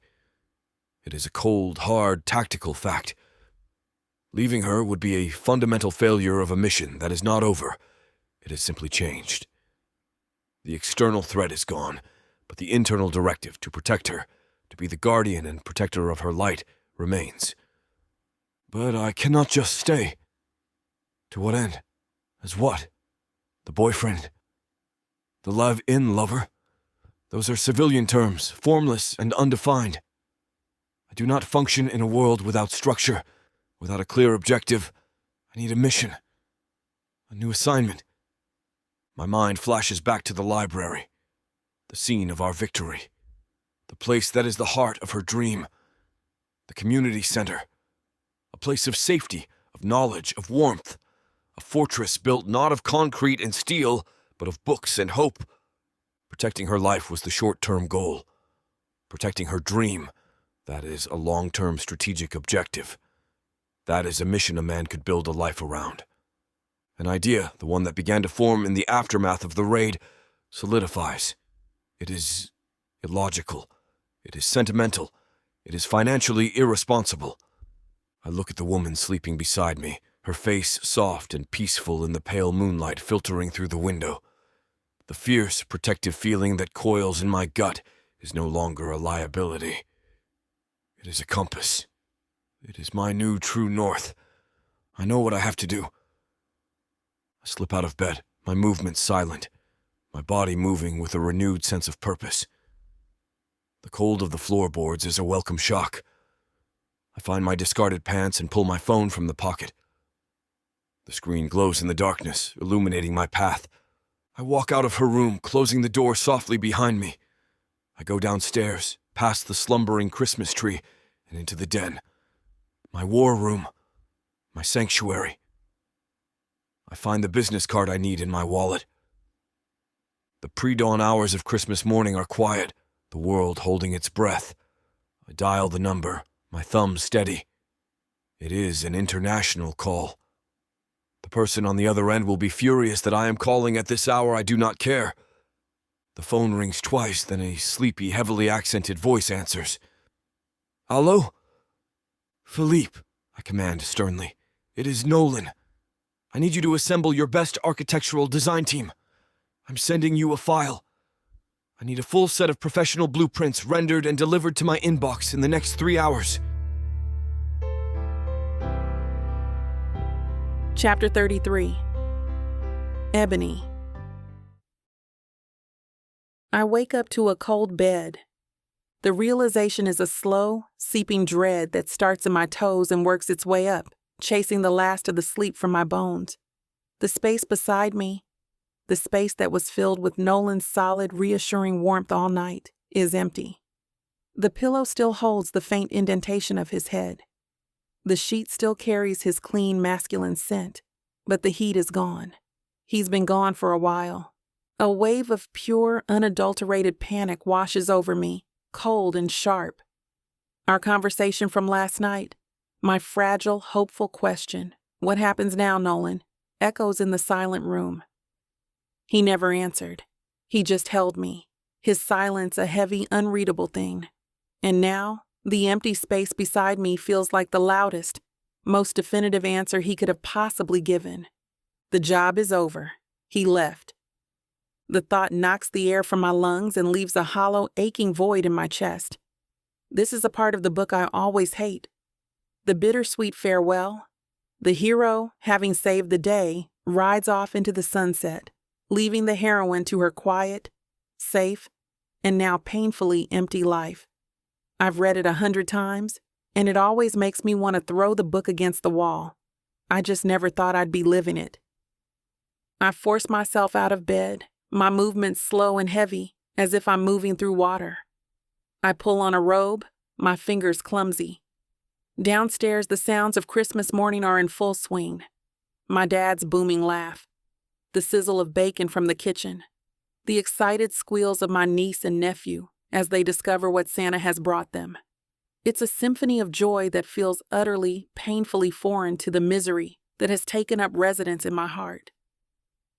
I walk down the stairs, my hand trailing on the garland-wrapped banister, and the scene in the living room is a perfect picture of holiday cheer. A mountain of brightly colored wrapping paper is growing in the center of the floor. My family is a happy, chaotic tangle of new sweaters and festive pajamas. My mom sees me, and her face lights up. There she is. Merry Christmas, baby. I force a smile that feels brittle and thin. Merry Christmas, Mom. My eyes scan the room, a desperate, foolish hope flickering and dying in the space of a single painful breath. He's not here. He's not in the kitchen, sampling bacon. He's not in the corner, observing. He's gone. As if to confirm it, my gaze falls on the spot by the front door. His single black duffel bag, which had been a constant, ominous presence since his arrival, is gone. He's really gone.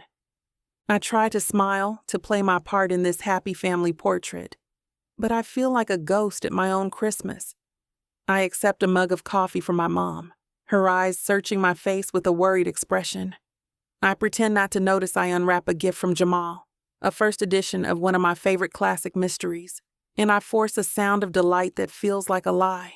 Every happy moment is a fresh wave of grief, a reminder of the one person I want to share it with. I'm staring into the crackling fire, watching the flames dance, when my dad comes to sit beside me on the hearth. He doesn't say anything.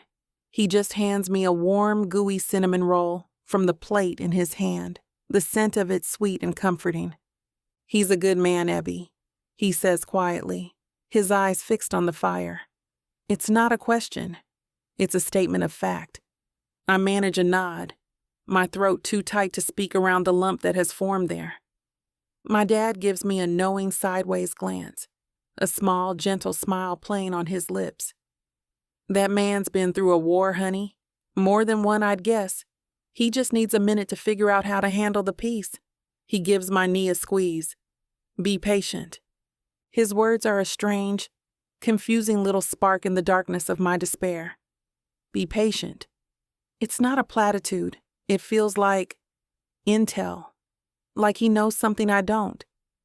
A fragile, terrifying hope begins to unfurl in my chest, a hope so new and delicate, I'm afraid to even breathe on it for fear of it shattering. I'm still turning the words over in my mind, clinging to them like a life raft, waiting for a thing I can't even name, when the front door opens. The happy chatter in the room dies down. We all turn to look. It's Nolan. He's standing in the entryway, a blast of cold winter air swirling in around him, bringing with it the scent of snow and pine.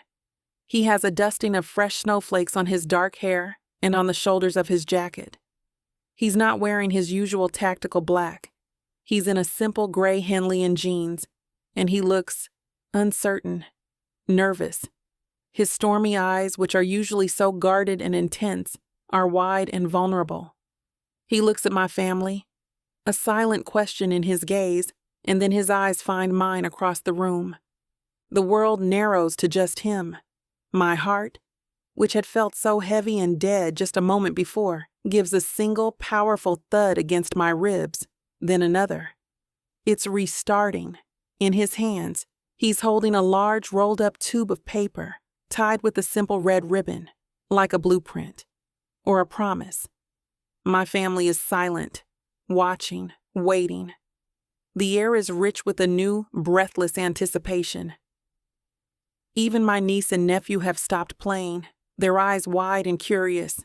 He takes a hesitant step into the room, then another, his gaze never leaving my face.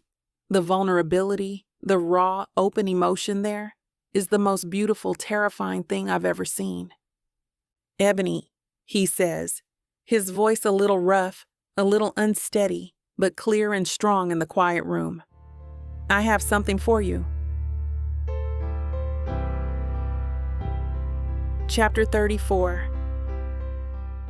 Ebony. The world narrows to a single focus point. Nolan.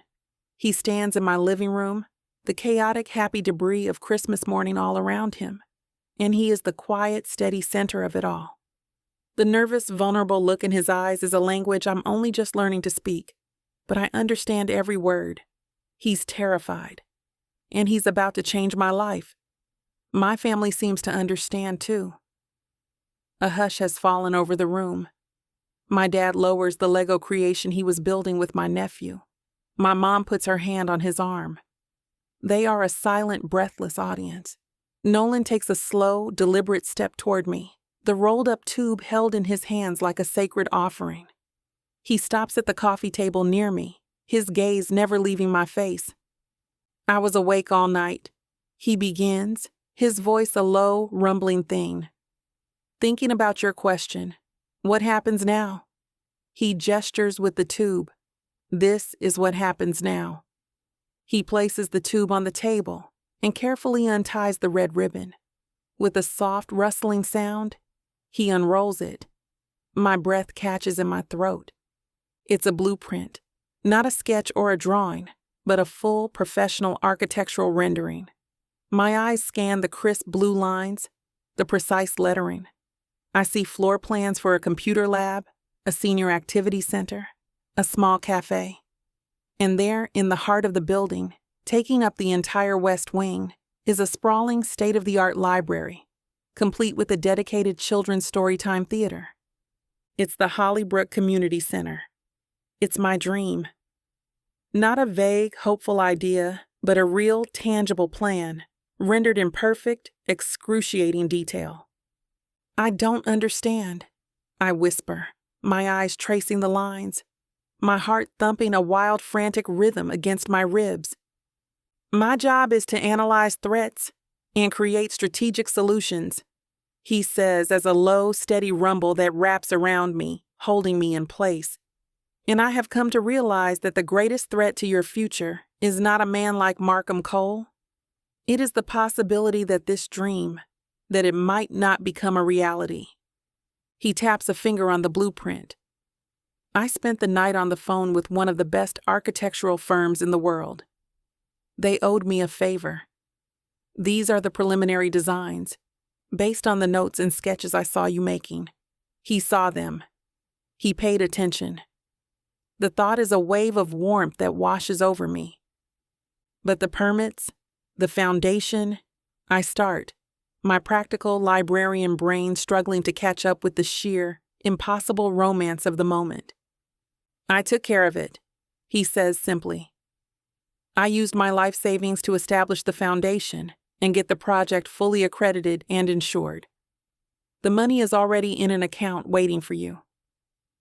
This is real, Ebony. Your dream is real. My life savings. The words slam into me, and I have to grip the edge of the coffee table to keep myself steady. This man, this closed-off, cynical, solitary man, has taken the money he earned from a lifetime of danger and darkness and used it to build a foundation for my dream of light and hope. Tears are streaming down my face now, hot and silent. This is the part of the fairy tale that the books always leave out, the part that's so beautiful, so profoundly moving, it's almost painful to experience. Nolan, I breathe, my voice a broken, watery thing. He takes a step around the table, closing the space between us. He gently cups my face in his big, warm hands, his thumbs wiping away my tears. My assignment with the senator, he says, his stormy eyes searching mine, full of a raw, desperate sincerity. It was a failure. I failed because my professional judgment was compromised. I let my emotions get in the way.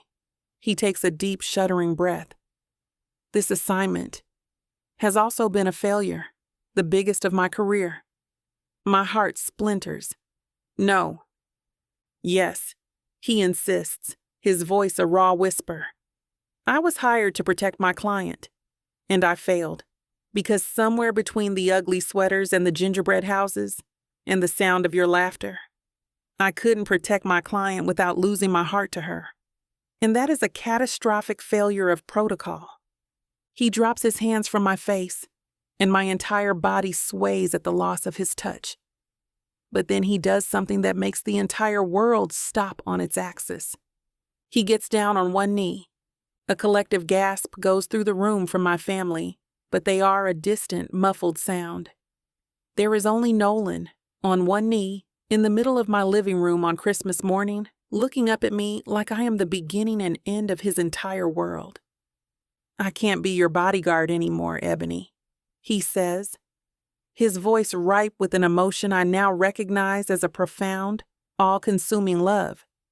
The assignment is over, but I am humbly requesting a new one, a permanent one. He reaches into his jacket pocket and pulls out a small black velvet box. He opens it, and inside, A simple, elegant diamond glitters, catching the light from the Christmas tree. I want a new, permanent assignment. To be the keeper of your heart. To protect your joy. To be your partner in building this dream. And every dream you ever have. You might think this is too soon, but he looks up at me, all his walls gone, all his defenses down, his heart and his future held out to me in his open hands.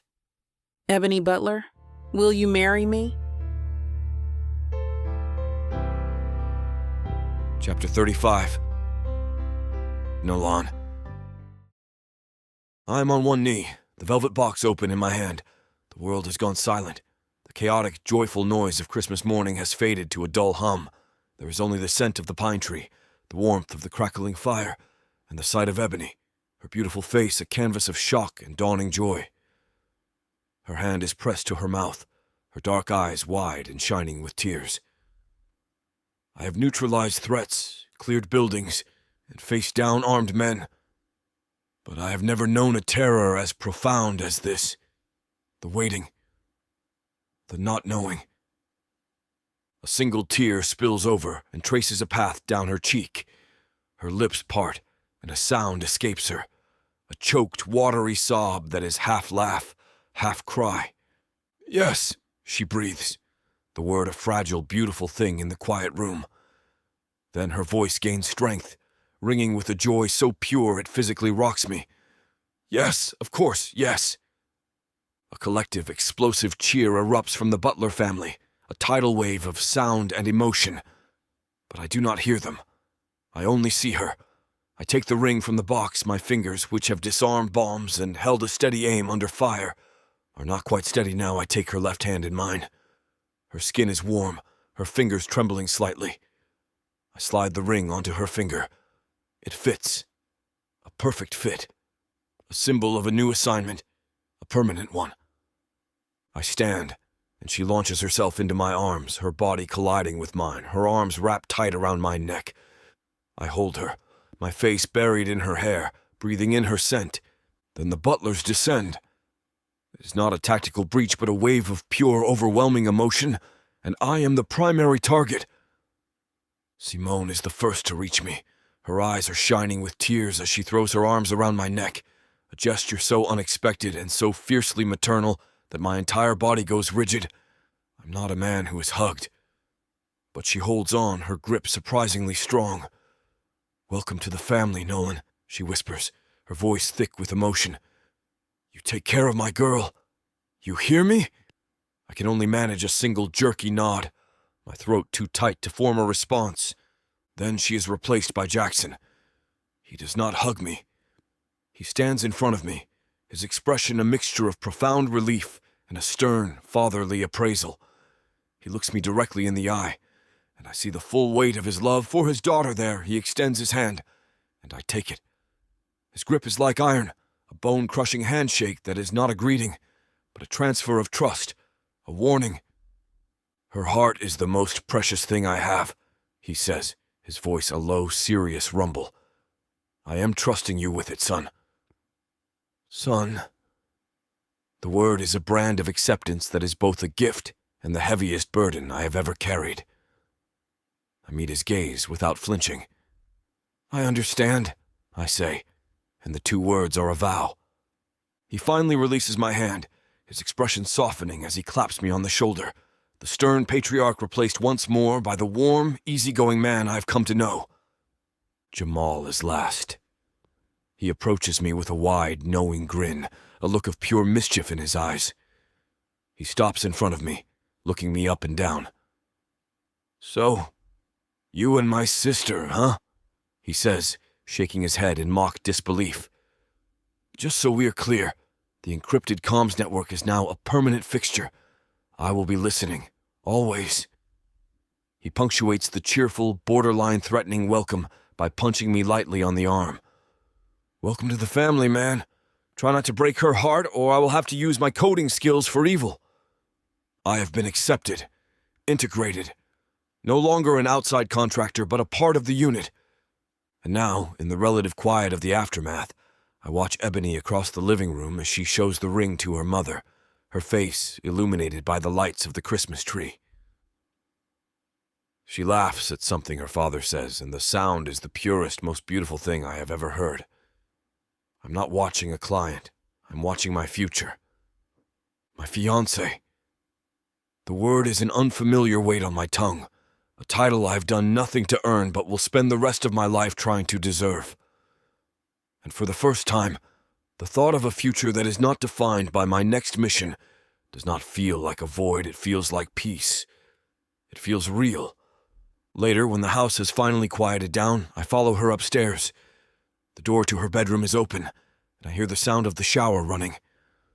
A signal. An invitation. The dynamic between us has irrevocably shifted. I'm no longer just her guardian. My assignment has changed. I enter the bathroom, and the steam is a warm, thick cloud that immediately fogs the mirror. It smells of her soap, something floral and sweet, and the clean, wet scent of hot water on skin. She's standing under the spray, her back to me, her hands braced against the cool, tiled wall.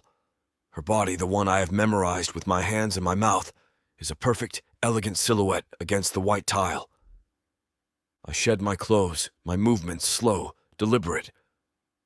This is not a tactical insertion. This is a homecoming. I step into the shower behind her. The hot water a welcome shock. She gasps as my chest presses against her wet back, my arms coming around her to splay my hands flat against her stomach.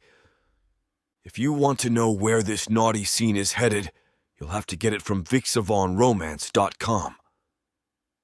This platform has rules and guidelines that we have to follow in order to keep these free stories coming. Find any Vixa audiobook on her website and use code VIXA40 for a 40% discount to make up for these interruptions. Let's return to the story. Lying in her arms afterward, my body sated, my heart full. I feel a sense of home at last. The ghosts are gone. The war is over. But as she drifts off to sleep, her head on my chest, a small, cold flicker of my old fear, my old self, remains. It is a quiet, insidious whisper in the back of my mind. Can I truly be the man she deserves? Chapter 36. Ebony.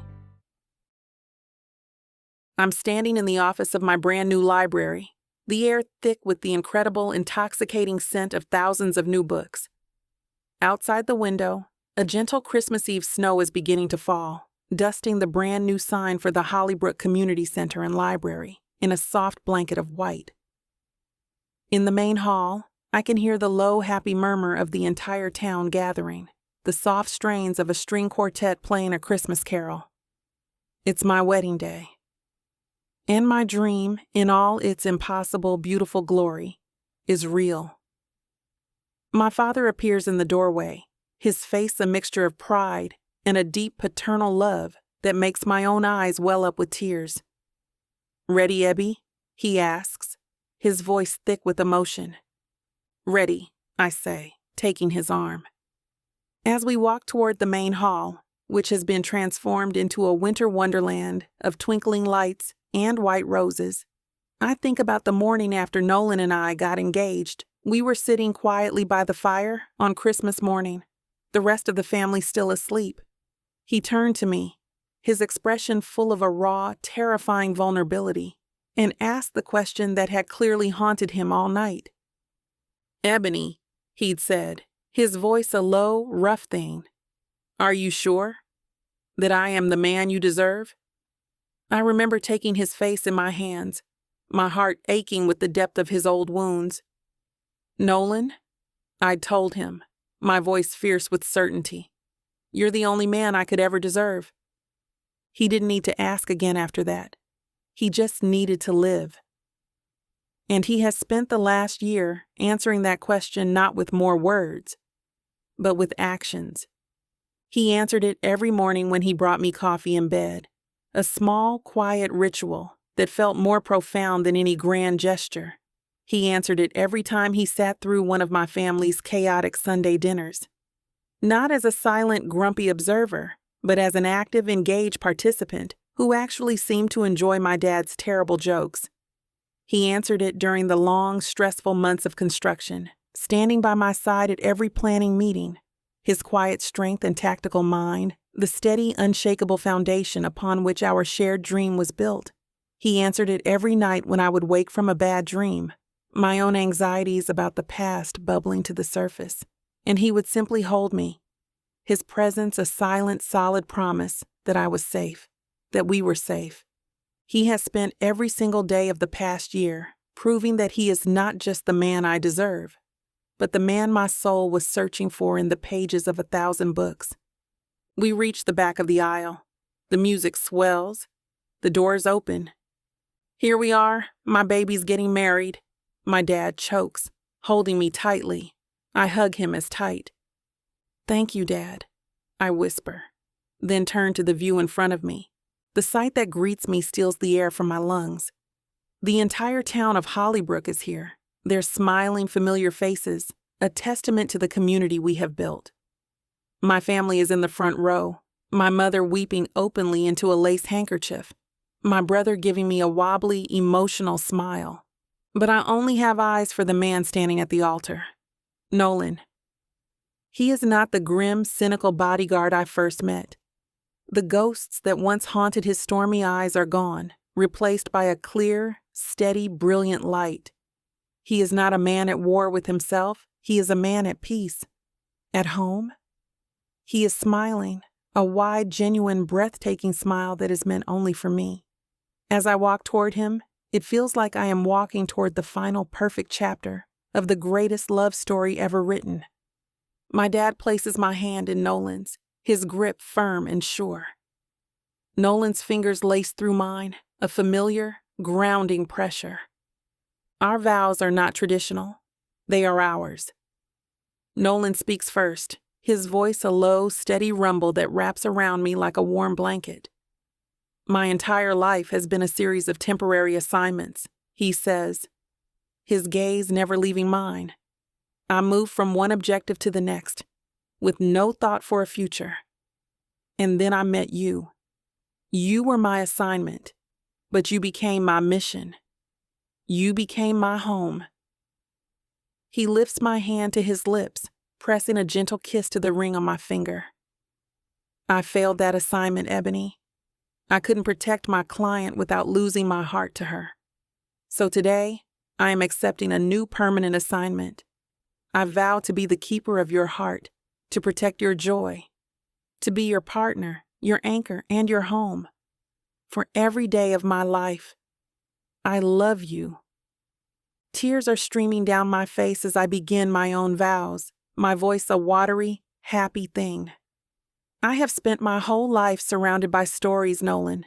I say, my heart so full it feels like it might burst, but I never, in my wildest dreams, could have imagined a story like ours. You came into my life like a storm, and you washed away all my fear. You taught me that true safety isn't about walls or locks. It's about having a hand to hold in the darkness. I squeeze his hand. I vow to be your safe harbor, your partner, the keeper of your smile, and the one who will always be waiting to welcome you home. I love you more than all the words in all the books in the world. The officiant smiles. By the power vested in me, I now pronounce you husband and wife. Nolan doesn't wait for the final instruction. He pulls me into his arms, his mouth finding my lips, in a kiss that is not about desperation or hunger, but about a deep, profound, and everlasting love. It's a kiss of promises kept, and a beautiful, endless future just beginning.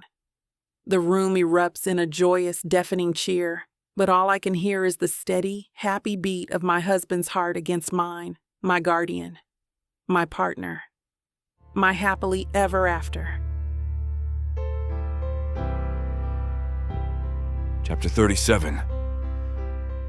Nolan. The reception is over. The last of the guests have departed into the snowy Christmas Eve night, their happy, cheerful voices fading into the quiet hum of the new community center.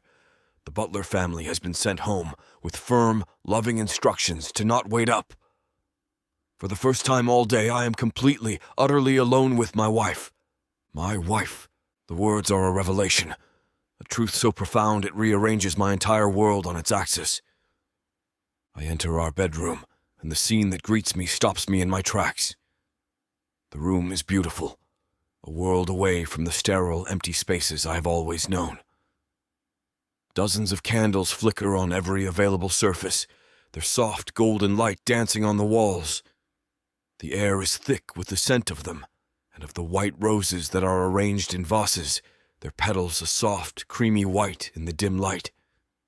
And in the center of it all is Ebony. She's standing by the window, her back to me, the moonlight turning the simple, elegant silk of her wedding dress into a silver river. She's taking the pins from her hair, and it cascades down her back, a dark, beautiful waterfall. All the ghosts of my past, the echoes of failure and the specter of fear, vanish in the face of this. She is my peace, my absolution, my home. I walk toward her, my steps silent on the soft rug. I do not want to startle her. I just want to be near her. As I approach, a soft song begins to play from a small speaker on the nightstand. Something slow, soulful. Our music. I come to a stop behind her and my hands settle on her waist. She leans back against my chest with a soft, contented sigh. We stand there for a long moment, swaying gently to the music. Two parts of a whole, finally, perfectly fitted together. I made you a promise today, I murmur against the sensitive skin of her neck. In front of your family and your entire town. I remember, she whispers. I want to make you another one, I say, my voice dropping to a low, rough thing. Just for you. I turn her in my arms and my mouth finds hers in a kiss that is not about passion, but about devotion. It is slow, tender, a vow in itself. When I pull back, I look deep into her eyes. I will spend every day for the rest of my life protecting your joy, Ebony. That is my new, permanent assignment. A beautiful, tearful smile is my answer. Then I turn her around again, and my lips find the warm, smooth skin of her back. I press a kiss just below her shoulder blade, and then another, my mouth trailing a hot, wet path down her spine. I suck gently, pulling her skin between my teeth, and a soft gasp escapes her. I'm branding her, marking her as mine. A possessive, primal need I have never known before. Well, things are heating up here. You know what to do. Go to vixavonromance.com to get the dirty details that this platform won't put on the air. I know it sucks. But at least you can get a 40% discount with code VIXA40 to make up for it.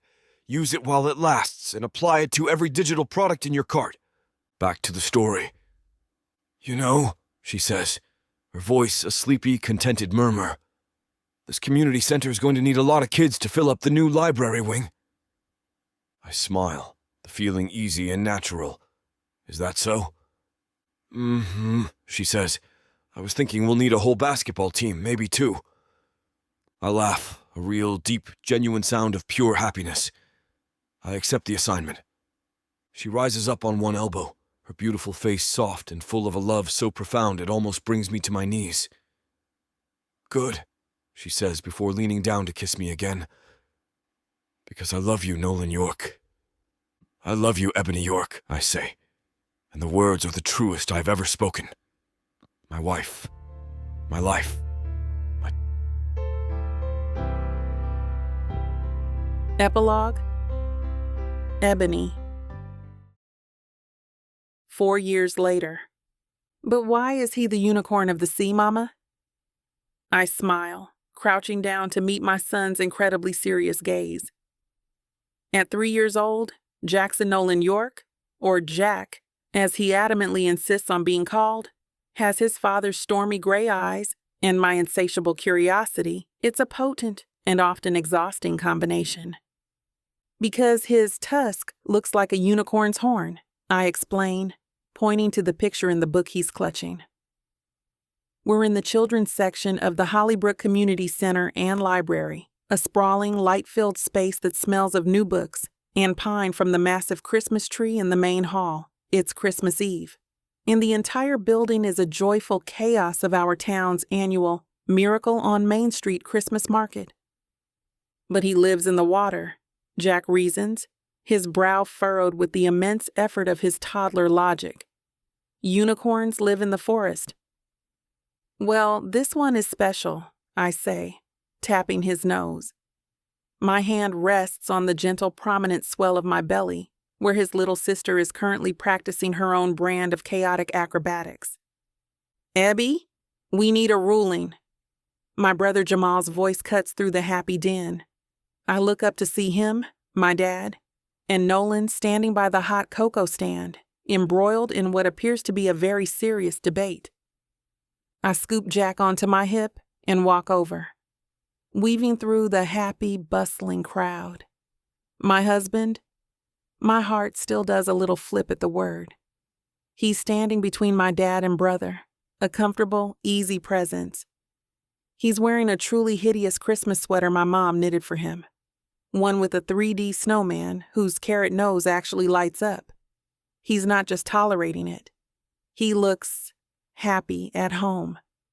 What's the crisis? I ask, shifting Jack on my hip. Your father is trying to claim that eggnog is a tactically superior holiday beverage to hot cocoa, Nolan says, his expression perfectly deadpan, though a smile is playing at the corners of his mouth. It has protein and brandy, my dad argues, holding up his mug as evidence. It builds character. Hot cocoa is just sugar. Hot cocoa has marshmallows, Nolan counters, his gray eyes twinkling.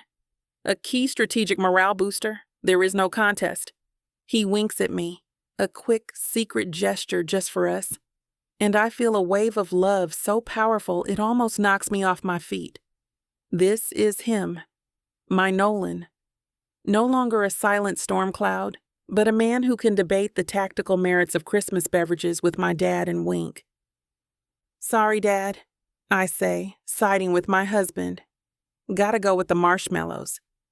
Traitor, my dad booms, but he's laughing. A full, happy sound that fills the space. He claps Nolan on the back. You've corrupted her, son. Nolan's smile widens. That is the long-term objective, yes. He takes Jack from me, settling our son easily on his hip. Hey, partner, he murmurs, his voice a low, soft rumble. Did you secure the book? I got the unicorn, Jack says seriously, holding up his prize.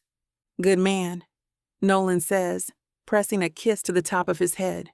He turns his attention to me, his other hand coming to rest on my belly, a warm, possessive, and infinitely gentle touch over the spot where our daughter is kicking. Everything okay? Everything is perfect. He leans in and his lips find mine in a kiss that is soft and sweet and full of a million unspoken promises. It's a kiss that tastes like forever. The happy noise of the market, the scent of pine, the warmth of my family, it all fades into a perfect, peaceful background. In every story, there's a happy ending. A final chapter where the hero and heroine, having vanquished the monster and saved the day, finally get to live their lives in peace. But my story, our story, is better than that. It's not an ending, it's a beginning, an endless, beautiful, wonderful series of new chapters, waiting to be written. I look at my husband, the guardian of my heart, and at our son, a perfect blend of his quiet strength and my own hopeful joy. I feel the gentle kick of our daughter beneath his hand, and I know with a certainty that settles deep in my soul that my happy ending is complete, and it is absolutely, unequivocally secure.